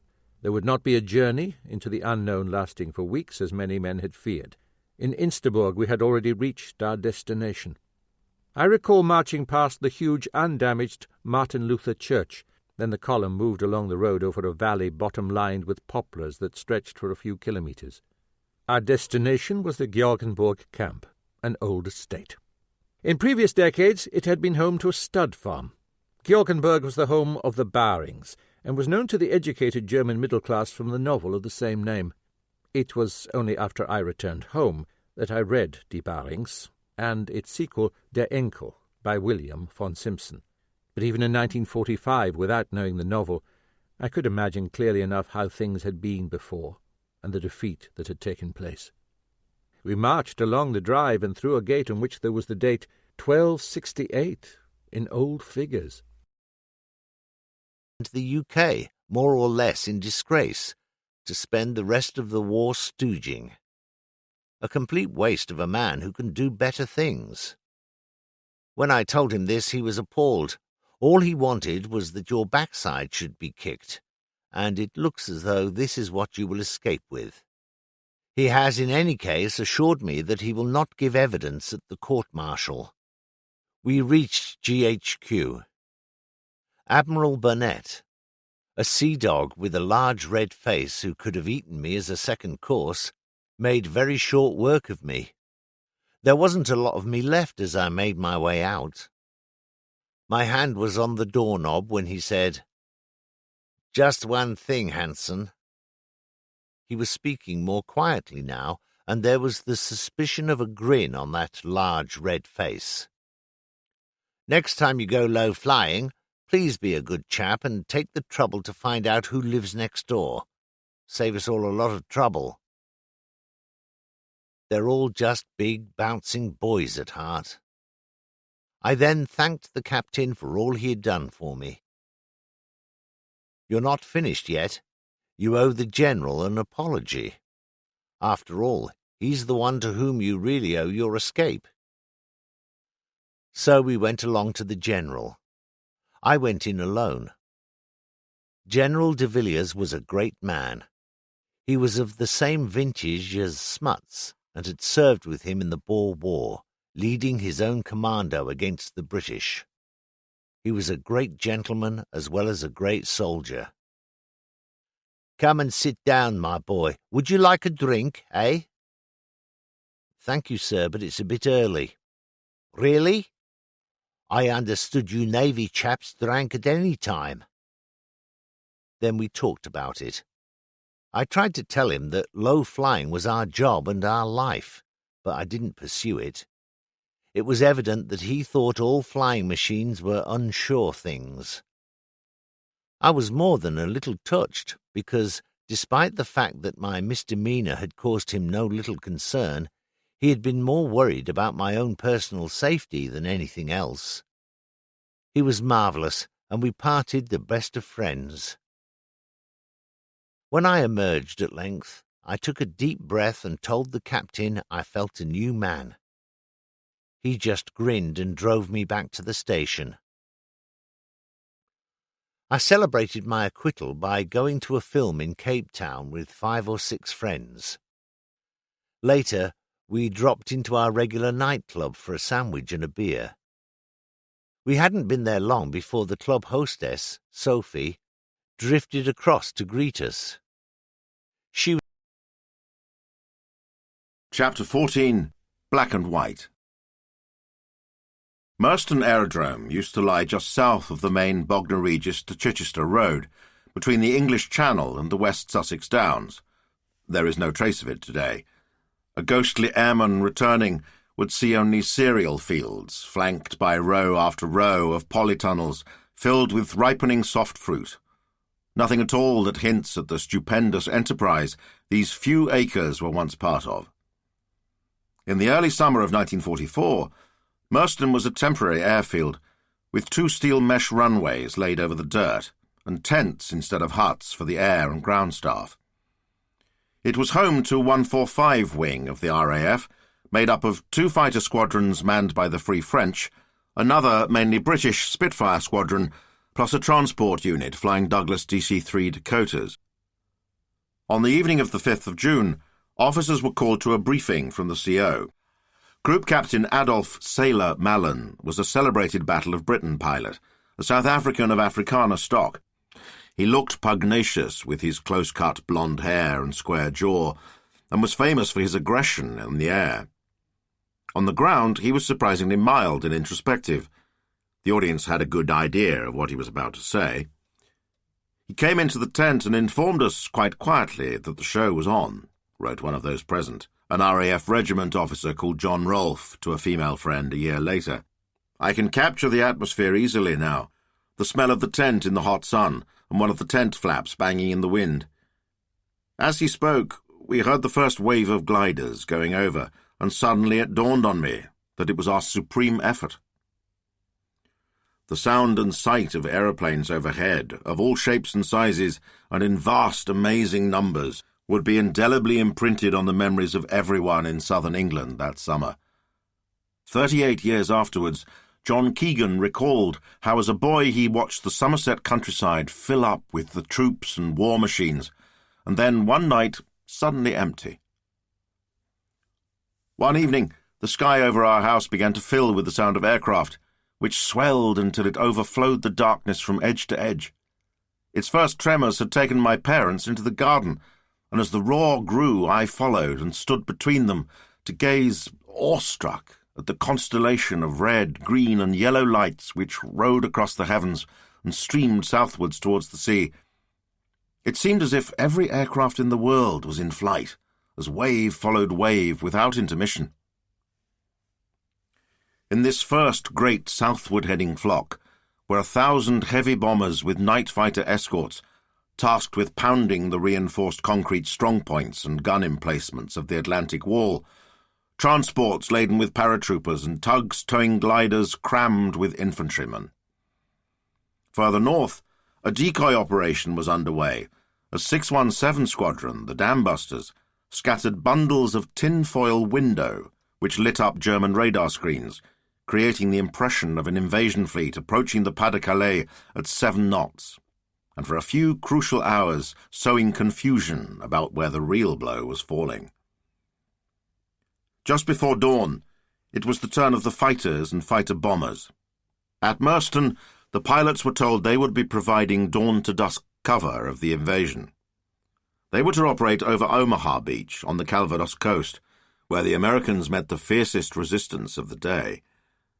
For the airmen looking down, the carpet of ships butting across the channel was an awesome sight that matched the spectacle the air fleet presented in the skies. Flight Lieutenant Stanley de Vere, a 25-year-old New Zealander fighter pilot who was temporarily on ground control duties, wangled himself onto a patrol in the middle of the afternoon. "It was amazing," he wrote in his diary.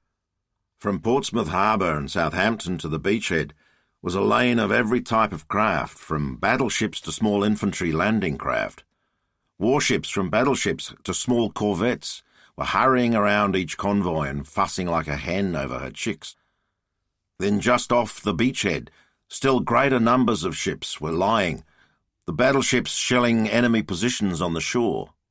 Saw one destroyer which had been sunk, its funnels and some of the superstructure were showing above the water."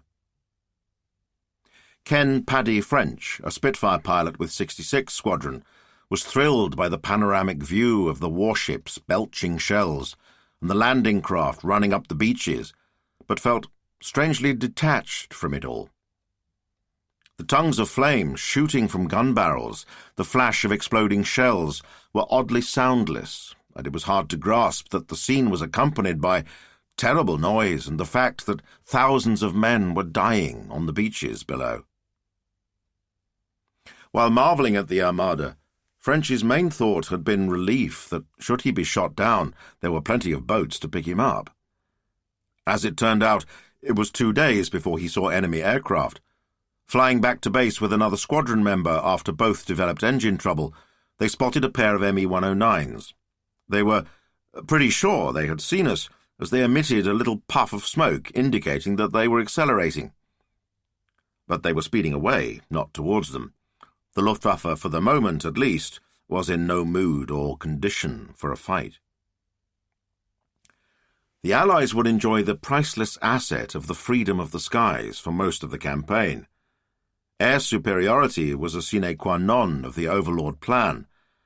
Lavish air power was essential to cover the landing beaches as the armies struggled ashore to shield them from the inevitable counterattacks as they carved out a breachhead, to prepare the ground for the push forward, and to create the conditions for the breakout that led to victory. Clearly, this called for the closest possible cooperation between land and air, as Bernard Montgomery, commanding the Allied ground forces in Normandy, spelled out in a letter to Miles Dempsey, commander of the British Second Army, a month before landing. "I feel very strongly that we can achieve no real success unless each army and its accompanying air force can wield itself into one entity," he declared. He looked forward to the continuation of the happy situation that had developed in the Middle East and Italy, where the spirit of unity went right down to the individual soldier and airman. The Normandy enterprise would reassemble some of the key players in those campaigns. Arthur Tedder, who had worked side by side with Monty since 1942, was Deputy Supreme Allied Commander and Coordinator of Air Activities. The great desert air warrior Arthur Conyngham was Chief of the RAF's 2nd Tactical Air Force, a huge assembly of light bombers, and the new generation of fighter bombers that would roam the battlefield that summer. Familiarity did not breed affection or respect. As head of the Desert Air Force, Conyngham had fallen out badly with Montgomery over his failure to fall on Rommel's retreating army after Alamein. Tedder derided his claims to great generalship and deplored his boastfulness and publicity-seeking. In early 1943, he shared his opinion with U.S. General George Patton. Monty, he wrote, was a little fellow of average ability who has had such a build-up that he thinks of himself as Napoleon. He is not. Nothing that happened in Normandy would cause him or Conyngham to revise their opinions. The air operations that preceded Overlord were intelligently conceived and executed on a massive scale. Never before had air power been used with such care and in such quantity. The sharp efficiency demonstrated by the Allied air forces before and during the campaign stood out against the duller performance of the forces on the ground. The landings themselves were a brilliant success, but thereafter progress disappointed. For all his bold talk, Montgomery showed his habitual caution. His commanders bungled opportunities, and misunderstandings and balls-ups abounded. Monty's tricky personality guaranteed trouble with his chief, Eisenhower, and the leading American generals Bradley and Patton. His insistence that everything was going according to his master plan sounded increasingly hollow as weeks passed, and the crucial Caen sector, which he had led everyone to believe could be taken on D-Day, remained firmly in German hands. The Allied armies were up against the most formidable soldiers in the world, courageous and fanatically determined, who made maximum use of the difficult terrain and their still considerable resources, directed by field commanders of the caliber of Erwin Rommel. On the other hand, the invaders had the priceless asset of a huge air force, which did everything that was asked of it swiftly and effectively. For months before the first soldiers hit the beaches, the Allied squadrons had been working to a plan that would undermine the Luftwaffe's powers and shape the battlefield to the Allies' liking. Before the air campaign started, the US AAF and Bomber Command launched a week-long assault on German aircraft factories, designed to structurally undermine the Luftwaffe by attacking its industrial base, as well as luring it into an attritional battle to whittle away aircraft and aircrew. The continual losses the German Air Force suffered on the three fronts it was fighting on in the spring of 1944 meant that, when the time came, it was unable to contribute much to the defence of Normandy, let alone seriously challenge the Allies in the air. The preparations and the post-invasion air campaign were the responsibility of the Allied Expeditionary Air Force, AEAF, under Trafford Leigh-Mallory, who was moved from Fighter Command to become Commander-in-Chief in November 1943. It grouped together the new formations created for the invasion, the RAF's 2nd Tactical Air Force, 2nd TAF, and the United States 9th Air Force, 9th USAF, as well as units of Fighter Command. Leigh-Mallory did not, however, control either Bomber Command or the United States Strategic Air Forces in Europe, which for the time being remained at the disposal of the combined Chiefs of Staff. He was far from being the ideal man for the job. Many of his British and American peers regarded Leigh-Mallory as uncongenial and incompetent, and friction over control was guaranteed. AEAF was nonetheless a hive of original thinking. In January 1944, a bombing committee was set up whose members included Professor Solly Zuckerman, a South African-born zoologist who had worked with Tedder in Italy studying the effects of bombardment. He and other experts involved the transportation plan, aimed at paralyzing German rail communications, by first attacking marshalling yards and maintenance and repair facilities in the wider network, before moving on to tactical targets like bridges, locomotives and rolling stock inside the invasion zone. The certainty of civilian casualties alarmed politicians, senior airmen, and Eisenhower himself. Predictably, the plan was opposed by Arthur Harris and his U.S. counterpart Carl Spaatz on the grounds that it would divert their bombers from their proper function of destroying Germany's industry and undermining civilian morale. The success of experimental operations in March against rail centres in France and Belgium, significant civilian deaths notwithstanding, persuaded military and political leaders to back it. By D-Day, 80 railway targets had been attacked, and in the words of the official history, the movement of German troops and material by rail had thus become a matter of very great difficulty and hazard. Such trains as still ran moved very slowly, were forced to make long detours and travelled only at night. The enemy had no freedom of movement in a large part of France and Belgium, and would therefore find it difficult, if not impossible, to marshal troops quickly for a decisive counterattack. In the weeks before the landing, airfields, coastal batteries and radar sites were blasted up and down the coast of northern France, and in the last days, bridges over the Seine. At least as many raids were mounted outside the landing zone as in it. Thus was maintained the deception that the real invasion was aimed at the Pas-de-Calais, a bluff that succeeded beyond the wildest hopes of the Allies, planting a misconception in the Germans' minds that would endure for many weeks after D-Day. In the spring and early summer of 1944, temporary airfields like Merston sprang up like mushrooms in bucolic corners of southern England. The familiar fighters of the RAF had undergone an evolution.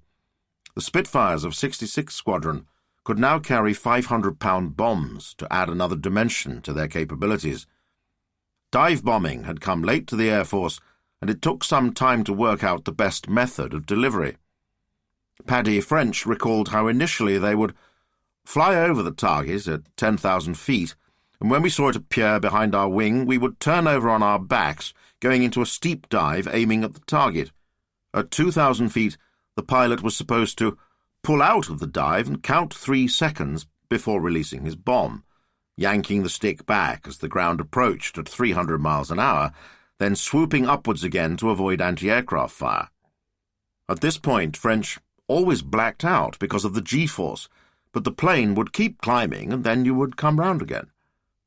He found the technique rather haphazard, and accuracy could not be guaranteed.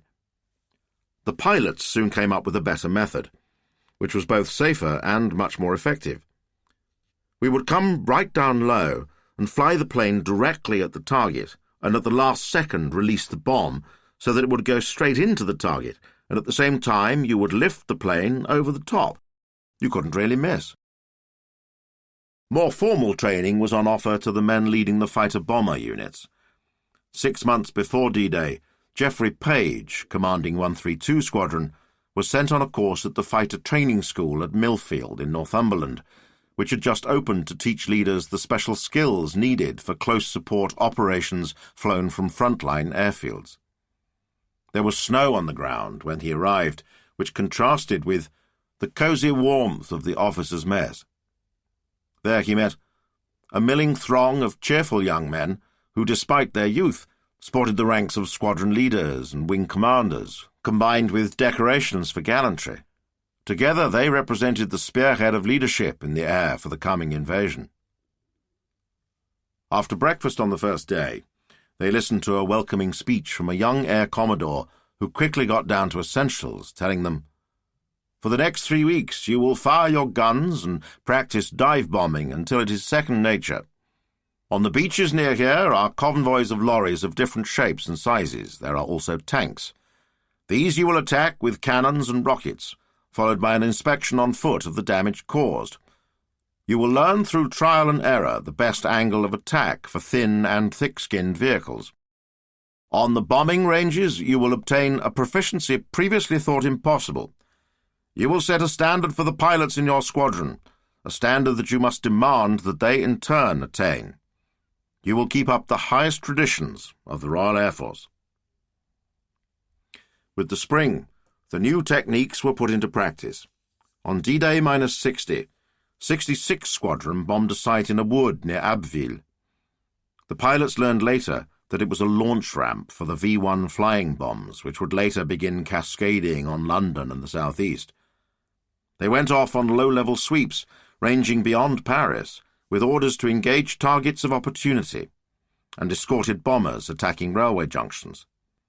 At the end of May, they struck at radar stations in the Pas-de-Calais, part of an ongoing effort that would end with the destruction of all 6 long-range scanners south of Boulogne and the reduction of 4/5 of the enemy early warning and gun-laying capacity.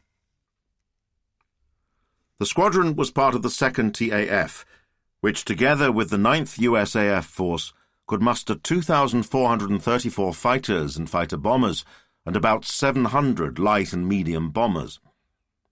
They were reinforced by the might of Bomber Command. For the crews, the diversion away from pulverizing German cities onto tactical targets in France was welcome, bringing relief from their grim nightly routines and generating the feeling that they were making a palpable contribution towards victory. After some initial blustering, Harris accepted the new situation with reasonable grace and would turn out to be a reliable partner to the overlord armies. The invasion preparations marked a new and more positive phase of Bomber Command's war. On the night of the 5th and 6th of April, 144 Lancasters of 5 Group attacked and badly damaged an aircraft factory in Toulouse. The precision of the raid was in part due to the low-level marking carried out by a Mosquito flown by Leonard Cheshire, the innovative and apparently nerveless CO of 617 Squadron. For the next 2 months, British and American bombers hit railway targets, military bases, arms and ordnance factories, ammunition dumps, and as the date grew closer, coastal batteries and strongpoints. Despite improved accuracy, German reinforced concrete proved highly resistant to destruction, and on D-Day, damage to the seaward defences was less than the army commanders had hoped. Despite the steady plastering, enough infrastructure survived to make the American landing at Omaha Beach a bloody affair. On the 5th of June, the airmen learned that the prelude was over. The ground crews broke off their normal duties to paint broad black and white stripes around their Spitfire's wings. The livery would let troops on the ground and trigger-happy gunners on ship or shore, who even at this stage in the war would reflexively fire at anything that appeared overhead, know that the machine above was friend, not foe. The stripes were an unintentional symbol of dramatically changed circumstances, the difference between night and day. The last time British troops had been in action in France was in June 1940, falling back on the beaches of Dunkirk before an unstoppable enemy under a sky that to their eyes the RAF appeared to have vacated. Now they were returning, and no soldier would be able to claim that the Air Force had let them down. The victory that followed was a feat of coordination and cooperation involving all arms, but it was only possible because of the Allies' command of the air, a fact that was now apparent to all. At last, air power had been accepted not as an adjunct to the efforts of troops on the ground or ships at sea. It was the ingredient that determined success or failure. Next to Dwight Eisenhower in the Allied command structure stood the RAF officer who had done more than anyone else to embed this reality in British military thinking. Arthur Tedder first met Ike in North Africa late in 1942, and soon took a professional liking to him. The feeling was mutual, and in time the shared regard developed a human dimension. Tedder's outward amiability masked a temperament that was chilly, sharp, and reserved. His feelings for his chief were unusually warm, and he chose him as his best man when, after his first wife Rosalind was killed in a plane crash, he married the vivacious and independent-minded Marie Toppy Black. She shared his affection for the American, writing to her mother, "I like Ike so much. He is a dear, honest-to-God, straight good man, and a very good friend of ours." They were excellent partners for a fraught task. The Allies' outward similarities masked acute differences in outlook, approach, and the ultimate objectives that lay beyond immediate war aims. They were managing a team that included some monstrous egotists, led by Montgomery for the British and Patton for the Americans. Handling national and personal sensitivities required Olympian tact and iron self-control. Both men possessed them, and although the ride was often rocky, their mastery of alliance diplomacy made a crucial contribution to victory. In January 1944, Tedder and Conyngham were recalled to Britain to join Eisenhower for the countdown to D-Day. They brought with them enormous experience, the glow of victory, and a shared outlook. The nature of the air war fought through North Africa, Sicily, and Italy had to some extent been formed by Coningham's ideas and leadership.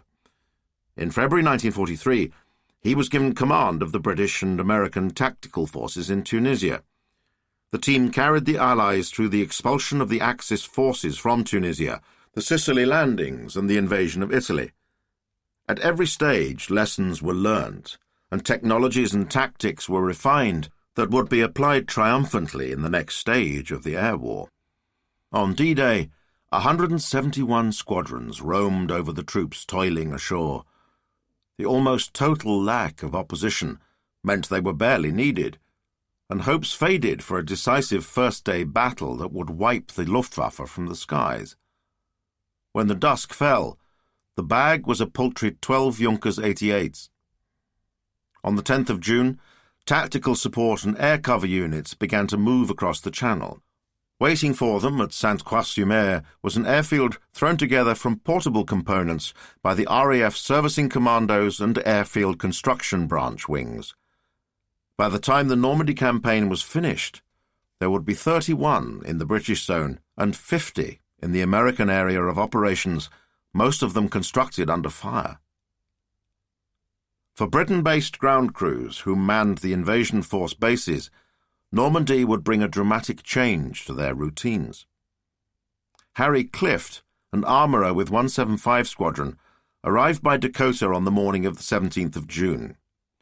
They touched down at airstrip B5 at Le Fresne-Camilly, northwest of Caen. Before landing, they were told to unload as quickly as possible and then carry aboard a party of wounded who would be lying on stretchers by the runway.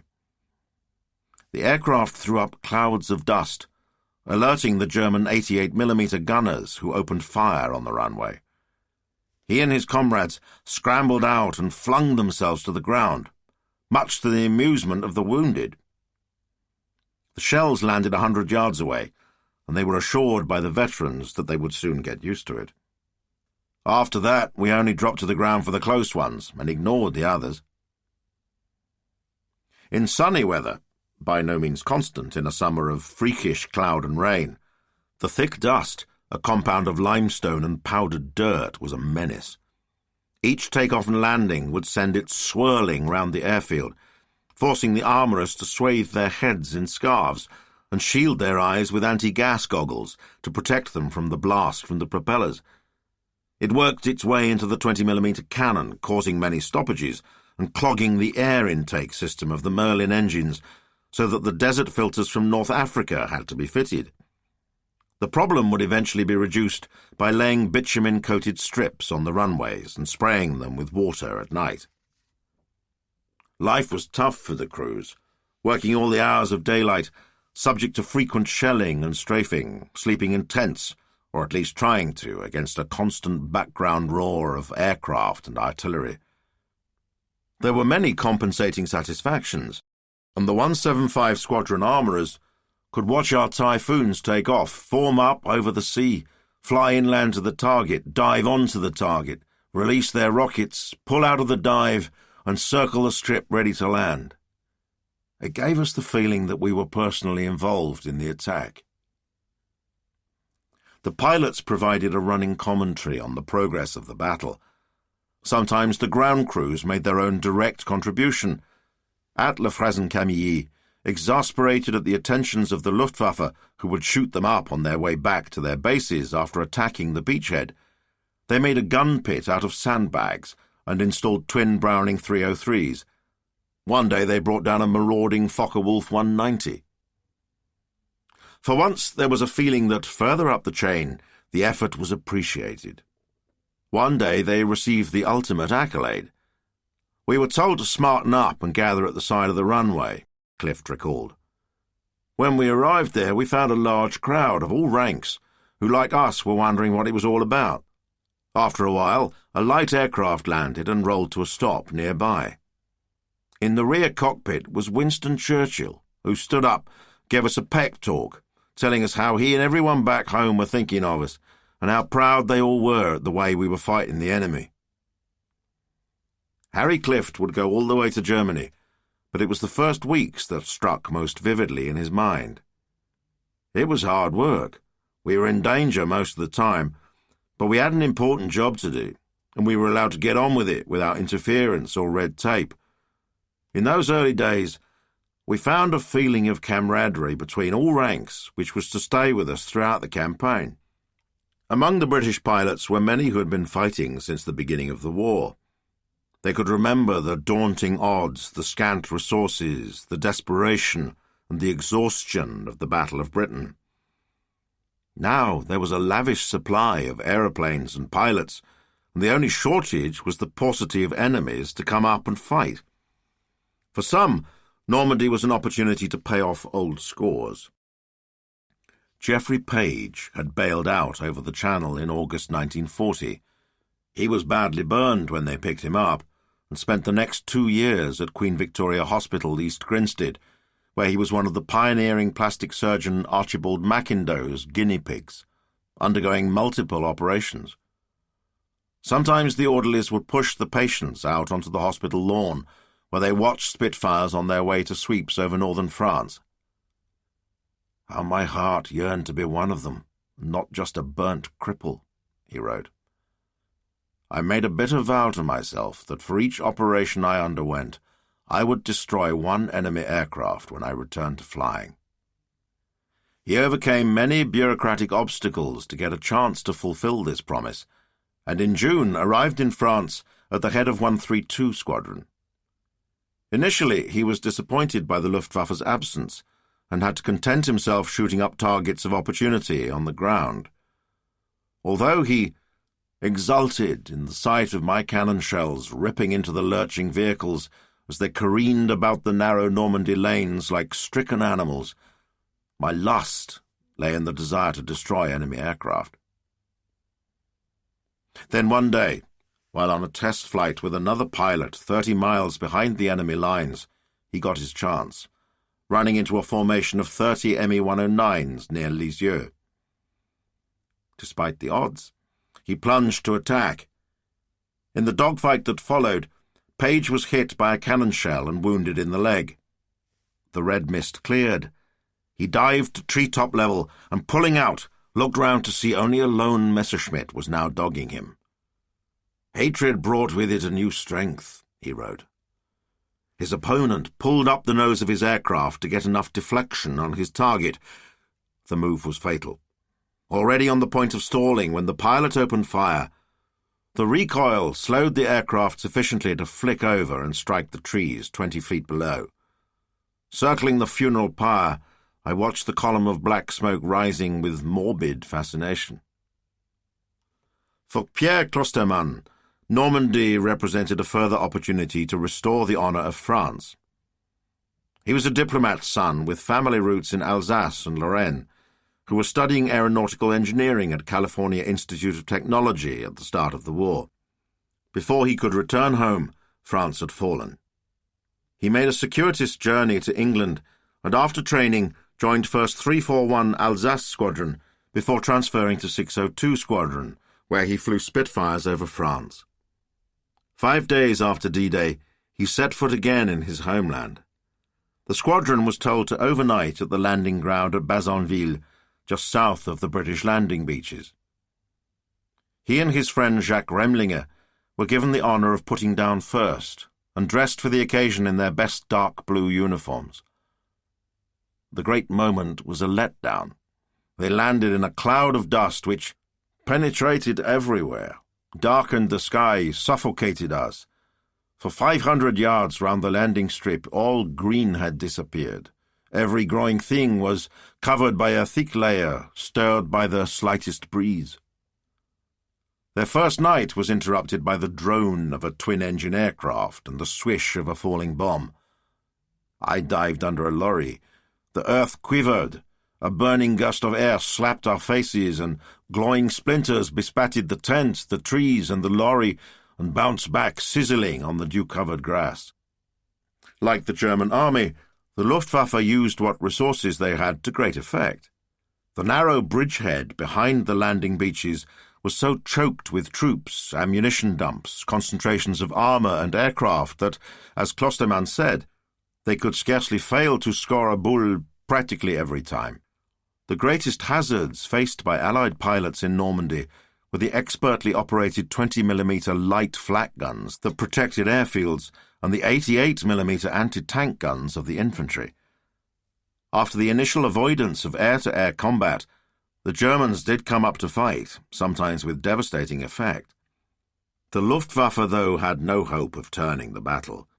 Their enemy overwhelmed them in every department. The first units ashore arrived with radar systems and mobile air-to-ground control posts, allowing commanders to request airstrikes, which most of the time materialized. Conyngham pressed on with the methods he had developed in North Africa and Italy. The essential challenge of close air support was how to concentrate firepower on tactical targets in the shortest possible time. Coningham's solution was the cab rank system. It involved placing an air controller with the advancing troops who could call on permanent air patrols loitering on the edge of the battle zone. The aircraft would carry a list of pre-arranged objectives, but could be switched immediately if required to targets of opportunity, or to relieve an immediate threat. In Normandy, the system reached its apotheosis, finally fulfilling the devastating potential of air-armour fusion glimpsed on the battlefields of the Western Front a generation earlier. On the road to Berlin, the Brown Jobs and the Brillcream boys marched side by side. On the British side, the new methods were incarnated in the muscular form of the Hawker Typhoon. For the Americans, it would be the P-47 Thunderbolt, loved by every Allied footslogger, dreaded and hated by his German foe. The Tiffy was a speedier, deadlier descendant of the fighter command stalwart of the Battle of Britain. Its development had been marred by technical setbacks, and initially it earned a reputation among pilots as a killer when put into a dive. By the summer of 1944, it was the perfect machine for the campaign, capable of 400 miles an hour and packing firepower that made the 8 Browning .303 caliber machine guns of the 1940 Hurricane seem like pea-shooters. According to Harry Clift, a typical armament load consisted of 4 boxes of 20mm ammunition.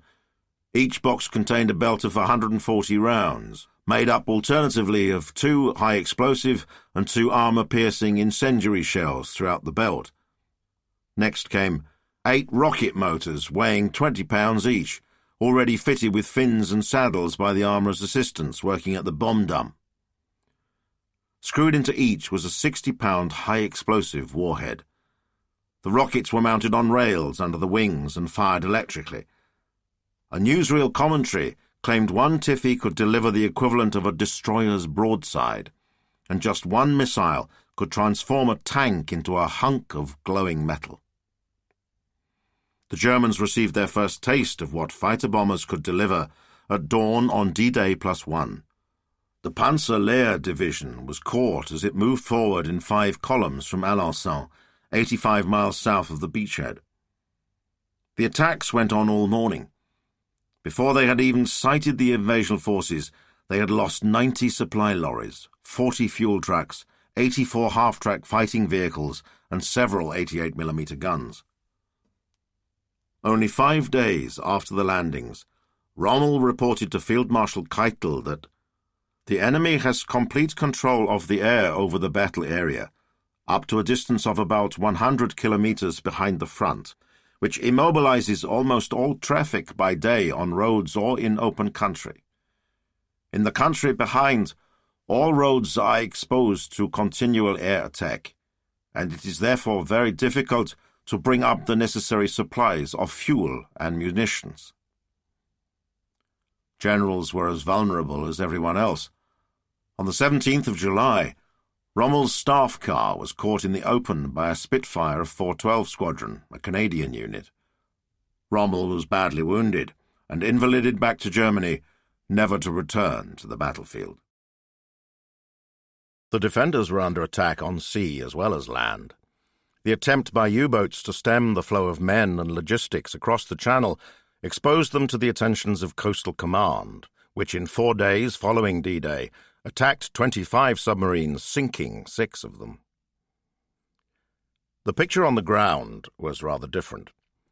The continuing inability of the British to take Caen prompted Lee Mallory, 8 days after the invasion, to suggest a raid by light and heavy bombers to unfreeze the situation. The tactical use of heavies had been tried before in February, during the Battle of Monte Cassino in southern Italy, when American bombers dropped 1,400 tons of bombs on a hilltop monastery overlooking the Allies' route to Rome. The attack achieved little. There were no troops on hand to follow up, and German paratroopers moved into the rubble to establish strong defensive positions. The proposal was rejected by Tedder, apparently on the grounds that Lee Mallory was trespassing on Conningham's area of responsibility. Bomber Command and the U.S. Strategic Air Force were anyway opposed to the operation, fearing the front lines were too close and accuracy too questionable to prevent friendly casualties. 3 weeks later, with the capture of Caen no nearer, Montgomery grabbed at Lee Mallory's plan. On the 7th of July, AEAF HQ at Stanmore in Middlesex discussed a request for Bomber Command to blast a path for a renewed assault by carpet-bombing the northern approaches to Caen. Tedder, who had been leading the criticism of Monty, disliked the development, believing it could encourage continual army requests for heavy bomber support, diverting them from more pressing duties, but did not object. In 1 hour, on the late evening of the 7th of July, 457 Bomber Command aircraft dropped 2,363 tons of bombs on northern Caen. The effect was spectacular, but the results relatively insignificant. 2 days of bitter fighting followed, resulting in the capture of half the city, but the bombardment seems to have brought few advantages, apart from boosting morale. There was no proper coordination between air and ground, and though the defenders were shaken up, few were killed. Showing the same fanatical determination that would mark every stage of the German retreat, they fell back to positions on the south of the city to block any further advance, and the strategic position remained the same. Despite the disappointing results, Montgomery gave a wildly optimistic account of the episode, and British and American heavy bombers launched 6 further massive air raids before German resistance in Normandy cracked. The risk to civilians was obvious.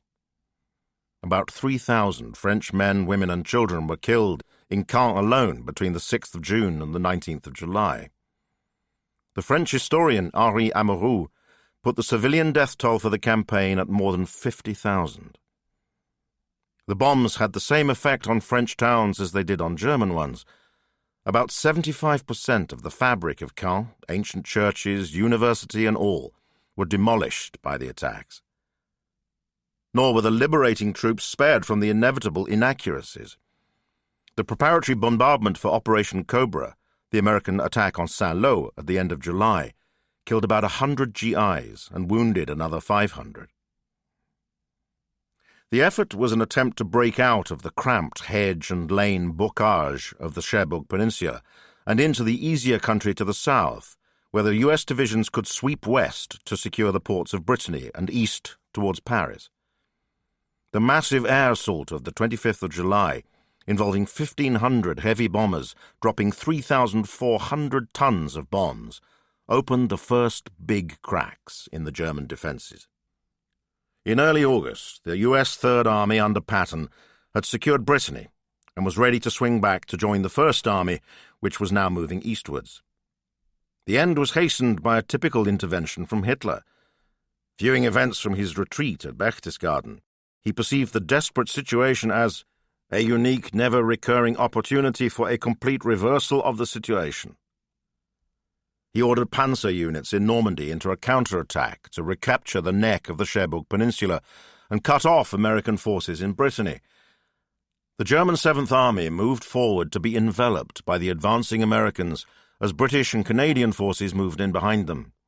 The trap they were caught in would become known as the Falaise Pocket. On the 13th of August, Hitler finally accepted reality and gave permission for a fallback to the Seine. The Germans attempted an orderly retreat, delaying their departure, when on the 17th they took to the roads leading east and northeast from Falaise. They made a terrible rendezvous with the predators of the 2nd TAF.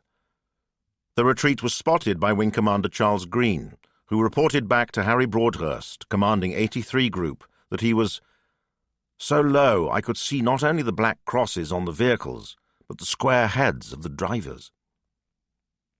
The weather prevented operations that morning, but the fleeing Germans came under continuous attack. The official history recorded that, as evening fell, pilots were greeted with a display of white handkerchiefs and cloths waved by despairing drivers. No notice was taken of this attempt to surrender.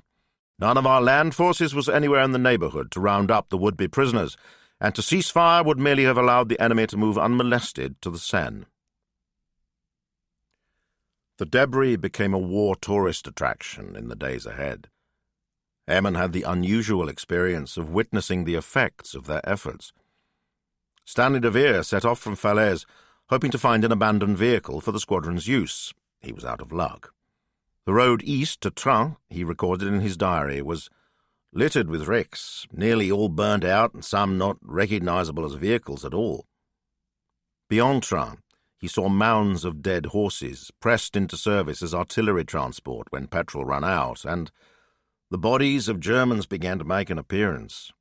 The sight and smell of these dead Germans didn't worry me much more than if they were horses, really.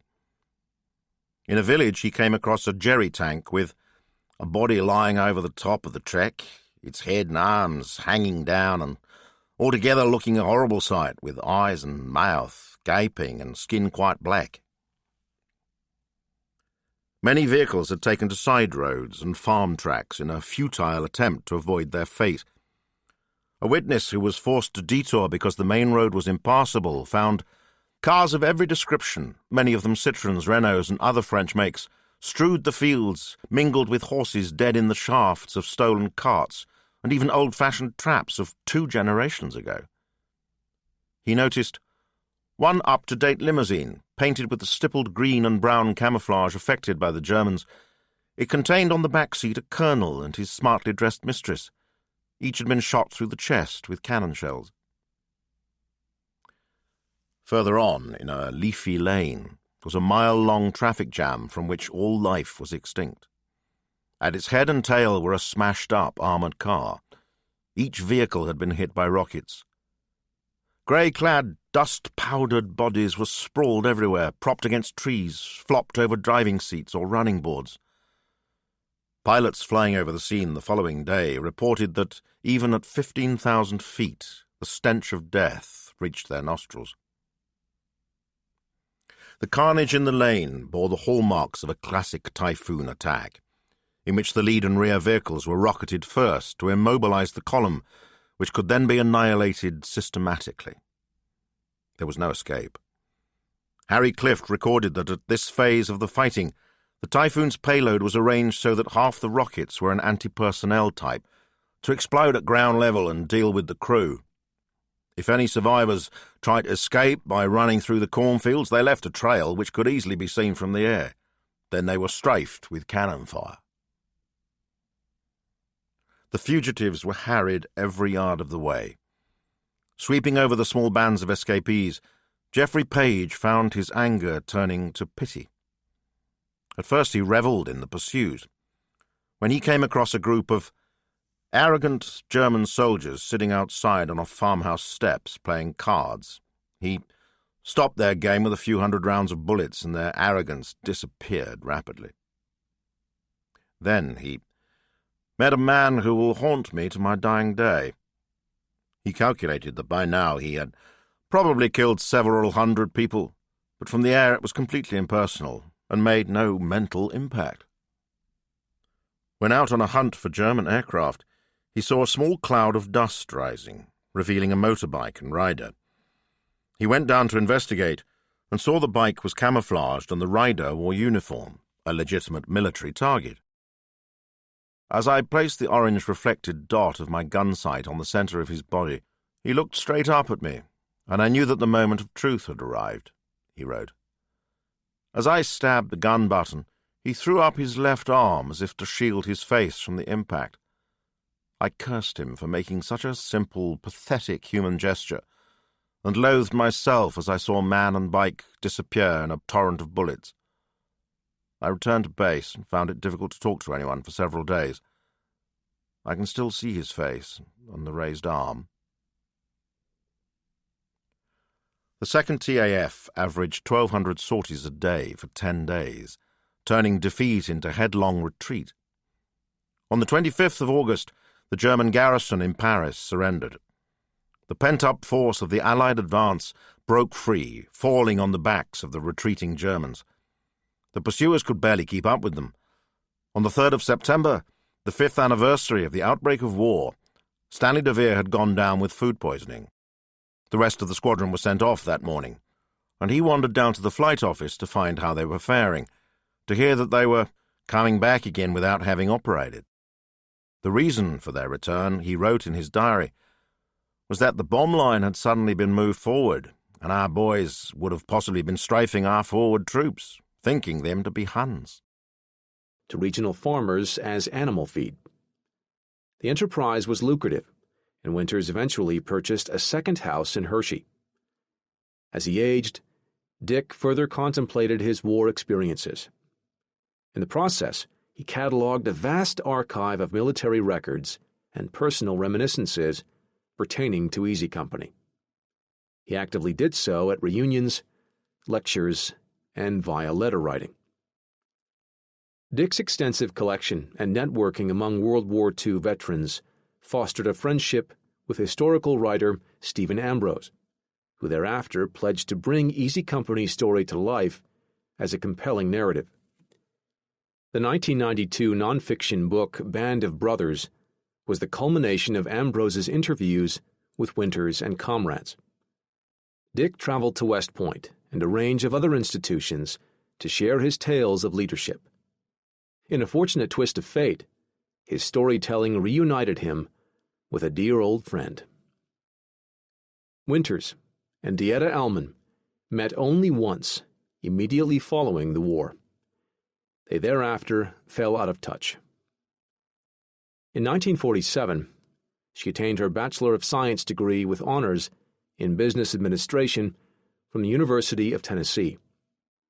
She then gained supervisory roles at S.H. Kress and Montgomery Ward in Asheville, before accepting a position at Miller Mott College in Wilmington, North Carolina. Dieta wedded Army veteran Johnny Spurgeon Robbins. Chapter 15. The Hyacinths of Spring. For the tactical Air Force squadrons keeping step with the advance across Europe, there was plenty of work, bombing and strafing, but ample time off to enjoy the pleasures and privileges accorded to the liberators. Everywhere they were swamped with gratitude. Paddy French was in a small party sent on a recce to Lille to see if the airfield was fit for occupation by 66 Squadron. It was.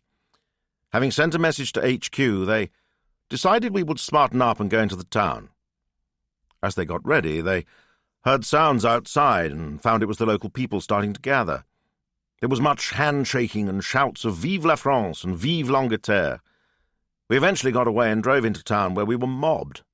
We were eventually rescued by the police. John Rolfe of the RAF Regiment wrote to his friend Joan Durnford in Cheshire, describing the reception given to his armoured car unit when it arrived in Ghent early in November, with people standing at their doors and cheering, waving and blowing kisses, all very embarrassing. Later he found the poor devils are pathetically anxious to make friends and practically fight each other to give you things they're so grateful. The gratitude could become oppressive. Stanley de Vere's Kiwi amiability was tested by a young Frenchman from Lille who took to dropping in on the squadron. He's been coming to our quarters to speak to us, bringing cakes, fruit and tomatoes, etc., he confided to his diary on the 4th of October. It was really very kind of him. The trouble is, he seems to come almost every day and stays a long time talking incessantly. We haven't had the heart to tell him to scram. These gifts involved sacrifice. Rolf reported that the Belgians were very short of food, pitifully so. Coal is terribly short. It was literally true that a tablet of soap, a bar of chocolate, or even 20 cigarettes will get you anything. Yet for all the privations, the people will never ask you for anything for services rendered. They just want to be friends. De Vere and his comrades were probably too modest to see what heroic figures they cut in the eyes of their Belgian admirers. They were young men like himself, who instead of having to endure the suffering and humiliation of defeat and occupation, were saviours whose skill, courage, and sacrifice had lifted the terrible yoke. The ravages of life under the Germans were all too apparent. Paddy French noticed what looked like a graveyard next to the Lille airfield, and a few days later saw people digging there. A man spotted him and came over and told him that the plots contained the bodies of about 80 men, women, and children, hostages murdered by the Germans a few months before. He took him over to one pit, and apart from the smell, it was a horrible sight. The bodies of 4 men with their hands tied behind their backs. The German appetite for destruction seemed insatiable. In Ghent, Rolf reported, "The sanitary arrangements leave much to be desired. From what I have learned, Jerry connected up the town's main water supply with the sewerage system, and then blew the whole lot sky high. A typical piece of German beastliness." The pilots took the opportunity to explore their new surroundings during the frequent downtime, before wining and dining at night. A sense that things were settling down was reinforced by the arrival of an inexorable visitor. When 66 Squadron moved to Grimbergen, near Brussels, base personnel were told to stand by to welcome Lord Trenchard. It can only be wondered what, if anything, his presence meant to the young men, many of them Norwegian aircrew. He seemed an old man, in the eyes of Paddy French, who Trenchard buttonholed for a few minutes, apparently relieved at finding a native English speaker among the throng of foreigners in Air Force Blue. The semi-domesticity of life could foster a false sense of security. The Germans were still capable of biting back. On the 3rd of November, with the squadron now based near Brussels, De Vere was tasked with a bombing and strafing attack on Klundert in southern Holland, where a German rearguard was holding up the advance. "We saw lots of planes over the town having their whack, and then we started on ours," he wrote in his diary that night, in an entry that reveals the extraordinary proximity that close air support could involve. The flak was pretty intense and rather accurate, more than we had expected. I saw streams of it following close behind me several times. Noticed a large vehicle parked in the centre of town, so went down on it using guns and let my bomb go close by, hoping to damage some buildings where the Hun might be. Decided to give the vehicle another dose, so came round again and squirted more stuff into it, and the street and buildings round about. By the time I was at the bottom of the pull-out, I was a bit lower than a church steeple and passed close to it. Was thinking what a good thing it was I didn't fly into it, when there was a hell of a thumping bang and my eyes were full of glass splinters. A 20 or 30 millimetre shell had struck the windscreen and shattered it, leaving a hole about 6 inches in diameter. After a few seconds of furious blinking, I found I could see okay out of my right eye and fairly well out of the left, and both felt crammed full of this fine glass. He had a painful journey back to base, reflecting on how lucky I'd just been. 1/100th of a second later and the shell would simply have wiped my head off. The scale of the task still lying ahead became clear at the end of September at Arnhem. The Allied advance slowed drastically as supply lines lengthened and logistical difficulties multiplied. Resupply was made more difficult by the German strategy of leaving garrisons behind in the French Channel ports with orders to fight to the death. On the 4th of September, the British Second Army, with assistance from the local resistance, took Antwerp intact, but the Scheldt estuary on which it lay remained in German hands, so that the port facilities could not be exploited. Eisenhower was determined to maintain the Allied advance on a broad front and urged Montgomery to break through to Antwerp. Monty had his own ideas. He proposed instead one really powerful and full-blooded thrust towards Berlin, commanded, naturally, by himself. It aimed to propel a large force across the waterways guarding the northern frontiers of Germany, thereby circumventing the man-made defences of the Siegfried Line and catching the German army in a pincer movement.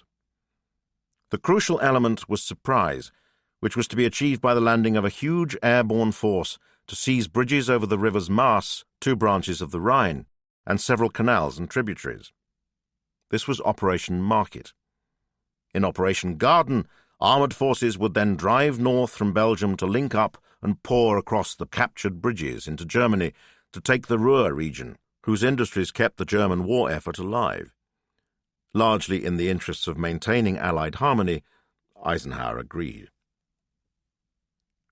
Operation Market was the greatest air assault attempted to date. Taking part would be 34,600 men of the American 101st and 82nd Airborne Divisions, the British 1st Airborne Division, and the Polish Brigade. About 20,000 would jump into their landing zones. The rest would be towed there in gliders. A force of 1,438 Dakotas and 321 converted bombers, plus more than 3,000 gliders, was available. The swift adoption of Montgomery's plan meant preparations were rushed. It was originally sanctioned on the 10th of September for execution on the 14th, but on the 12th it was postponed until the 17th. Thus, the detailed planning took a week, compared to the months dedicated to preparing the airborne operations in Sicily and Normandy. The element of shock was diminished by the fact that there were still not enough resources to get all the troops on the ground on the first day, forcing a phased delivery. The opening moves of Market went well. The great majority of the troops reached their drop zones without meeting significant flak or fighters, and arrived where they were supposed to. The 1st Airborne Division's objective was the road bridge over the Niederrhein, the Nether Rhine, in the Dutch city of Arnhem, but the landing zone chosen required a significant march to secure it.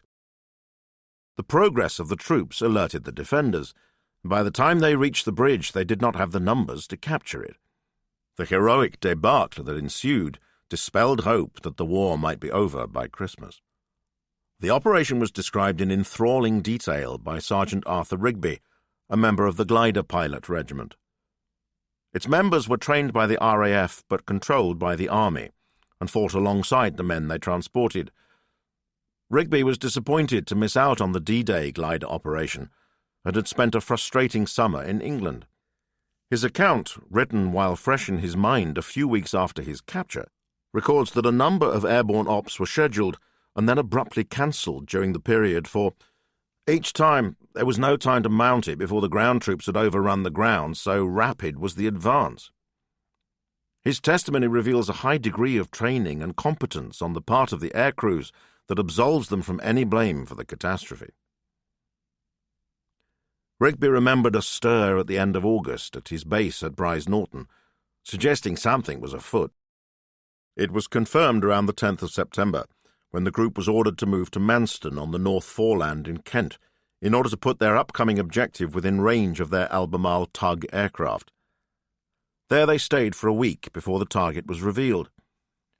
They would be transporting the men of the 1st Airborne Division to a landing zone, LZ, near Arnhem, then joining the operation to capture and hold the bridge until relieved. On the morning of Sunday the 17th of September, as the sun burned off the mist, and with everyone in high spirits, they got ready for takeoff.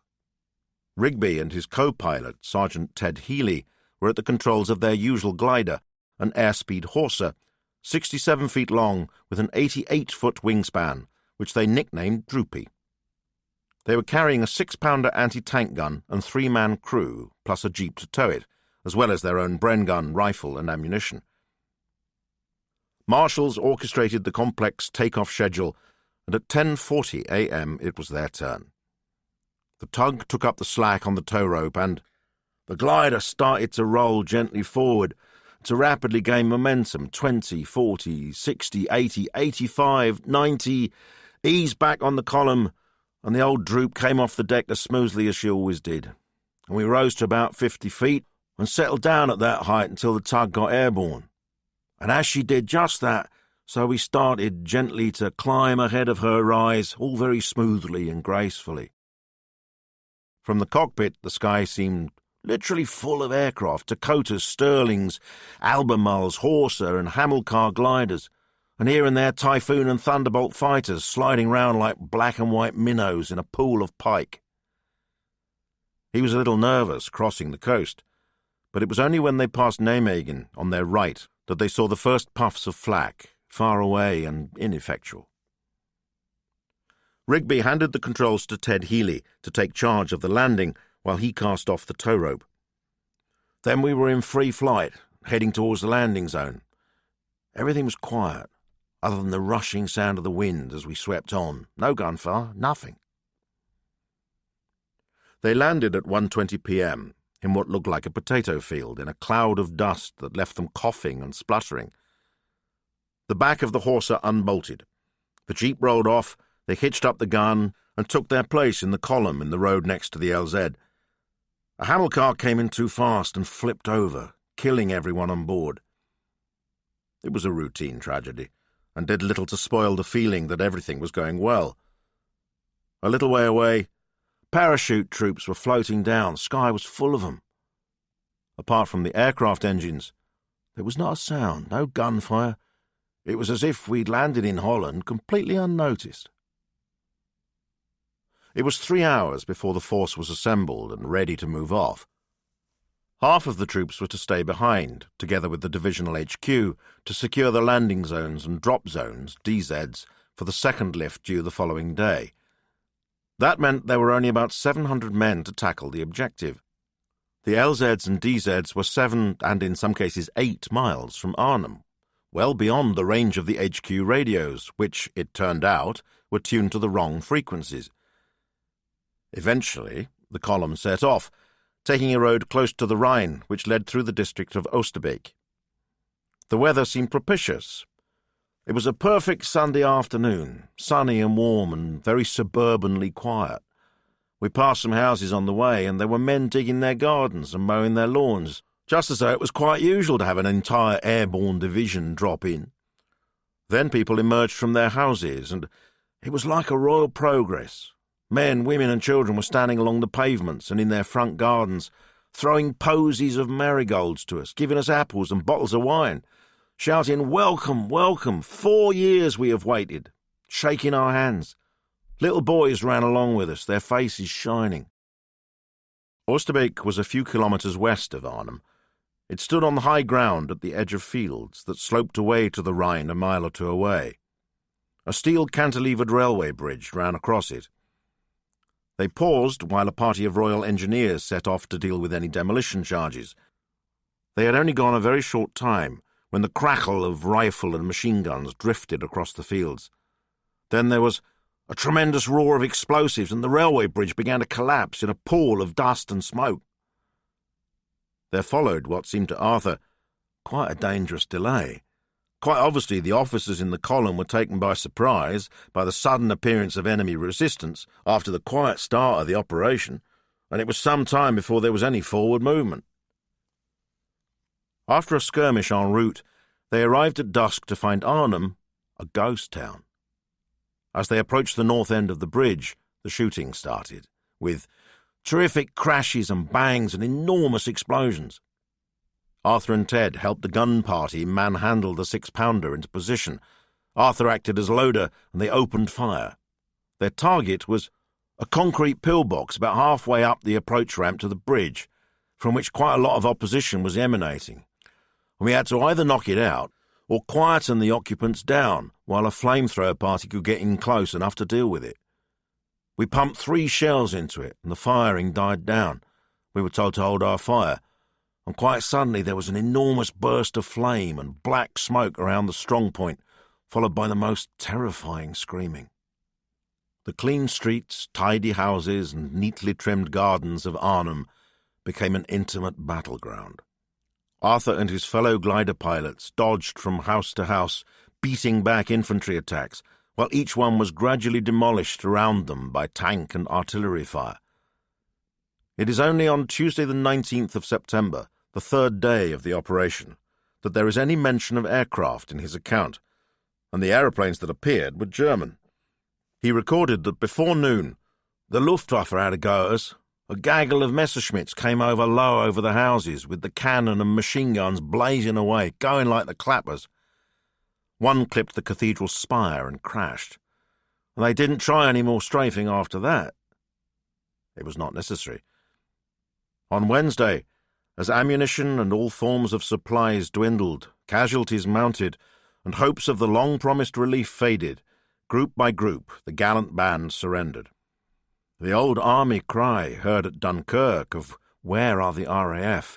does not appear in Arthur Rigby's story. No one could blame him for uttering it. The Allied Air Force's performance would attract much of the blame for the failure of Market Garden. The first veiled criticism was voiced 3 months after the debacle, and it came from a very authoritative, if not disinterested, source. In his after-action report on the 10th of January 1945, the commanding officer of the 1st Airborne Division, Major General Roy Urquhart, chose his words cautiously, but their meaning was clear. "An airborne division is designed to fight as a whole," he wrote. "If the division is split and committed to a second lift some 24 hours later, then owing to the necessity of allotting part of the first lift to protect the DZs and LZs of the following troops, the effective strength for immediate offensive action of the Div is reduced to that of a brigade."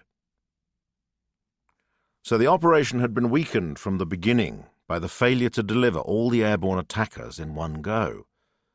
It was further undermined by the choice of landing sites, chosen, it appeared, because of appreciations of the strength of anti-aircraft artillery around the target, which were very pessimistic, as it turned out.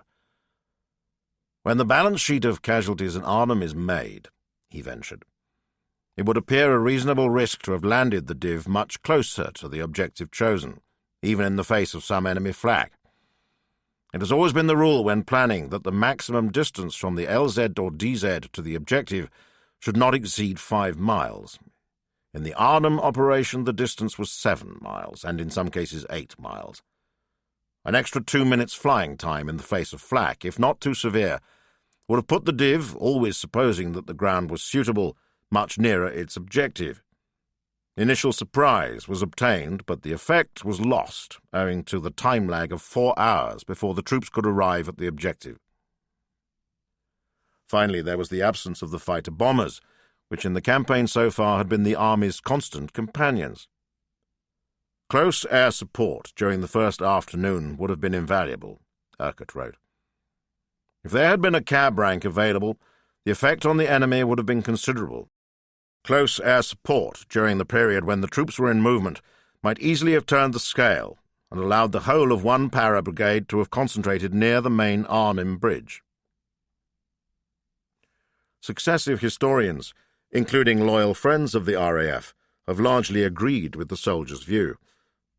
Recently, a strong defence of the Air Force planning and performance by Sebastian Ritchie of the RAF Air Historical Branch makes the case convincingly that culpability for the failure cannot be as neatly assigned as the airborne version claims, and that the Allied Air Forces were not primarily responsible for Market Garden's failure. The multitude of what-ifs inherent in Market Garden seem likely to ensure that it will be endlessly and inconclusively debated.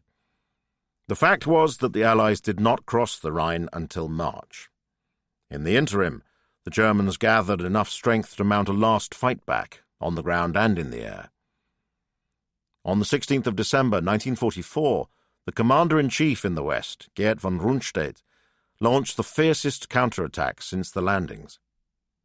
The thrust through the Ardennes was soon beaten back, with the Allied tactical air forces, as well as British and American heavy bombers, helping to stop the advance in its tracks by Boxing Day. The Luftwaffe, or what remained of it, played a minor part in the operation. On 1st of January, they put in a dramatic appearance. "Started 1945 in fine fashion," wrote Stanley de Vere in his diary. He woke up in Brussels, having celebrated the New Year with appropriate enthusiasm, and after breakfast heard the sound of aeroplanes and a burst of cannon fire. Rushed downstairs and out into the street. There, scarcely able to believe my eyes, I saw a number of FW-190s and ME-109s circling low over the city. From the direction of Avera Aerodrome came dense clouds of black smoke. After waiting for a few minutes, I expected to see swarms of Spitfires, etc., nipping in to put a finish to the Huns. I think I saw only one. Very little AA could be heard, and the cheeky buggers continued milling around over the centre of Brussels for about 20 minutes. The feeble anti-aircraft fire was evidence of the Allies' low estimate of the threat the Luftwaffe now posed. Before the end of September, 2nd TAF's commander Arthur Conyngham had ordered heavy guns to be withdrawn from the airfields and camouflage netting to be sent back to the base depots. His force was now concentrated in a relatively small number of congested bases in Belgium and Holland, presenting an attractive and vulnerable target if the resources could be found to mount an effective assault. The Luftwaffe took their chance. Planning for Operation Bodenplatte, as it was codenamed, began at the start of December. An ill-assorted force of a wide array of types, about 800 aircraft in all, was scraped together, piloted by every man available, from experienced instructor to raw novice. The attacks and air combats that day destroyed about 300 Allied aircraft, as well as killing men on the ground, 40 in the British area alone. The operation proved to be a minor setback for the Allies. For the Luftwaffe, it was all but fatal. More than 140 airmen were killed and 70 were captured. The Allied losses were soon made up. The German aircraft and personnel were by now irreplaceable. The Luftwaffe could no longer mount an effective defence of German airspace or interfere significantly when the Rhine was crossed at last. The roof of the Reich had fallen in. The bombardment of German cities had resumed long before. In mid-September, Arthur Harris was formally released from the clutches of Supreme Headquarters Allied Expeditionary Force in Europe, and the heavy bomber squadrons returned to Air Ministry control. Things would not be quite as before. All future operations were required to fit into Eisenhower's overall plans, and heavy bombers provided to support the troops when required. This still left enormous spare capacity. The number of frontline aircraft increased by half in 1944. A single group could now drop as much tonnage as the whole of Bomber Command managed 2 years earlier. What to do with all these bombs? Harris was determined to persist with area attacks. But there were now powerful voices with a claim on his squadrons, and his formula for success was under challenge. The intention at the top was that Bomber Command should continue focusing on specific targets, in particular synthetic oil production, and the Reich's transportation system.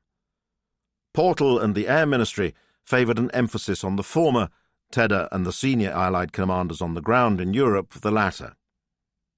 At the end of September, a directive issued to Bomber Command and the American 8th Air Force gave priority to oil, with rail and waterway networks and tank and vehicle factories joint second. Harris fell reluctantly into line, and railway junctions, canals, and synthetic oil plants like the Leuna and Braunkohle refineries joined the target lists alongside the old favourites. Nonetheless, his generous interpretation of the scope of the new orders meant that area attacks would continue until the end. Almost half the tonnage of bombs dropped by Bomber Command in between 1939 and 1945 was delivered in the last 9 months of the war. The opposition was lighter now, with the German night fighter force in decline, and increased accuracy and refined marking meant destruction was maximized. The defenders could still draw blood. In January 1945, the command lost 179 aircraft in operations against Germany, but the swish of the Reaper's scythe was heard less frequently now, and the business no longer felt so much like dicing with death. The vulnerability of German cities was horrifyingly demonstrated on the night of the 13th-14th of February 1945. Dresden has become a symbol of the moral dubiety of the strategic air campaign. In fact, the attack was not intended as an exercise in area bombing. It was an army support operation aimed at easing the Soviet advance, and Harris was simply following instructions. Much of the testimony of those who took part conveys a sense that this was just another op, memorable because of the spectacular results and the subsequent furore. However, there were some who felt unease, as Bomber Command turned its attention to places that had, until now, not been touched. Kelso Robinson, an Australian wireless operator with 550 Squadron, was part of a force tasked to attack railway yards in Hildesheim, in Lower Saxony, on the 22nd of March. No trouble from fighters was expected, and they set off in daylight. Robinson felt stronger than usual twinges of doubt about the morality of our actions, as I saw the town spread out in clear view beneath, a small, clean-looking city, apparently undamaged by any previous bombing, surrounded by fields. It could have been England. But then came a reminder that the war was not yet over. Somehow their Lancaster got detached from the bomber stream and ended up near the flak defences of Cologne, which soon had us in their sights. Ominous black puffs of exploding shells began to appear around us as the Germans improved their aim, and soon the sound of shrapnel, like a heavy hailstorm, could be heard spattering against the fuselage. Ahead of us, getting slowly closer, was the Rhine, the other side of which lay safety. Our engines were at full power, and we were weaving violently to present as difficult a target as possible, but of course there's little sense of speed when travelling at high altitude, and we seemed to be hanging still in the air, a sitting target. He recalled having a peculiar detached feeling, not really fear, more a sense of regret that my life was to finish now with so much unexperienced and unaccomplished. I expected to die, but mercifully did not think of what that might mean, the pain and the terror, perhaps burning alive. I even had a thought for the German gunners, no doubt young men not unlike ourselves, willingly or unwillingly doing their military duty. What a thrill they would get if they were able to send us crashing to the ground in flames. The ordeal went on for 10 minutes before they crossed the Rhine. They counted more than 100 holes in the fuselage and tailplane. Their luck had held. Otherwise they might have joined the other 8 Lancasters from the squadron lost on operations that month. Robinson's qualms about Hildesheim were justified. What was meant to be a precise operation turned out to be virtually an area attack. The bombing survey carried out by the RAF after the war reported 70% of the town destroyed, and local records show 1,645 were killed. It was in keeping with the apocalyptic destruction that airmen were now beginning to see close up as the front line moved across Germany. During my travels, I passed through a number of towns which are featured largely in the news, wrote John Rolfe of the RAF regiment to Joan Durnford at the end of April. The devastation is terrible. I have seen nothing in England to compare with them, not even in the most badly blitzed towns. It really is a terrible sight, Joan, to see a town the size of Sheffield completely wiped out. Not one house left standing or habitable. Nothing to be seen but piles of rubble and still smoking ruins. The dust and the smells were awful, of course. Armourer Harry Clift was sent with his squadron to Schleswig in May. On the journey they breasted a hill, and there in the valley below lay the city of Hamburg. We were used to seeing the destruction of towns caused by bombing raids, but had never seen anything like this. As we drove through the city, all the buildings for mile after mile had been reduced to rubble about 1 story high. The smell of dead bodies still buried in the rubble was quite sickening. When Rolfe saw civilians moving through the ruins, queuing up for food and water, he was inclined to feel pity. But I realized that if Jerry had had his way, The same scene would have been taking place in England.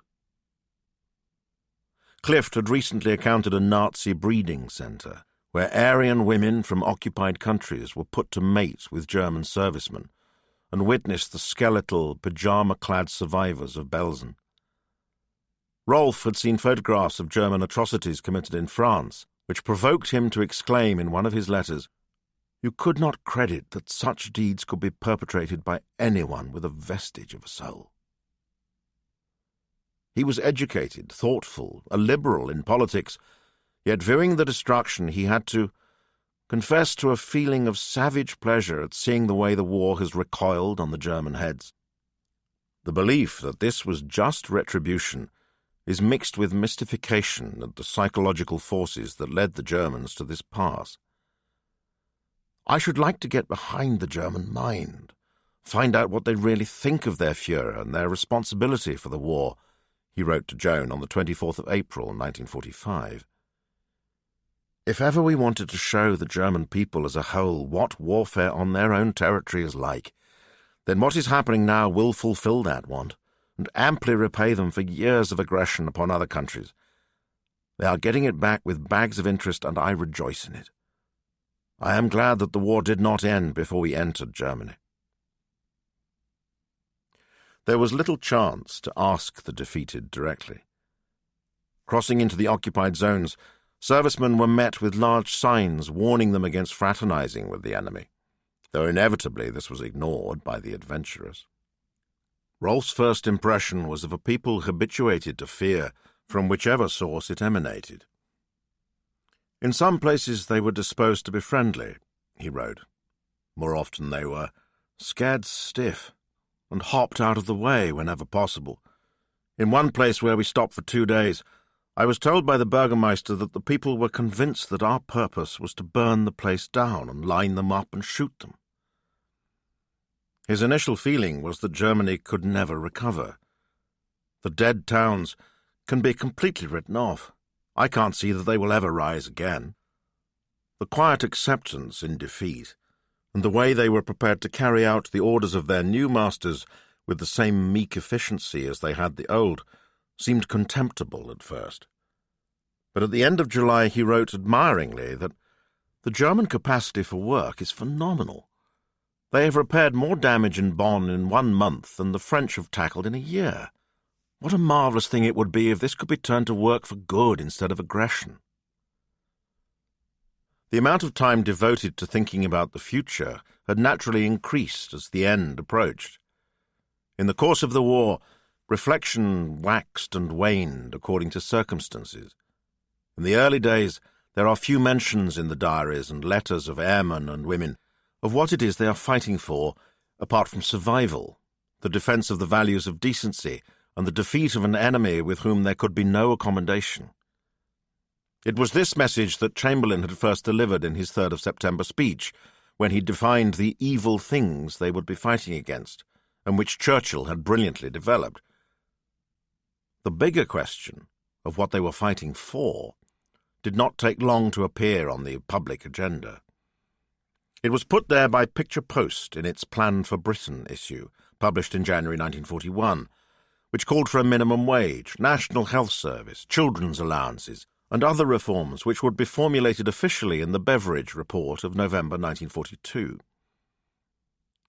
Mass observation tried from time to time to gauge the political mood of the services by gathering personal reports and commissioning surveys. The results are inevitably patchy and unscientific, but nonetheless revealing. In August 1941, John Summerfield wrote from his RAF camp to Tom Harrison of MO, regretting that only about 1 in 50 see a daily paper. Talk about the political aspect of the war is rare and ill-informed.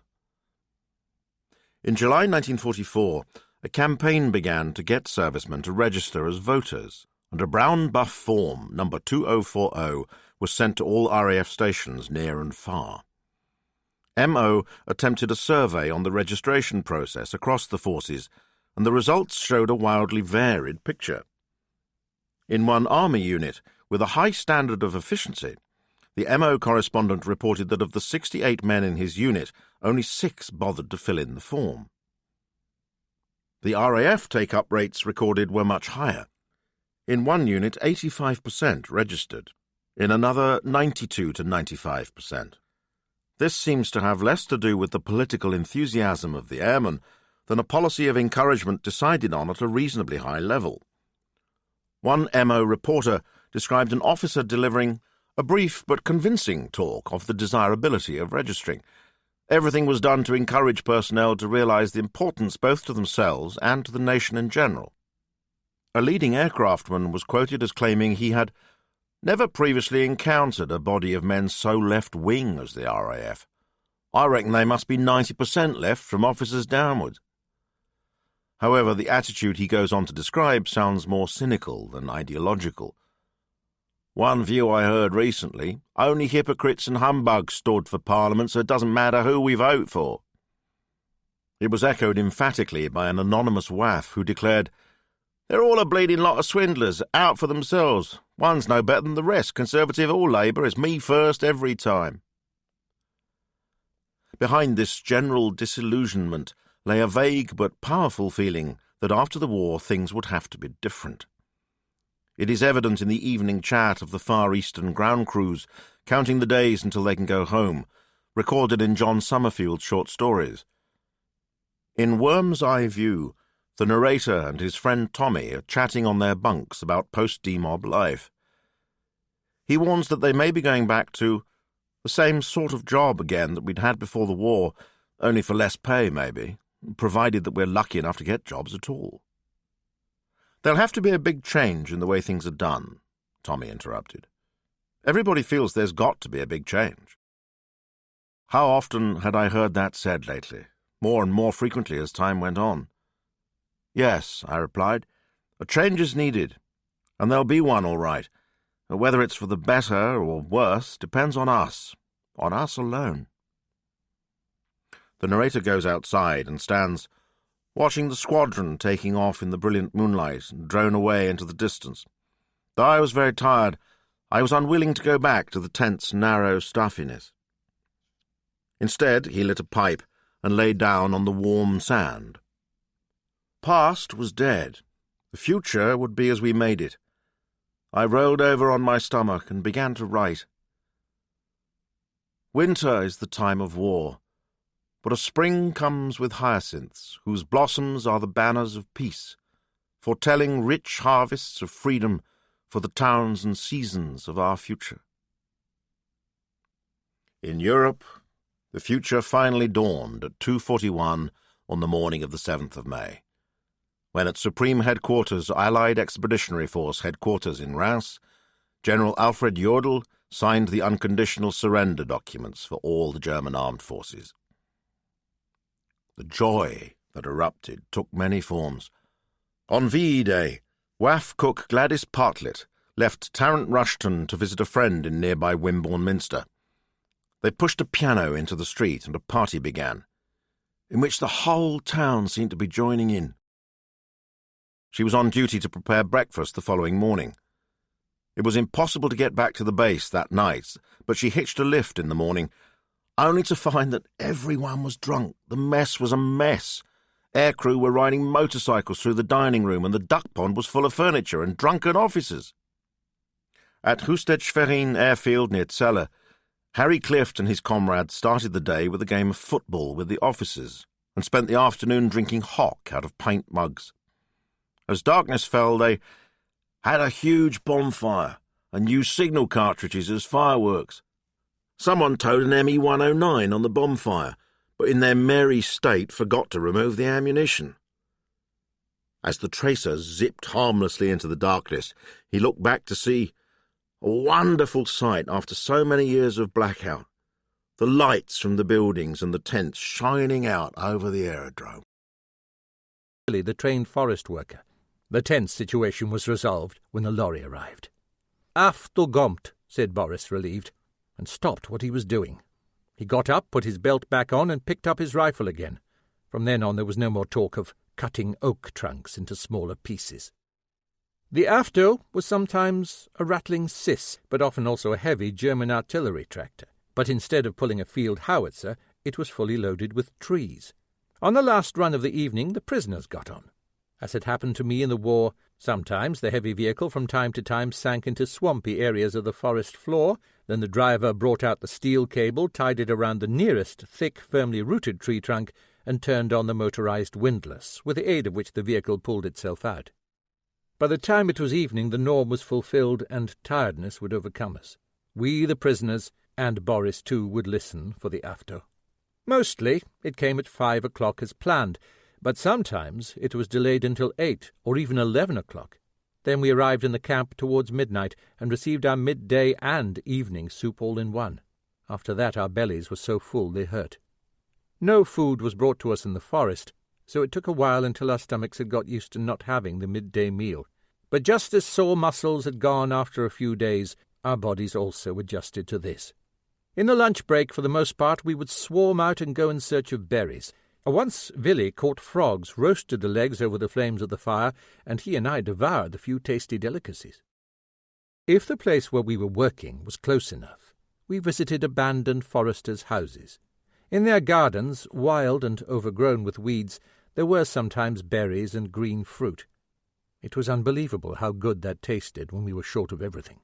After the monotonous diet, low in vitamins, that we had had for 2 years, it was invigorating to feel the effect of those shots of vitamins. In the houses, everything made of wood, doors, lintels, windows, stairs, everything flammable had been destroyed or torn out and taken away.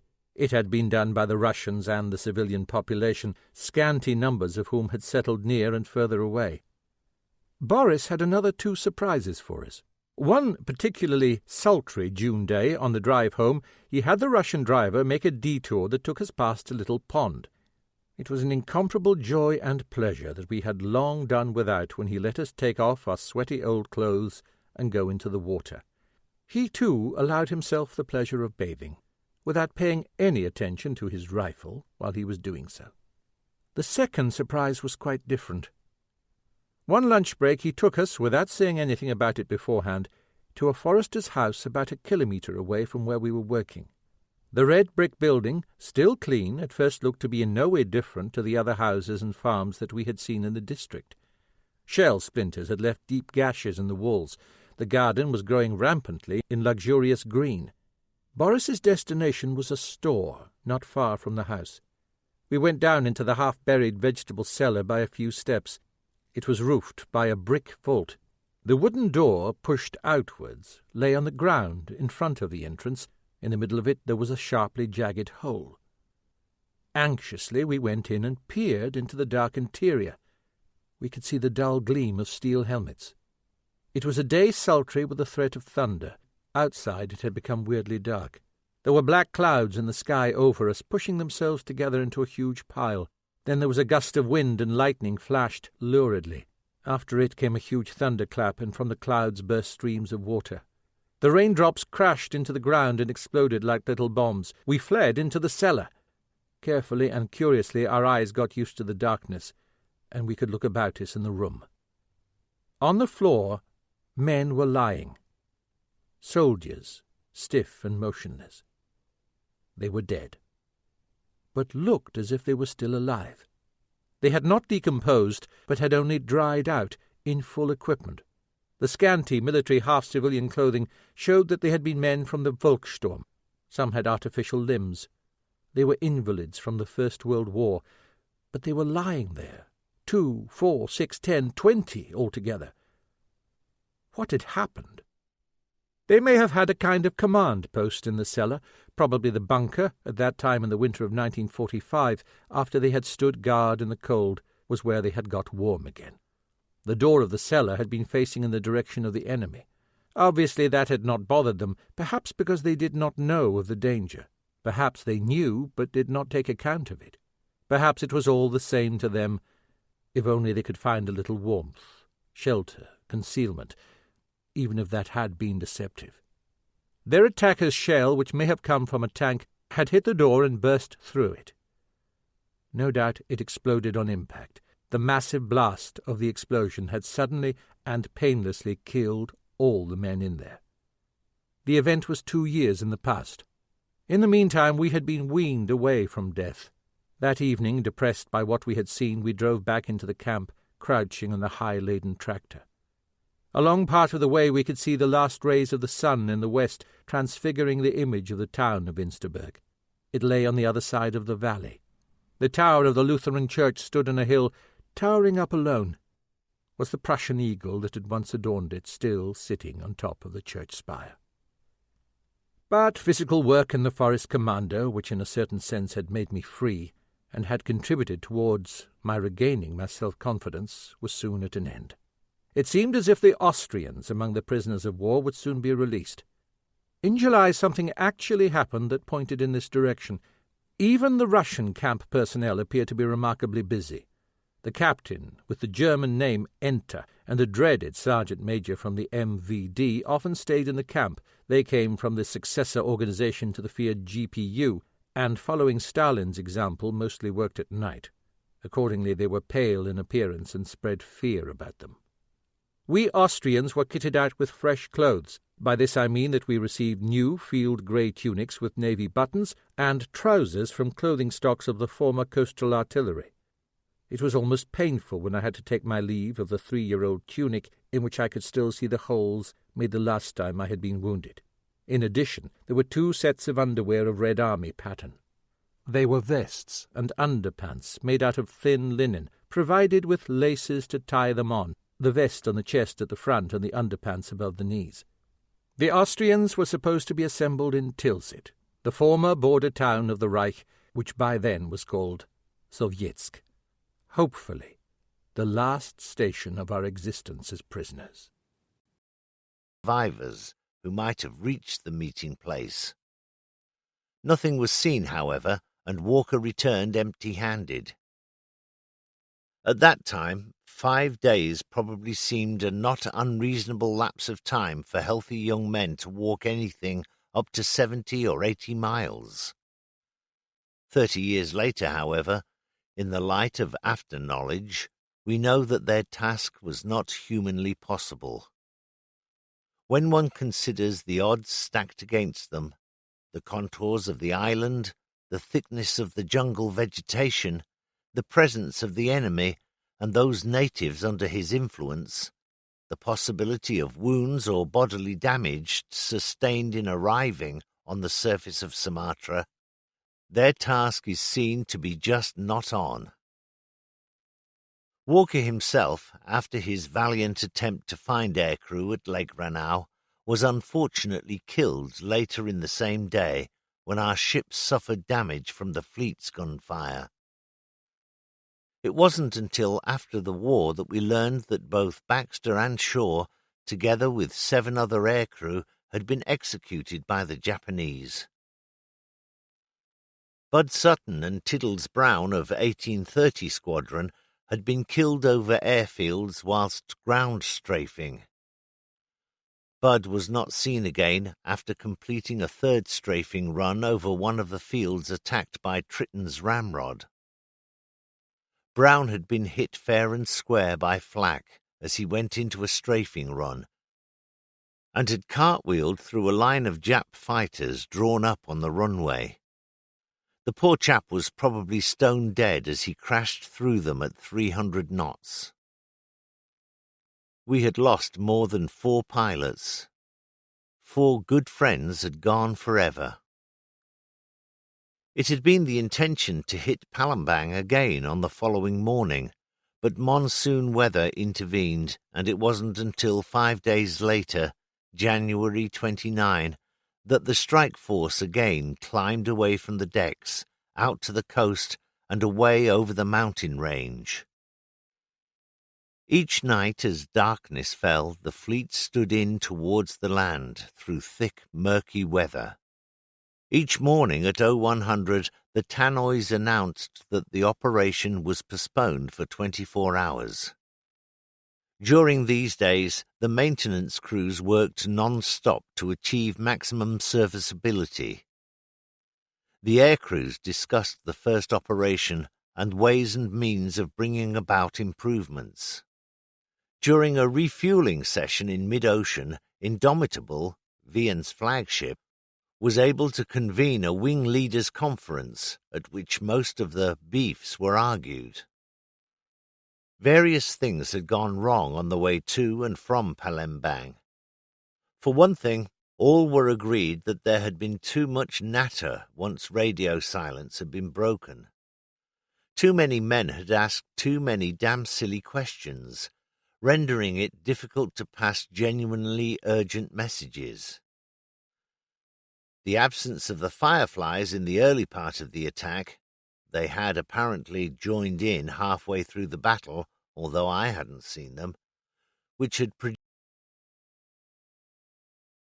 Epilogue. Brothers and Sisters. On the damp Saturday afternoon of the 8th of June, 1946, the crowds packing the Mall in London for the first anniversary of Victory in Europe celebrations looked up as the air filled with the rumble of aero engines sounding from the east. Out of the dishcloth grey clouds a small shape appeared over Admiralty Arch and flashed past to disappear into the murk above Buckingham Palace. The blunt outlines of a hurricane were instantly recognisable, an enduring symbol of the guts and skill that had won the Battle of Britain. It was followed by a stream of 306 aeroplanes, large and small, each type reflecting an aspect of the air war. There were Sunderlands from Coastal Command, 12 Lancasters from 35 Squadron of Bomber Command, and Spitfires, then Mosquitoes and Beaufighters, the jacks of all trades of the Air Force, Fireflies and Seafires of the Fleet Air Arm. After 20 minutes, the propeller throb was drowned out by the roar of jet engines. The crowds barely had time to register the sleek forms of the new Meteors and Vampires of Fighter Command before they had vanished. Less than a year after the end of the war, the aircraft that had won it already belonged to a rapidly receding past. The commanding place of air power and the Royal Air Force in the story, though, was already assured. The squadrons had been in action every day of the conflict, often in conjunction with the Army and Navy, but much of the time on their own. Victory was the work of many, soldier, sailor, airman, and civilian, but though they did not make the claim themselves, the Air Force can fairly be said to have made the most significant contribution. It was Fighter Command which, in the summer of 1940, kept Britain in the war, creating the essential conditions for a landing in northwest Europe and the ultimate defeat of Germany. It was Bomber Command that had led the fight back, taking the war to Germany by the only means available and slowly dismantling its ability to make war. If not for Coastal Command, the struggle to keep the sea lanes open would have been lost and Britain starved into submission. Without the efforts of all arms of the Air Force and the alliance with the USAAF, the invasion of Normandy might have been much bloodier and the march to Berlin a great deal longer. During the conflict, air power had become inextricably fused with action on land and sea, and superiority over the enemy in the air accepted as the essential prerequisite for success. In the course of the war, the RAF had grown gigantically. In May 1945, it numbered 1,079,835 men and women, compared with the 173,958 it had started out with, and 9,200 aircraft compared with the frontline strength of 1,911 at the beginning. A tight, white, socially restricted elite had burgeoned into a heterodox host of nationalities, races drawn from every milieu. The force had expanded to fill the ravenous demands of the war, and when it ended, much of the organization became redundant. At the same time, the factors that had shaped its evolution altered dramatically. The last act of the conflict seemed to spell the end of the era of total warfare and the opening of a new age that required a new air force. On the 6th of August, the first atomic bomb burst over Hiroshima, followed 3 days later by one on Nagasaki, ending the war with Japan. With the coming of the Cold War, Britain and America would henceforth base their national security on a policy of deterrence, with fleets of long-range nuclear bombers at its heart. The process of dismantling a vast force took time. For most airmen, demobilization could not come fast enough. As bomber boy Eric Banks observed, Whatever their RAF experiences, they remained civilians at heart. Respect for the force, pride in its achievements, and gratitude for the friendships forged along the way notwithstanding, they still had no interest whatsoever in the peacetime pursuits of the service. The slow rate of demobilization was resented, particularly overseas, where many had served for years without seeing home or loved ones. In January 1946, a wave of strikes rippled across bases in India and the Far East. Hundreds of ground staff downed tools in protest at the slow rate of repatriation. The factory spirit, feared by Ludlow Hewitt in his reports on discipline as Inspector General, lay dormant in the wartime service. With the overwhelming Labour victory in the 1945 general election, a result which the forces vote had done much to bring about, the trade union ethos was everywhere in the ascendant. The RAF's internal report into the disaffection tried to blame the trouble on a well-organised minority of troublemakers and claimed that the episodes had caused a serious loss of prestige to the junior service at a time when it was universally recognised that air power had been one of the deciding factors in World War II. From the accounts of those involved in the protests, it seems more like the justifiable frustration of patriotic men who had kept their side of the bargain and simply wanted to go home. On the morning of the 22nd of January 1946, flight mechanic R.J. Adams and his crewmates reported for duty at the Moripur base outside Karachi to find everything was dead quiet. On learning that a strike was underway, they set off back to their tents, but were overtaken by the engineering officer in a jeep who asked them where they were going. "Back to the camp, sir," said we. "We're on strike." I'm sure had he insisted we would have gone back, but he said, "OK, then." He did not make things unpleasant as he could have done. Indeed, there was no unpleasantness at any time during the strike. It was a strange situation for us all. We had been subject to military discipline for years, and we knew what we were doing was really mutiny. The protest was led by NCOs, none of them pre-war regulars, but seems to have had the sympathy of the officers on the spot. According to Adams, the organisation and management was nothing less than brilliant. Everything had been thought through and acted upon superbly. The leaders knew very well that Moripur was an essential link in the airline route, operating eastwards from Cairo and on to Singapore, and even a short closure could bring chaos. After 3 days, and fervent assurances from visiting senior officers and leading figures in Air Command Southeast Asia that grievances would be addressed, the strike was called off, mostly with no consequences for the ringleaders. The other protests were similarly dealt with. The episode was perhaps to be expected. The men on strike were skilled, self-confident, and proud. They had accepted service customs and discipline for the duration of hostilities, but they had never lost their aversion to bullshit. The slow pace of the demobilization and repatriation program seemed exactly that. The RAF had no interest in preserving the more flexible character of the citizen Air Force, and was anxious to return as soon as possible to its pre-war professional identity. The attitude was apparent in ways that were small but revealing. While the war was on, many bases held dances at which all ranks were welcome. Previously, the practice had been for officers to attend NCOs or airmen's parties by invitation only, and then to stay for only a short time.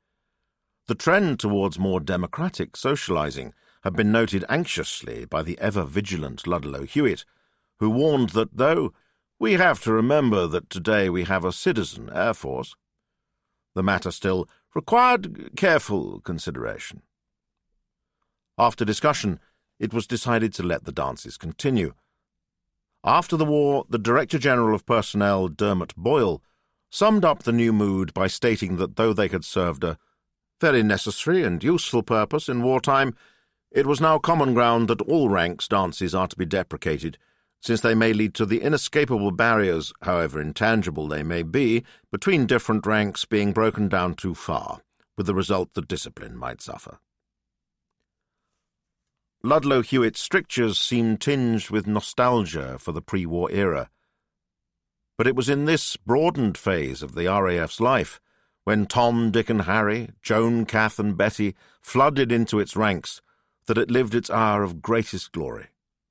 Its deeds and triumphs, great and small, were largely the achievement of the birds of passage, and it was the image they created that fired the imagination of Britain and the world.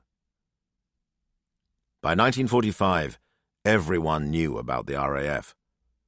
Fighter Command's victory in the summer of 1940 was famous not merely as a military success, but as a triumph of the spirit, and the brave, apparently carefree young pilots were the embodiment of the values they were willing to die for.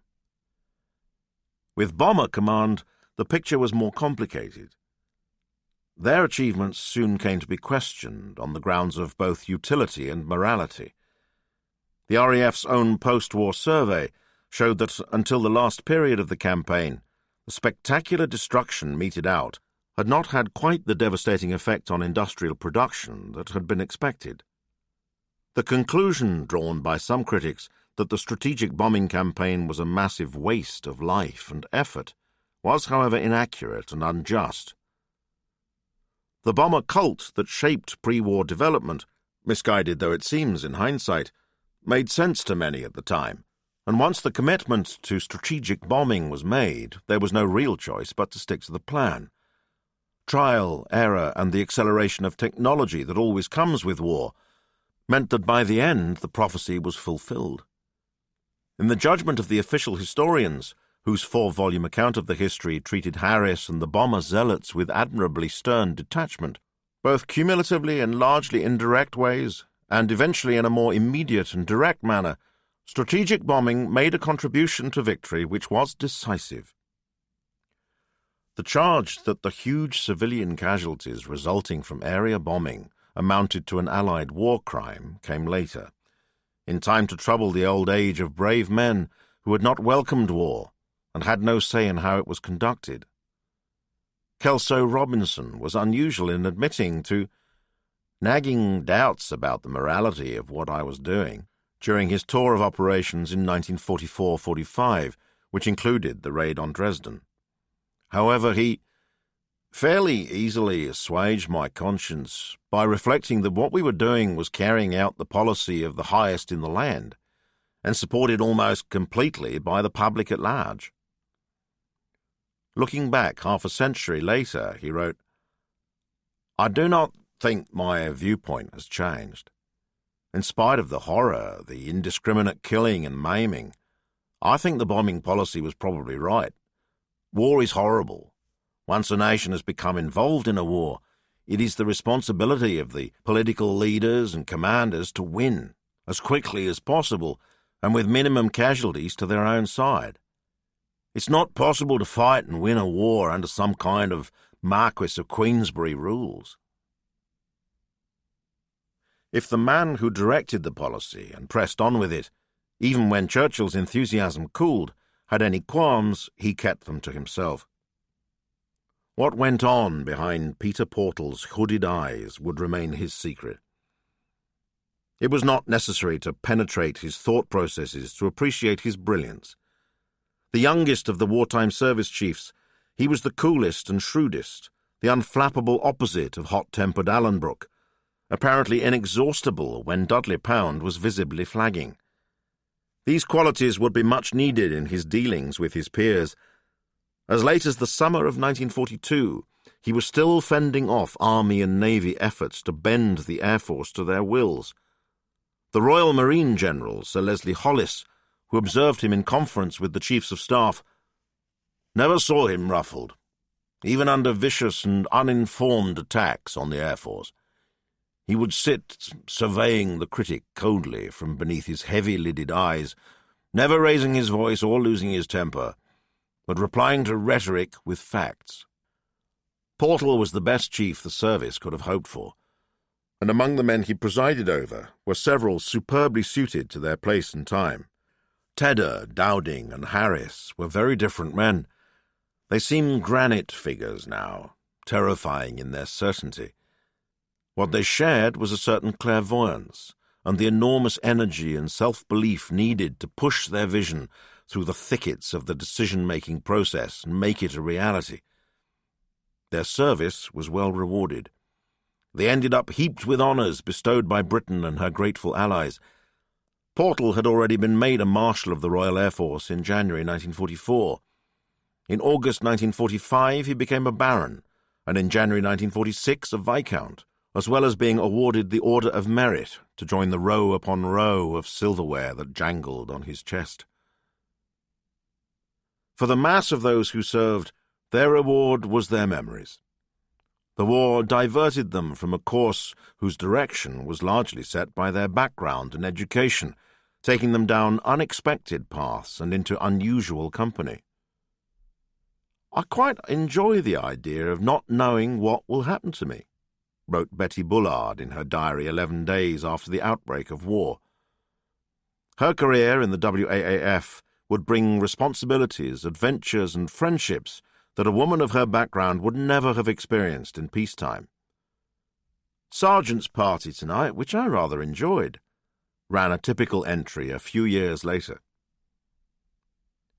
For women who had hitherto served only under men, serving with them could prove a liberation and a validation of their worth.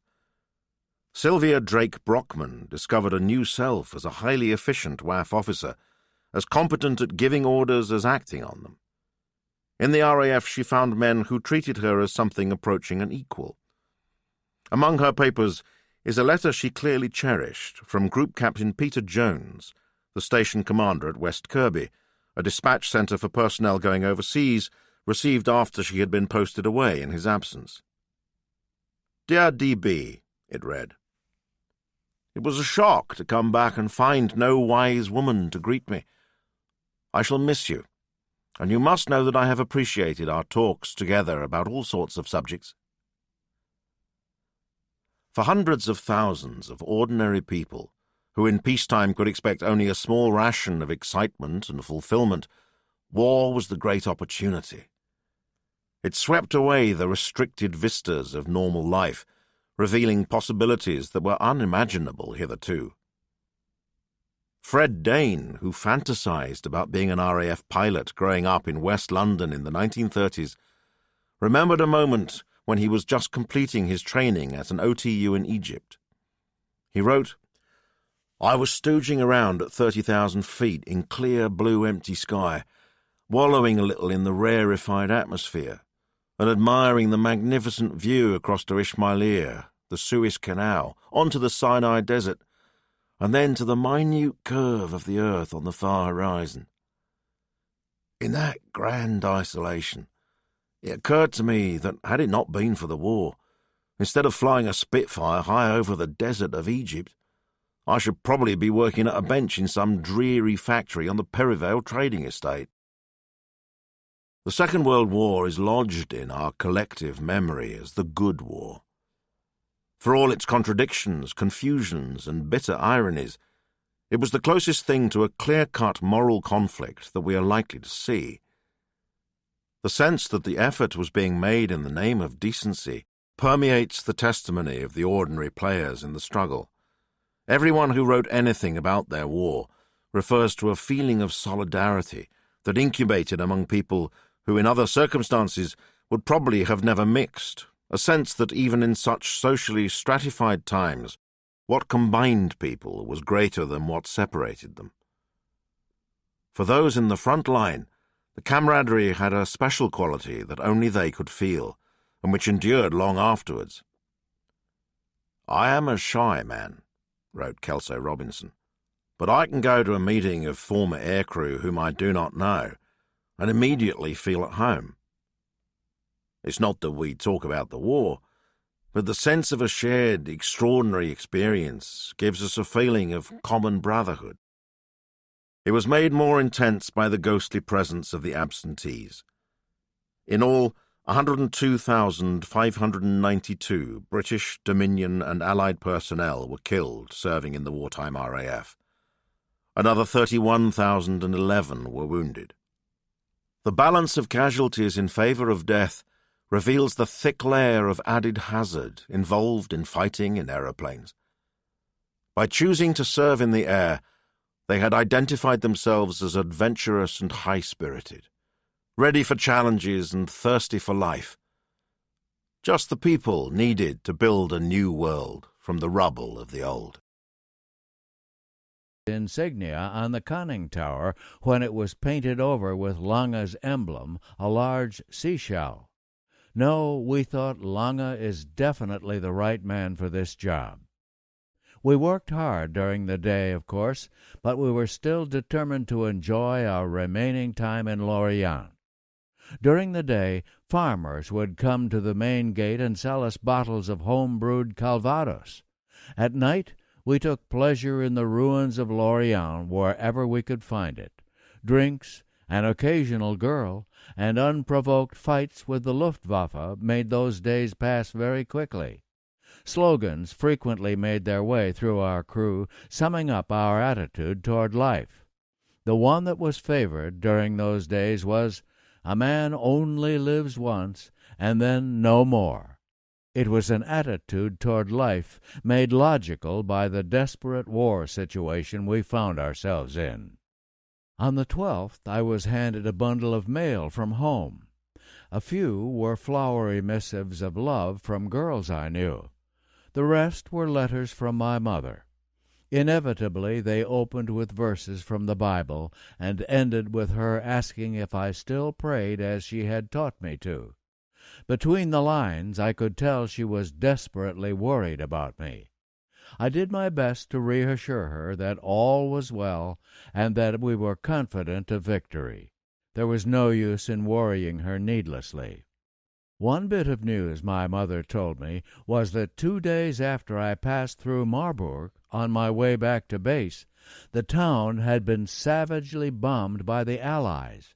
The air raid obliterated the rail station and the train I would have been riding. If I had not been punished for my encounter with the doctor, I would have been there when the bombs hit. Another example of the remarkable good luck I experienced during the war. Other members of the crew, however, did not have such good luck during their furloughs. Many of them, especially those who visited Berlin, Frankfurt, and other large cities, spent most of their leaves huddled in air raid shelters. The stories they told of life under the shadow of Allied bombers were not pretty. The purpose of the bombing may have been to break our morale, but I can tell you that seeing the suffering being inflicted on our families and friends only inspired us to fight even harder.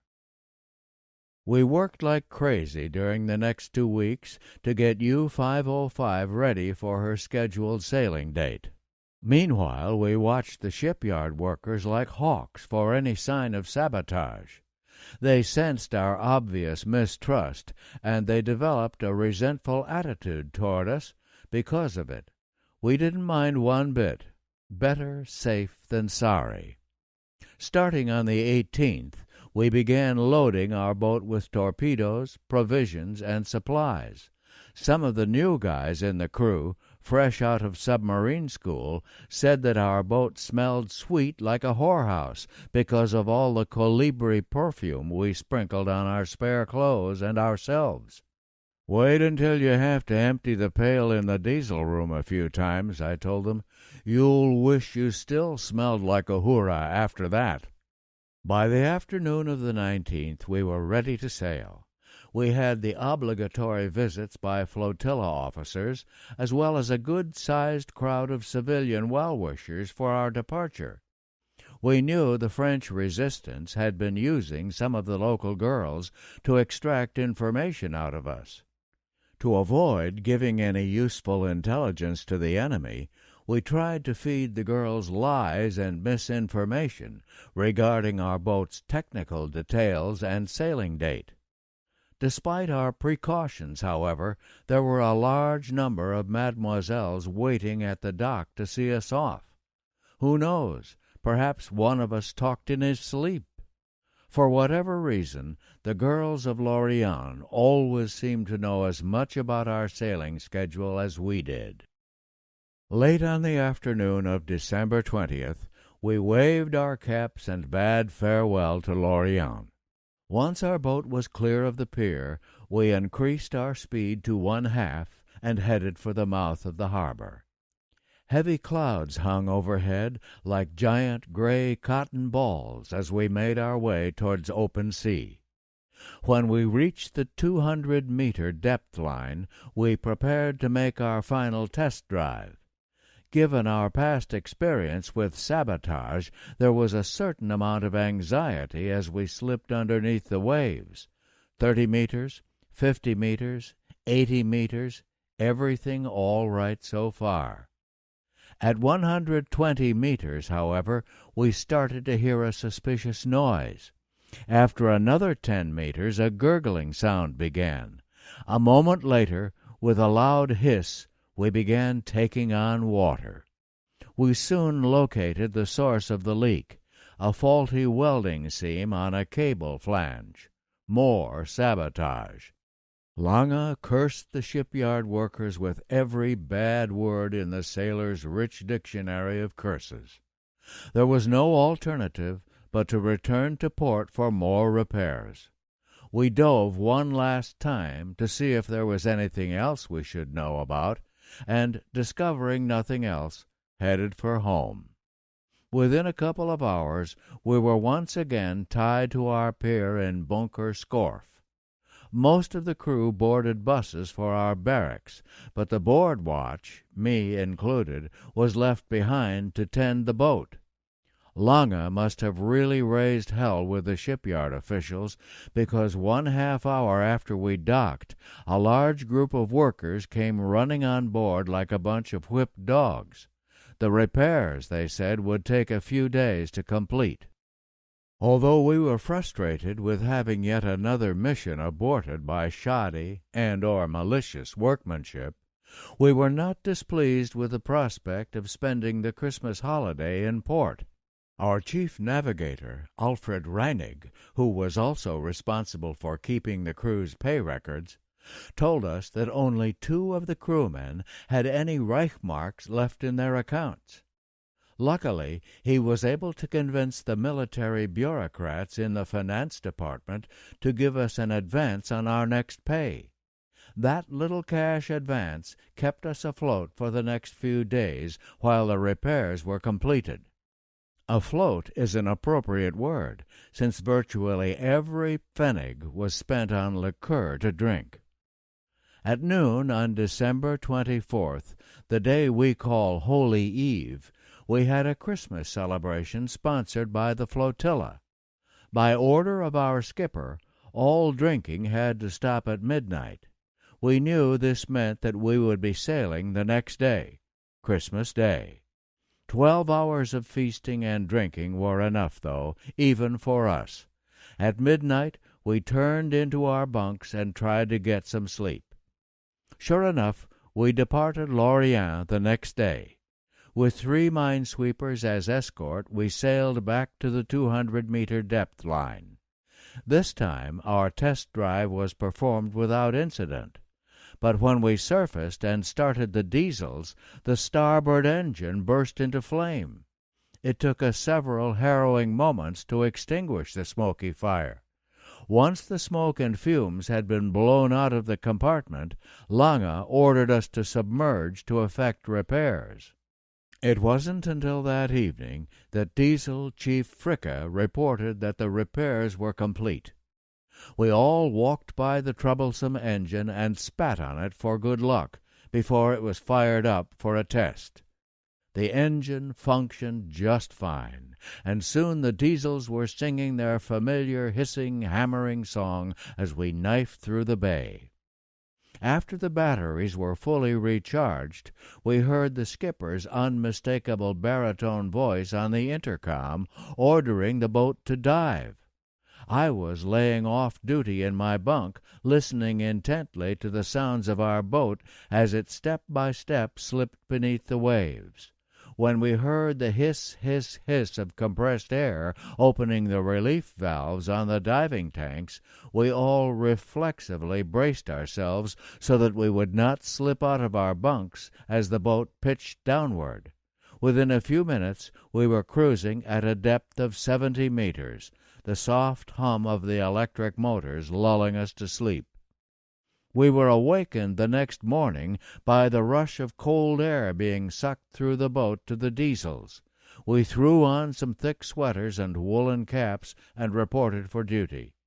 It was still a bit strange to enter the control room and see Lange instead of Czech as skipper, but everything we had seen so far convinced us that Lange was our man. He always smelled like cigarettes and often insisted on shooting the stars with the sextant himself. There was no doubt in our hearts and minds that this gruff old salt was exactly the kind of skipper we needed. The first few days of our passage through the Bay of Biscay passed uneventfully. The weather was typical for the winter, choppy waves and low, dark gray, overcast clouds. The temperature inside the boat plummeted as we moved further into a very frigid cold front. Around 1400 hours on the 28th, we started hearing the muffled boom of ship artillery and aircraft bombs exploding in the distance. The barrage continued unabated for more than 2 hours. After sundown, we cautiously surfaced to recharge the batteries. There was lots of radio traffic in the air, most of it enemy transmissions.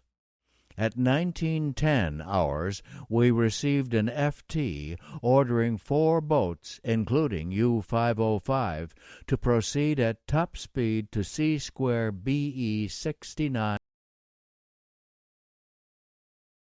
That was Air Force Blue, the RAF in World War II, Spearhead of Victory, by Patrick Bishop. Read by Tim Francis.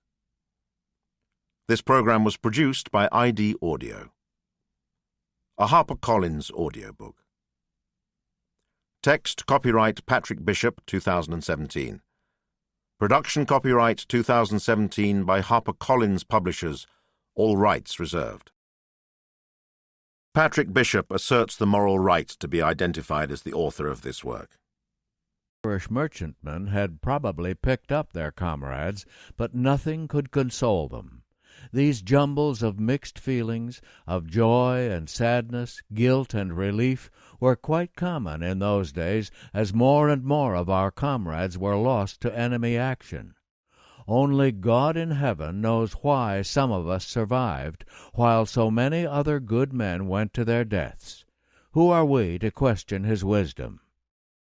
Just before dawn, we tried to surface and recharge the batteries. An aircraft alarm quickly put a premature end to that endeavor. We didn't dare try again until after sunset. Because of the large number of extra personnel on board, the carbon dioxide level inside the boat reached dangerous levels by the time we were finally able to surface. Dumping overboard the buckets of human waste was also long overdue. That first gust of clean air that spilled into the boat with the opening of the top hatch smelled sweeter than roses to us. As usual, Lange was up on the bridge in the blink of an eye, chain-smoking one Jan Mat cigarette after another. That evening we received an FT from the Chief of U-Boat Western Command. We were ordered to bring our passengers to a position code-named Ice Bear, Polar Bear. We knew this meant we were being directed to the U-boat base in Brest Harbor, rather than our home port of Lorient. We were excited about the prospect of having a few days' liberty in a new city. We knew that with the 1st and 9th U-boat flotillas stationed at Brest, we could find everything we wanted. New Year's Eve this year was not an especially festive one for us. We had to put extra toilet pails between the diesels because so many of the crewmen from T-25 were suffering from acute diarrhea. There were usually 2 or 3 of them standing around each pail, urging the poor soul on the throne to hurry up. Many of them were also developing agonizing catarrhs, inflammations, and cysts. There was nothing we could do for them, since our store of medicines was never intended to serve so many men suffering from such prolonged and severe exposure to the cold. Although we never complained to them about it, our guests were making even the most routine of operations on the boat very difficult. We knew it would be absolutely impossible to conduct a quick crash dive in the usual manner with so many men crowded about. Since we would have been sitting ducks on the surface for any attacking aircraft, Lange made the decision to run submerged as much as possible. Typically, after 8 or 9 hours in the basement, we would rise to periscope depth, take a quick look around, then pop up to the surface. While the men on watch clambered up the ladder to the bridge, the diesel crew would fire up the big jumbos. That's when we would feel the delicious, ice-cold sea breeze being sucked into the boat, replacing the stale, fetid stenches that had accumulated during the previous hours. The inrush of oxygen had an immediate regenerating effect on our bodies and minds. Broad smiles always creased across the faces of our guests as soon as they smelled the fresh sea air. We were busy as bees during those brief periods on the surface, emptying the buckets, pumping out the bilges, shooting a fix with the sextant, etc. And, of course, there was the old man, the inevitable cigarette dangling from his lips, silently overseeing it all like a gargoyle perched on the bridge. That evening we finally had to confront what we feared the most, an emergency crash dive to avoid an enemy aircraft. There was nothing else to do but elbow our guests out of the way as we grabbed for the various valves and levers needed to submerge. They didn't mind the violent shoving as much as the steep angle of the boat as we dove. They weren't used to such excitement, and their heavy breathing used up our oxygen much faster than usual. Luckily, the plane didn't attack us and everything turned out okay. We spent the last few hours of 1943 serenely cruising 60 meters beneath the surface, trading war stories and tall tales with our guests. They couldn't understand why we enjoyed serving on a vessel that sank several times a day. We couldn't understand why they enjoyed serving on a boat that couldn't dive to escape the enemy. The teasing was all good-natured, and a close bond developed between our two crews. We laughed and spun yarns until, before we knew it, it was midnight. Lange's deep, resonant voice crackled over the intercom, wishing us a Happy New Year. His wish that we all survived to celebrate another New Year in 1945 was met with somber assent. We surfaced on the first morning of 1944 to find mirror-smooth seas stretching before us. Our course was east, toward the big orange rising sun. The diesels were pounding away at high speed, causing our prow to cut a high, clean bow wave. The view from the bridge was gorgeous. All of the T-25 crewmen, even the ones who had suffered the worst hypothermia, were up and about. With the fine weather and the full recovery of our guests, spirits were especially high. They had told us where to go in Brest for the best drinks and the prettiest girls, so our minds were filled with anticipation for the charms awaiting us. Everyone was eager to relax and have some fun before getting back in the war. We reluctantly dove back down to 60 meters to avoid any unpleasant surprises during this last leg of our mission. Around noon we surfaced for a few minutes in order to get a fix on our position with the sextant. Navigator Reinig calculated we were 30 nautical miles off course. The old man, always eager to exercise his seamanship skills, double-checked Reinig's computations. Sure enough, we had drifted significantly off course. As we soon learned, our direction finder device had malfunctioned. Equipment failures on our boat were becoming so common that they barely raised an eyebrow anymore. Luckily, we were only 12 hours away from Brest, so no serious problems were anticipated with finding our way to port.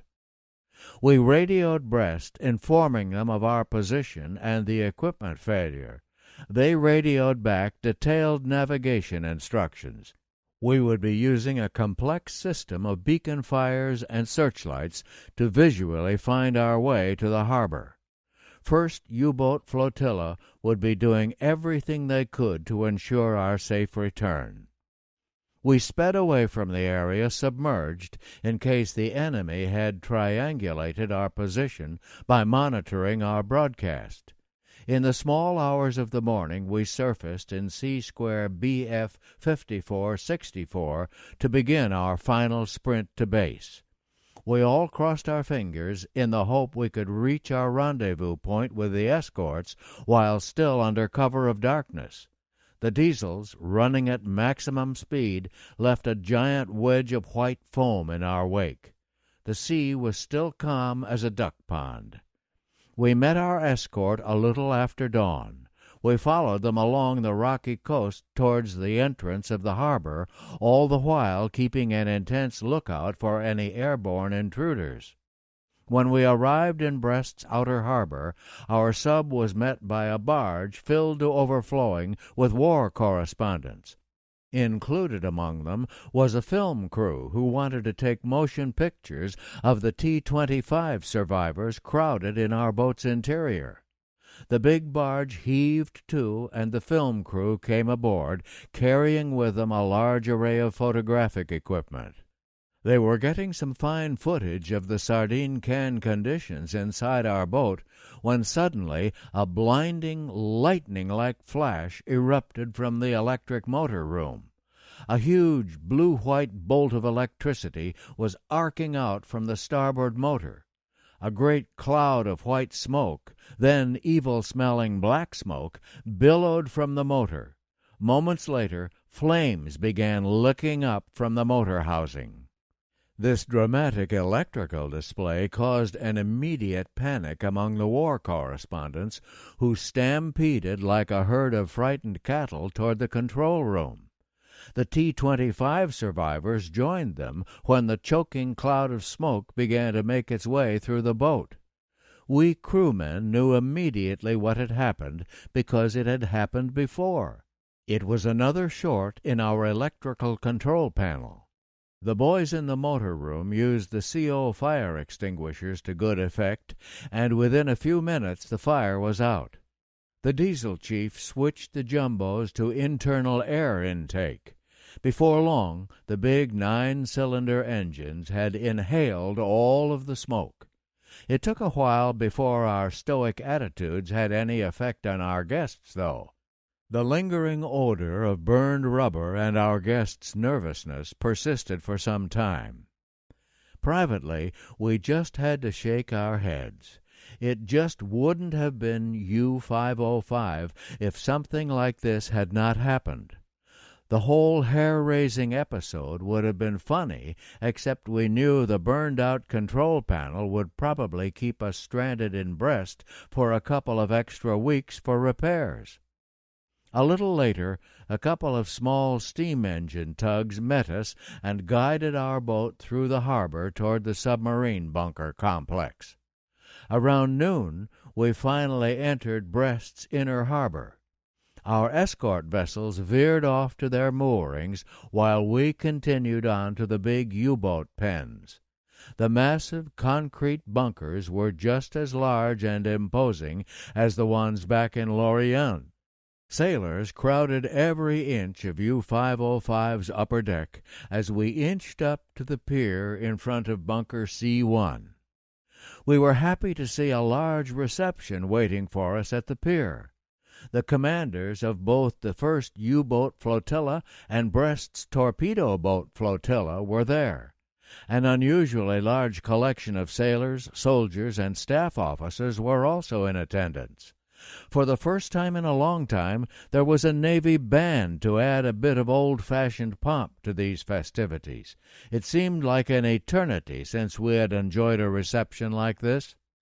As we made our final approach to the slip for Bunker C1, a cluster of crewmen from T-25, a little too eager to disembark, simultaneously rushed to climb the ladder from the control room to the bridge.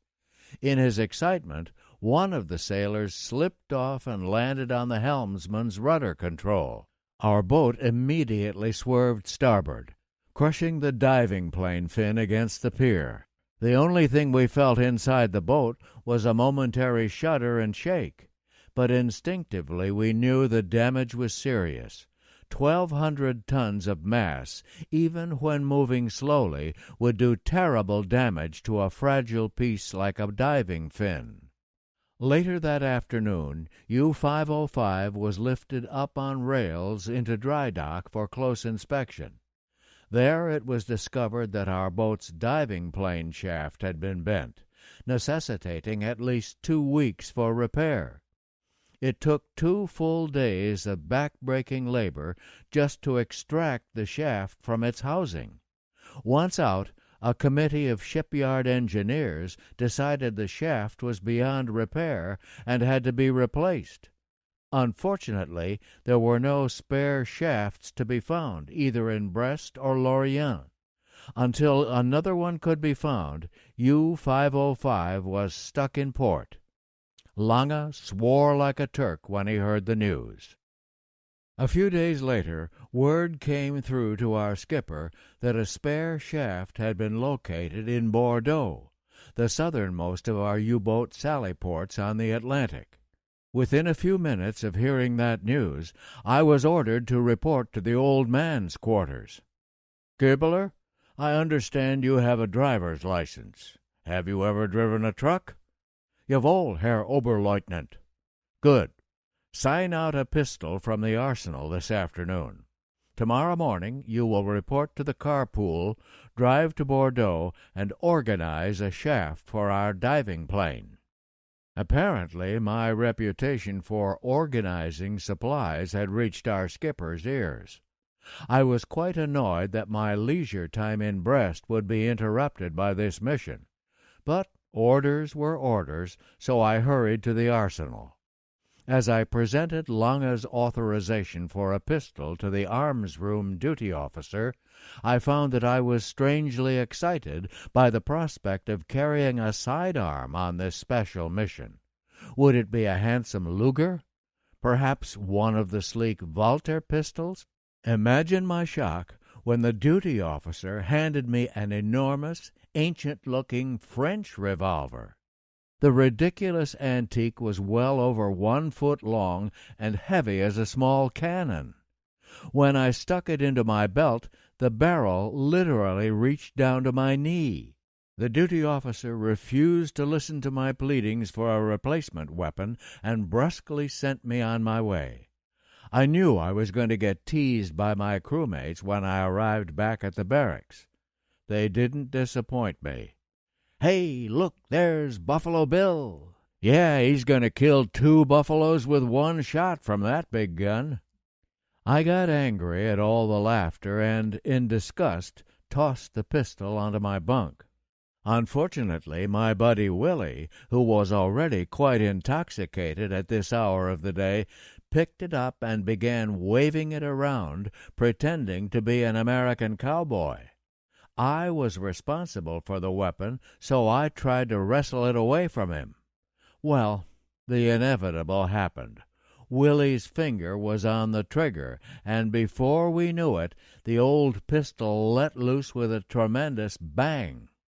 No one was hurt, but the bullet went clean through the wall into the bathroom next door, taking a big chip out of a toilet bowl. We knew we had to act quickly if we were to stay out of the brig. There was an artillery mechanic who was bunking in the same room with us, who, through an incredible bit of luck, had a spare bullet that more or less fit the old revolver cylinder. We replaced the fired cartridge with a new one, while others concealed the hole in the wall with a pillow. Someone else blew through the gun barrel to clear the smoke, and then gave the pistol a quick wipe with a rag. Just then the raccoon, our engineering officer, burst into the room and demanded an explanation for the gunshot noise.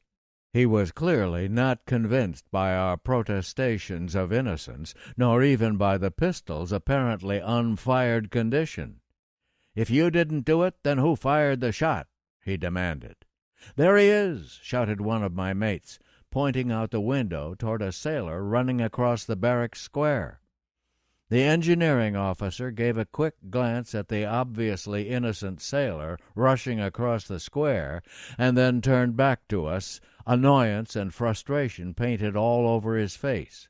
He stood there glowering at us for what seemed like an eternity. Finally, he just shook his head and left the room without another word. Willie, sobered by our close brush with a court-martial, spent the rest of the evening organizing materials to repair the wall and toilet. Determined not to get into any further trouble, I was up before dawn and standing in the motor pool by 0600, waiting for them to open. Strapped to my side was the flak gun, my nickname for the old revolver. I was assigned 2 drivers for the trip. Together we loaded several spare gas cans into the back of the truck. Before we left, we received some quick instructions on what to do in case we encountered any partisans. There had been several recent ambushes and acts of sabotage by the resistance along our route, and we were sternly warned not to travel at night. My 2 companions were also armed, though with more respectable weapons than my embarrassing antique. Within an hour we were roaring down the road towards Bordeaux. During daylight hours we drove in shifts, trading places every 150 kilometers. We stopped and spent the night in a small naval anti-aircraft base, but were back on the road by sunrise. Later that morning we were passing through a small forest near La Rochelle when some men in civilian clothes suddenly appeared and opened fire on us with rifles. They were obviously in desperate need of some target practice, because none of their shots even touched the truck. Nevertheless, we pushed that truck's gas pedal to the floor to get past them as quickly as we could. I must admit, though, we were also trying to get to Bordeaux as early as possible so that we could have some free time out on the town. We immediately checked into the U-boat base upon our arrival in Bordeaux. The diameter of the diving plane shaft, the authorities told us, was a few hundredths of an inch too thick and would need to be machined down on a giant lathe. "We're sorry," they said, "but you'll have to wait here in Bordeaux for 2 or 3 days until the job is completed." That's all we needed to hear. We were out the gate and on our way to the entertainment district before they had a chance to change their minds. Once in town, I decided to have a bite to eat in a little tavern. My naval uniform attracted quite a bit of attention from the other customers. I thought they were just admiring my U-boat badge as usual. Little did I know the attention being showered upon me was because the establishment was off limits to German personnel. Well, I was just sitting there, innocently enjoying a little seafood, when a very attractive woman sat down at my table and struck up a conversation. She insisted on buying me several drinks, and since she was covered in expensive pieces of jewelry, I let her pay without protest. After a few hours of drinking, she invited me to visit her at her house later in the evening. I was happy to accept, especially after she offered to have dinner ready for me, too. I showed up at the address she had given me at the appointed hour. When she answered the door, she placed a finger to her lips, signaling me to be quiet as I entered the house. As we crept through the parlor, I could see an enormously obese old man sleeping in a chair, his rolls of fat literally dripping over the arms of the chair. I assumed he was the woman's father. She led me to a bedroom on the 3rd floor. Inside there was a tray covered with bottles of champagne and various delicacies to eat. She told me to make myself comfortable and to start on the food and drink without her. She would be up to join me in an hour or so. I didn't need much encouragement to open a bottle and start to sample the expensive hors d'oeuvres. There was cheese, biscuits, jam, canned sardines, olives, roasted meat, and dried fruit. It was magnificent. After an hour or so of eating and drinking, curiosity got the better of me, and I decided to take a peek outside the room. To my shock, I found that the door had been locked. Panic gripped my heart. Was this a trap set for me by the French resistance? I pulled the old pistol out and rechecked the cylinder to make sure it was loaded. Just then I heard a key being inserted into the door lock.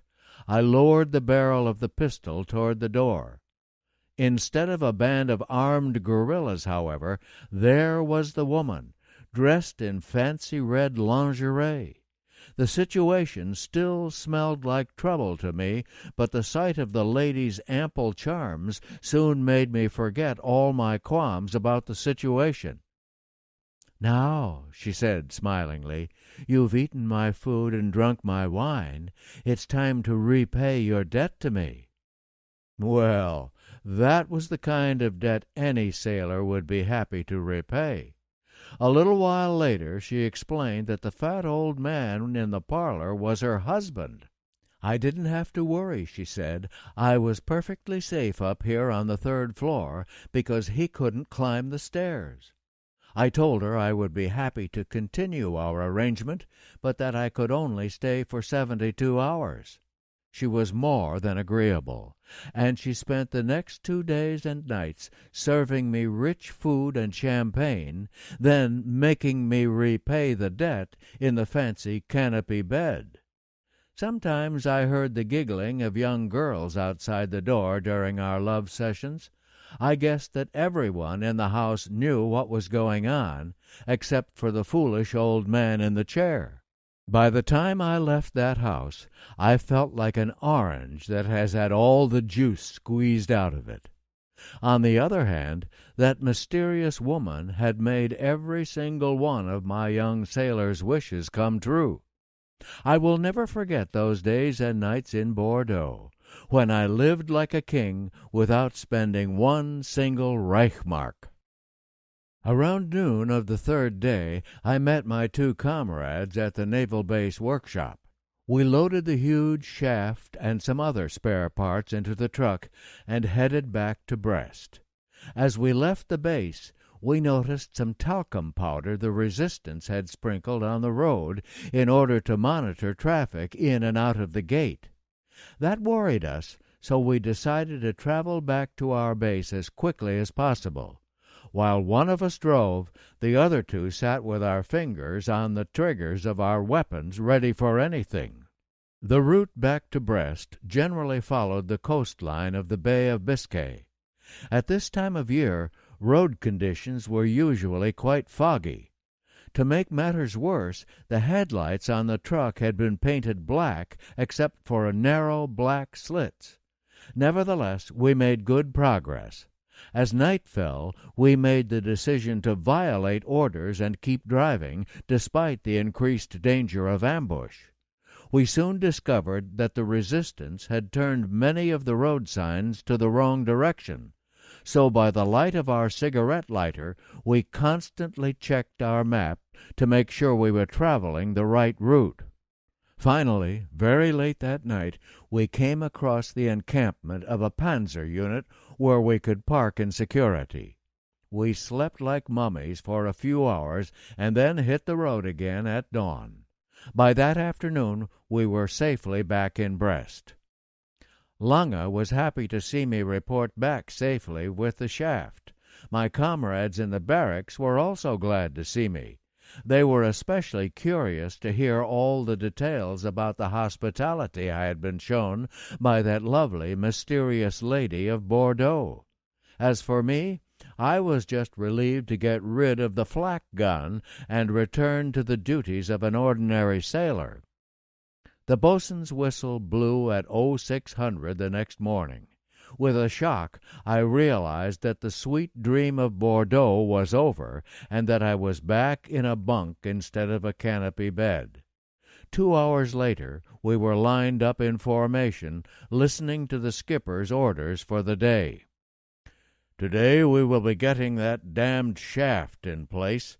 I want everybody to do their best to get the job done quickly and correctly, and keep an eye on the shipyard workers. If any of them leave, watch where they go and when they return. Examine everything they bring aboard our boat. Don't hesitate to check what they're carrying in a box or bag. I don't want any sabotage." Dismissed. Off we went to work.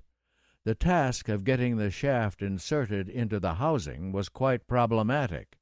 The big steel rod had to be suspended from the ceiling by a crane and slowly, millimeter by millimeter, slid through the hull. Meanwhile, we kept careful watch that no unauthorized